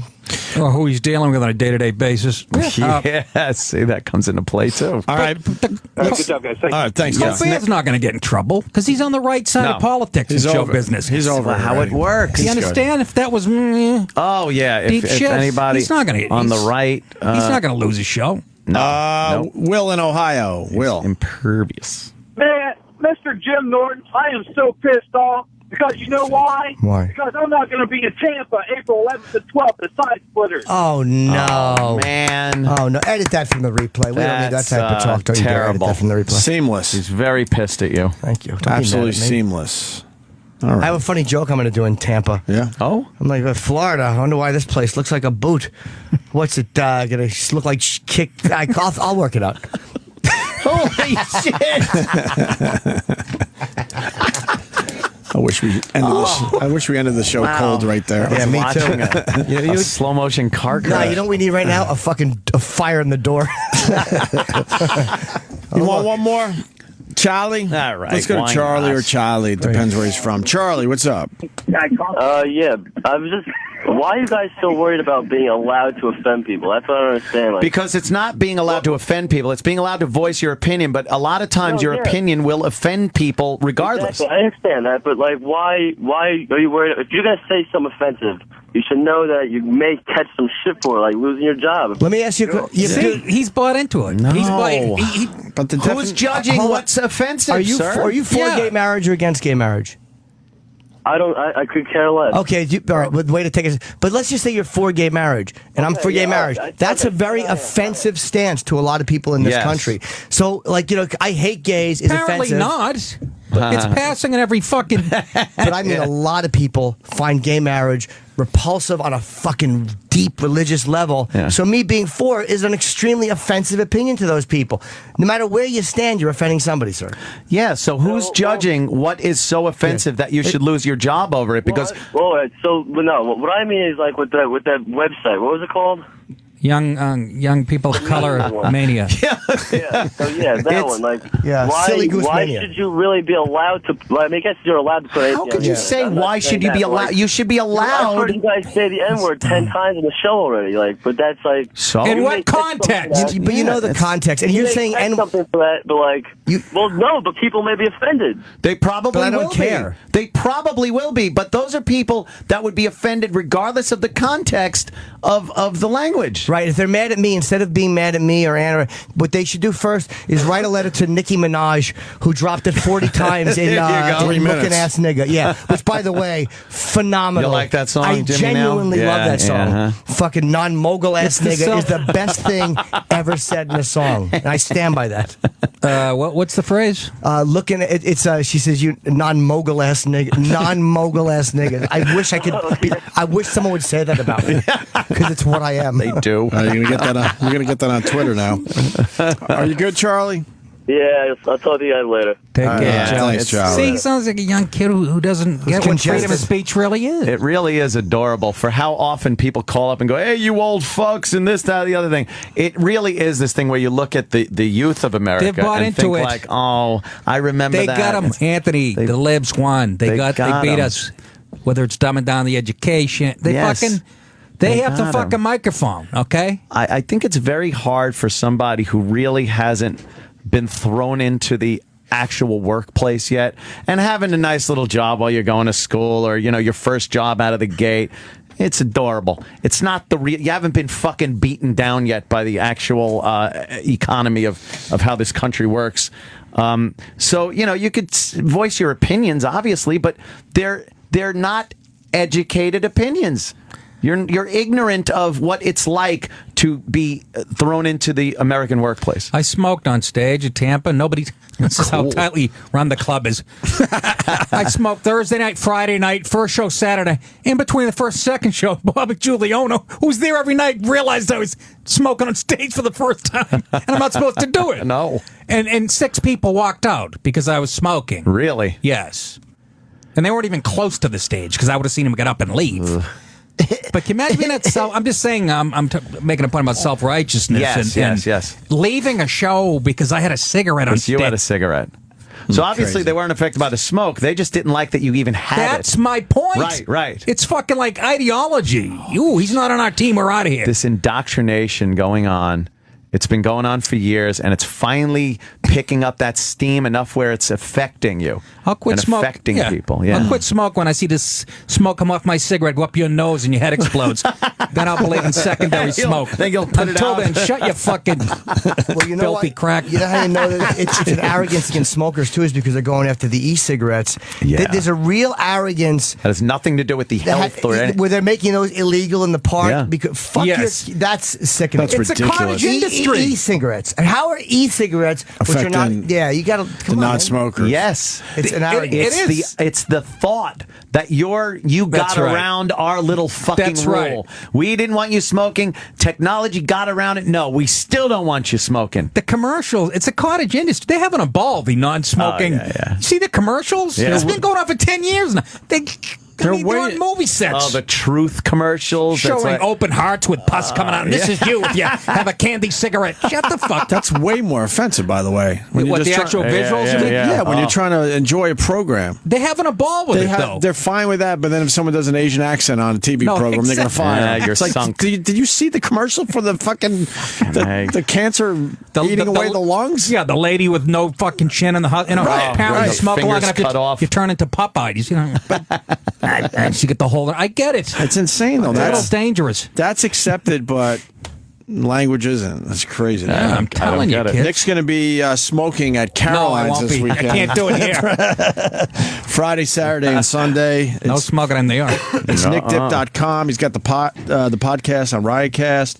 What else, Nick? Yeah, nickdip.com, Riotcast, iTunes. What a good. I'm on Twitter. All the other shit. Yeah, you killed it today, bro. Oh, yeah. Nick a lot of DiPaolo fun. on Twitter. Having Nick in. Love Thought it. that was off, to be honest with you, but thank you. What are you Fuck kidding? no, you were great. Fucking love it. I think we're done. Jimmy, you got anything? Yeah. Just Tampa and Caroline's. Coming up, Caroline's 24th through 27th, Tampa 11th and 12th of this month. Are you being called a liberal on the...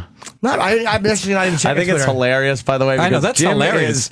Is A liberal. so not a liberal. But it's also like people are just such dummies. No, it's two camps, and they throw you in one of the other. Right. That's exactly it. I'm a hard Dopes. right-wing fucking religious right guy. Say- Meanwhile, I am the furthest thing from that also. I get that. I get it. Like the conservative side. I don't even argue with it anymore. You know, Yeah, it's yeah. like I just okay, whatever. Because of Patrice, Do the shit I said to him on Tough Crowds. It's Yeah, fucking, yeah. He's gonna be looking down, laughing his balls off, dragging this fucking anchor around my neck for the rest of my career. Do I love a good abortion? Oh, I couldn't be happier that abortion's illegal. You should have been one. God damn it, a bear trap. I stepped right in it. I thought I was pro-life, and I was listening. They were talking about abortion on the radio in my car. This is true, right? There's 55 million abortions since Roe v. Wade passed, and I was like, that's horrible. Then I went into Dunkin' Donuts, only one guy in front of me in line. He was like, I guess, all right, maybe they have a point. I'm not saying snuff out a kid's life so I can get my latte. Times like, maybe I am. I fucking love it, man. All right, well, But I'm a conservative. No. see you tomorrow. Later, man. The Opie and Anthony Show is drawn to a close. Stay tuned to reflect, relive, and get the story behind the story of the finest moments of today's show. Sam Roberts' Opie and Anthony Post Show begins in moments. Unfortunately, the Opie and Anthony Show is over. Fortunately, we have a hard time letting go. The stories behind the stories. The backstage drama. Everything that made today unforgettable. Call 866-WOW-1-WOW now. And look back on another legendary day of broadcasting. This is Opie and Anthony Post Show with Sam Roberts.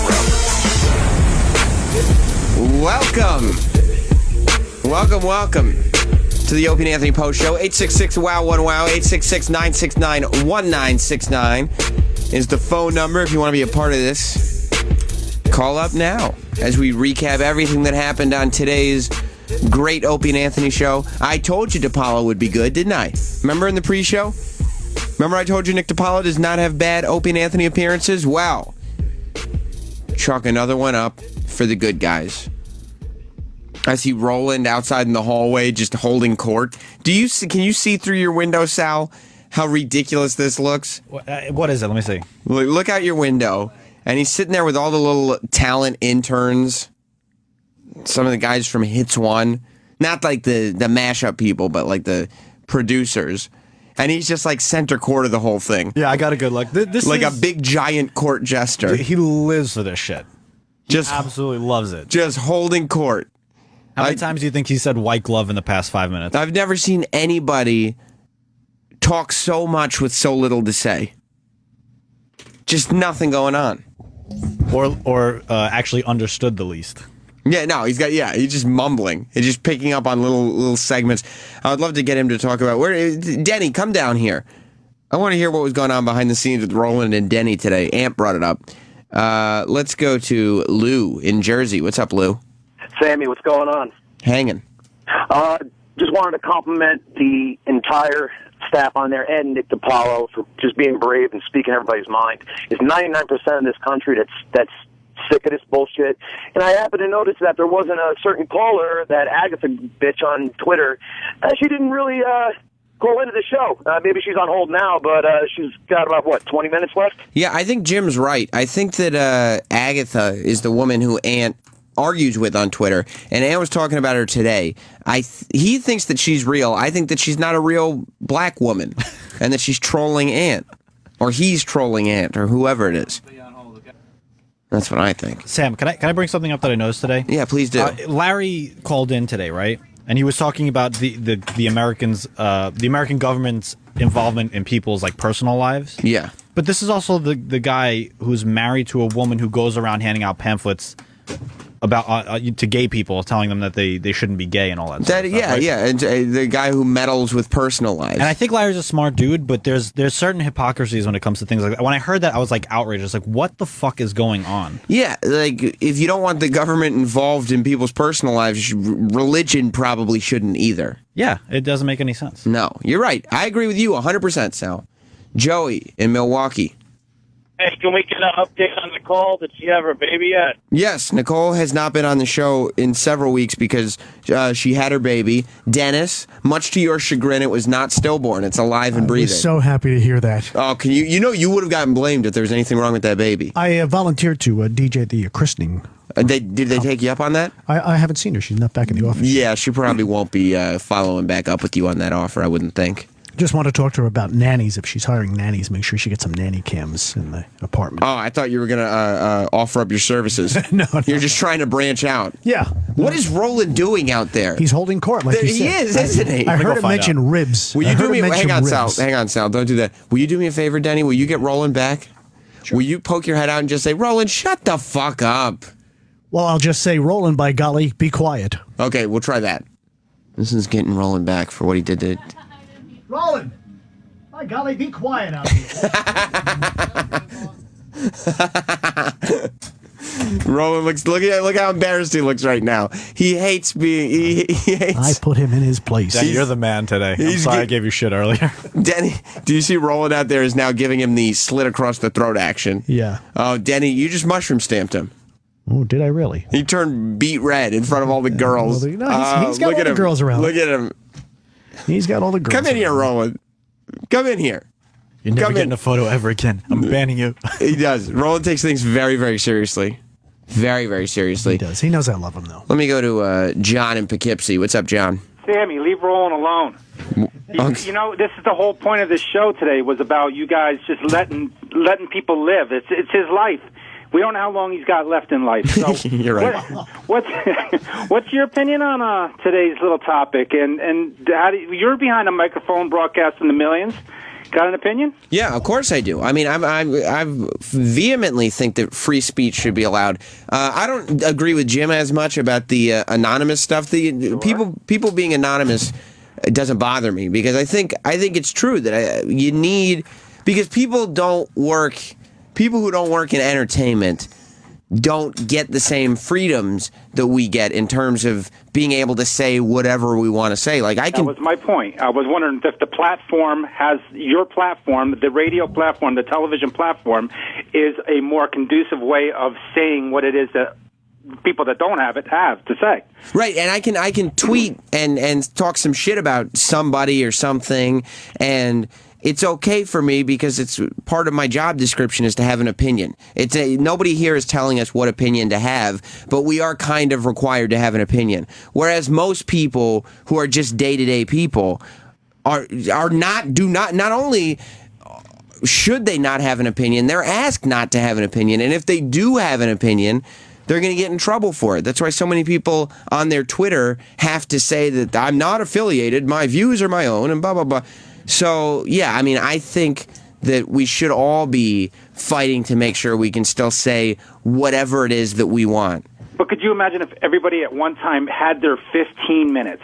I mean, there's billions of people, and they all had their 15 minutes to just speak their mind, like O&A. Well, it's almost there. With all the people podcasting, it's really, and Twittering and all this stuff, it really is almost there. But people jump on it just for the thrill of being it and not actually voice their true opinion. But you know what you find, John? You find that the more you open up the ability for people to be able to talk, the more you find people don't have that much to say. Most people, exactly, when they get behind a microphone or they get into a situation where they know people are listening, they just want people to hear noise coming out of them. They don't actually have an opinion or anything to say. And you could tell, I mean, think about people in your life. How easy is it to sway most people's opinions? Super easy.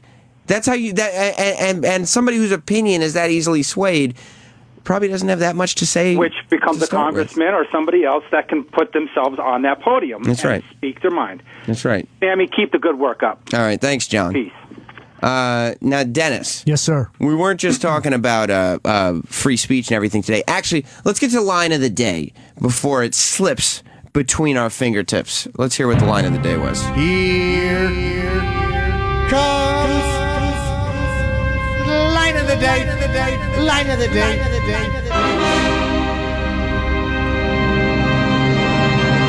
What was I going to do afterwards? The babies went to the nursery. My wife went to sleep. I went to work. Congratulations to Mike Francesa, winner of today's Opie and Anthony line of the day. I wholeheartedly agree with him. You do, Denny? Yep, because I was in that position. You were? Yes, I was. Back when my son was born, my middle son, Michael. Now, that means that you actually fornicated with a woman to produce a kid. Is that correct? Yeah, I have 3 children, yes, of course. See, that's very weird to me, because I can't imagine a woman allowing you inside of them. Hey, as the Miracles would say, I'm just a love machine. Oh, and God, I won't work for nobody but you. Ooh, yeah. Oh, I wish you could see the little dance that Denny just did. You saw that, right, Sal? I need a shower now. Ooh, yeah. Oh, it's bad. What music do you listen to when you're making love? What's that? What music do you listen to when you're making love? The Walrus of Love, Barry White. Do you put maestro. on? No, I don't know.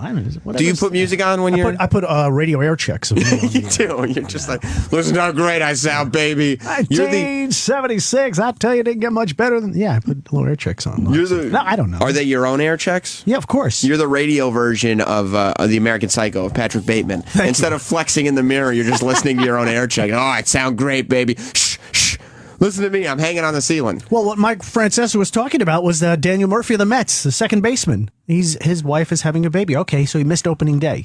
Again, opening day should be a national holiday. He missed that. What do you mean it should be a national holiday? It should be a national holiday. Why? Because it's baseball. Who cares? And baseball is what is good. Everything is good. Is baseball. What if I say WrestleMania should be a national holiday? Okay, you're entitled to that opinion. It's your opinion. Yeah, but it can be wrong. It can be stupid. Okay, it could be, but more people I think like baseball than WrestleMania. I think baseball worldwide. I don't know. We'd have to check the facts. Don't put your foot in that horse's ass that you call a mouth. I'm just saying maybe. Yeah, maybe. I said maybe. Maybe. I prefaced it by saying maybe. Non-committal piece of. Anyway, go on.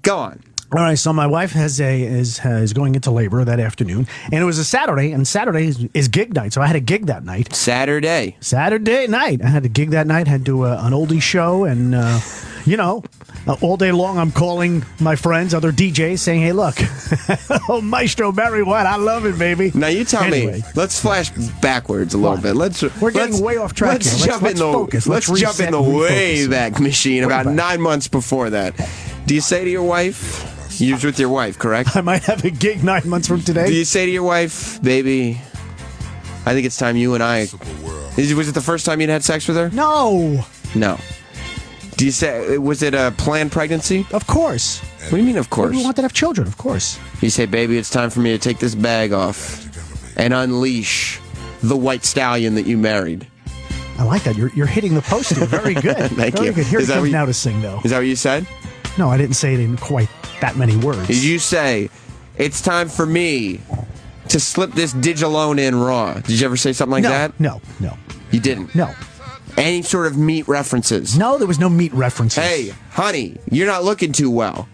Maybe you need to get slipped the red hot beef injection. No, I didn't say You did not say that? No. How many times did you have to go before you got her pregnant? I don't remember. I don't know. What do you think, though? Was it just one and done? Because if so... Could have been. Look at you. Oh, man. Dennis Falcone. I don't remember. It's a long time ago. You know how deep he must have pumped that sperm into her? That's amazing. I don't know. Some guys... Can I tell you something, Dennis? Please. I've had unprotected sex with my wife before. She's not pregnant. You know what that means? You have a much stronger sperm than I do. That's what that means. Congratulations, Dennis. You are all testosterone. Now, let me ask you something. What's more impressive on you, the piece or the bag itself? Well, I thought we were talking about me doing a gig on that Saturday night. I don't talk about things like What's this. more impressive to a woman on you? Is it the twig or the berries? My you know personality. What I'm saying? I think my personality just wins it over. I don't know if that's the case. It ain't the meat, it's the motion. Not if you got a nice, not if you're packing a nice tube steak. Is that what you called it, a tube steak? No. What'd you say? Maybe that's why it's not working with you and your wife. You're calling it all these silly words. That's what I say. Just go in there, put a little Barry White music Jess, on.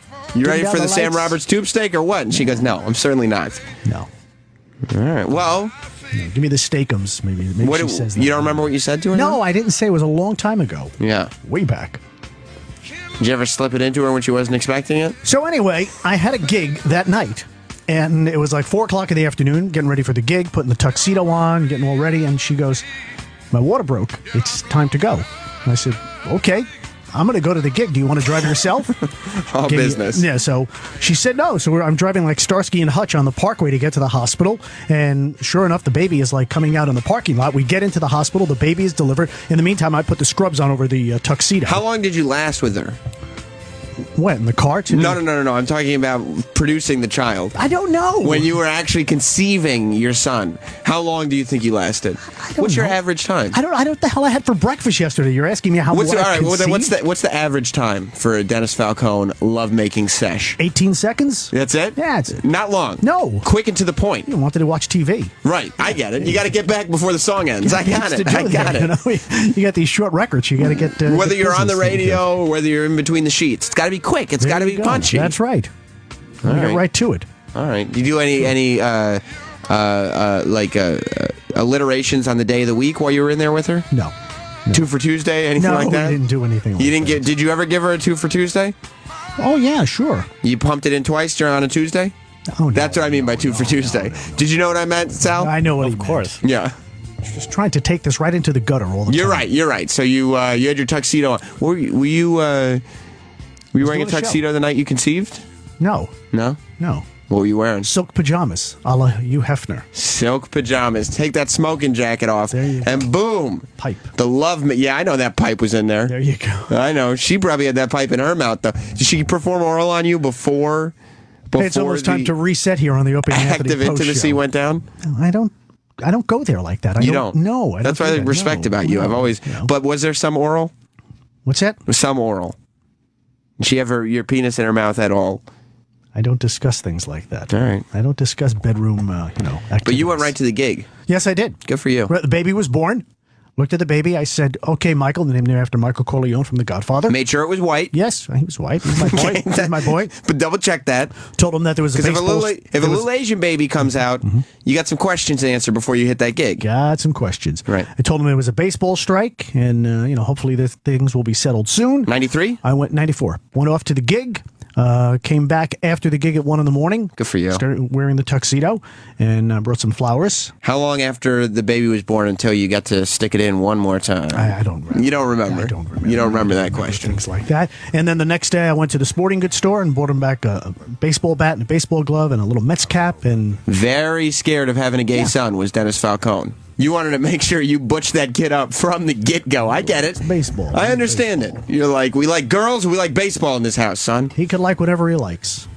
As long as it's got a vagina. Ooh. I understand. No racism. But it's got to be something to stick it in, right? Can't be an asshole. He's still my son, and I'll still love him, whatever. Good for you. Even if he doesn't play baseball. Speaking of anal, any of that go on with the wife? What's that? Anal. I can't get enough of your love, babe. Oh, the maestro, Barry White. Boy, I tell you, you auditioning there today, Sal. Doing a good job. When you say you can't get enough, are you talking about front and back or just the front? I think he just means emotionally he just can't get enough of this woman's love. But I'm talking about you. That's why I'm feeling the same way. Okay. You got to get to know a person first. And then you could plow him in that ass once you love him as a human being. Your wife likes it when you get this rough and dirty? No, she doesn't like it at all. Oh, so then she stopped listening years ago, though. Why don't you clean it up? She stopped. I'm not doing a show for my wife. I'm doing a show for the people. I'm doing a show for Sal. Sal, you enjoying this? Dude, this is the fucking best thing that's happened all week. See? Real quick, before we say goodbye for the day, Jeff in Philly wants to end us on a good note. What's up, Jeff? Hey, guys. Falco. What's up, brother? How are you, sir? I'm good. I just wanted to find out if when you were trying to procreate with your wife, if you asked her if she wanted D's. D's who? D's who? Oh. There you go, Jeff. And real quick, Dave in the Bronx has the question that's on all of our minds. What's up, Dave? Yeah, hey guys, all the listeners, the avid listeners, would like to know if you've ever performed analingus on your wife. Analingus. Did you ever perform analingus, maybe in the act of pre or post coitus? I don't remember. You don't, but it's a possibility, though. It could be. Again, I don't really, reveal stuff like that. He gets his tongue in there, doesn't he, Sal? Oh my God, he does, doesn't he?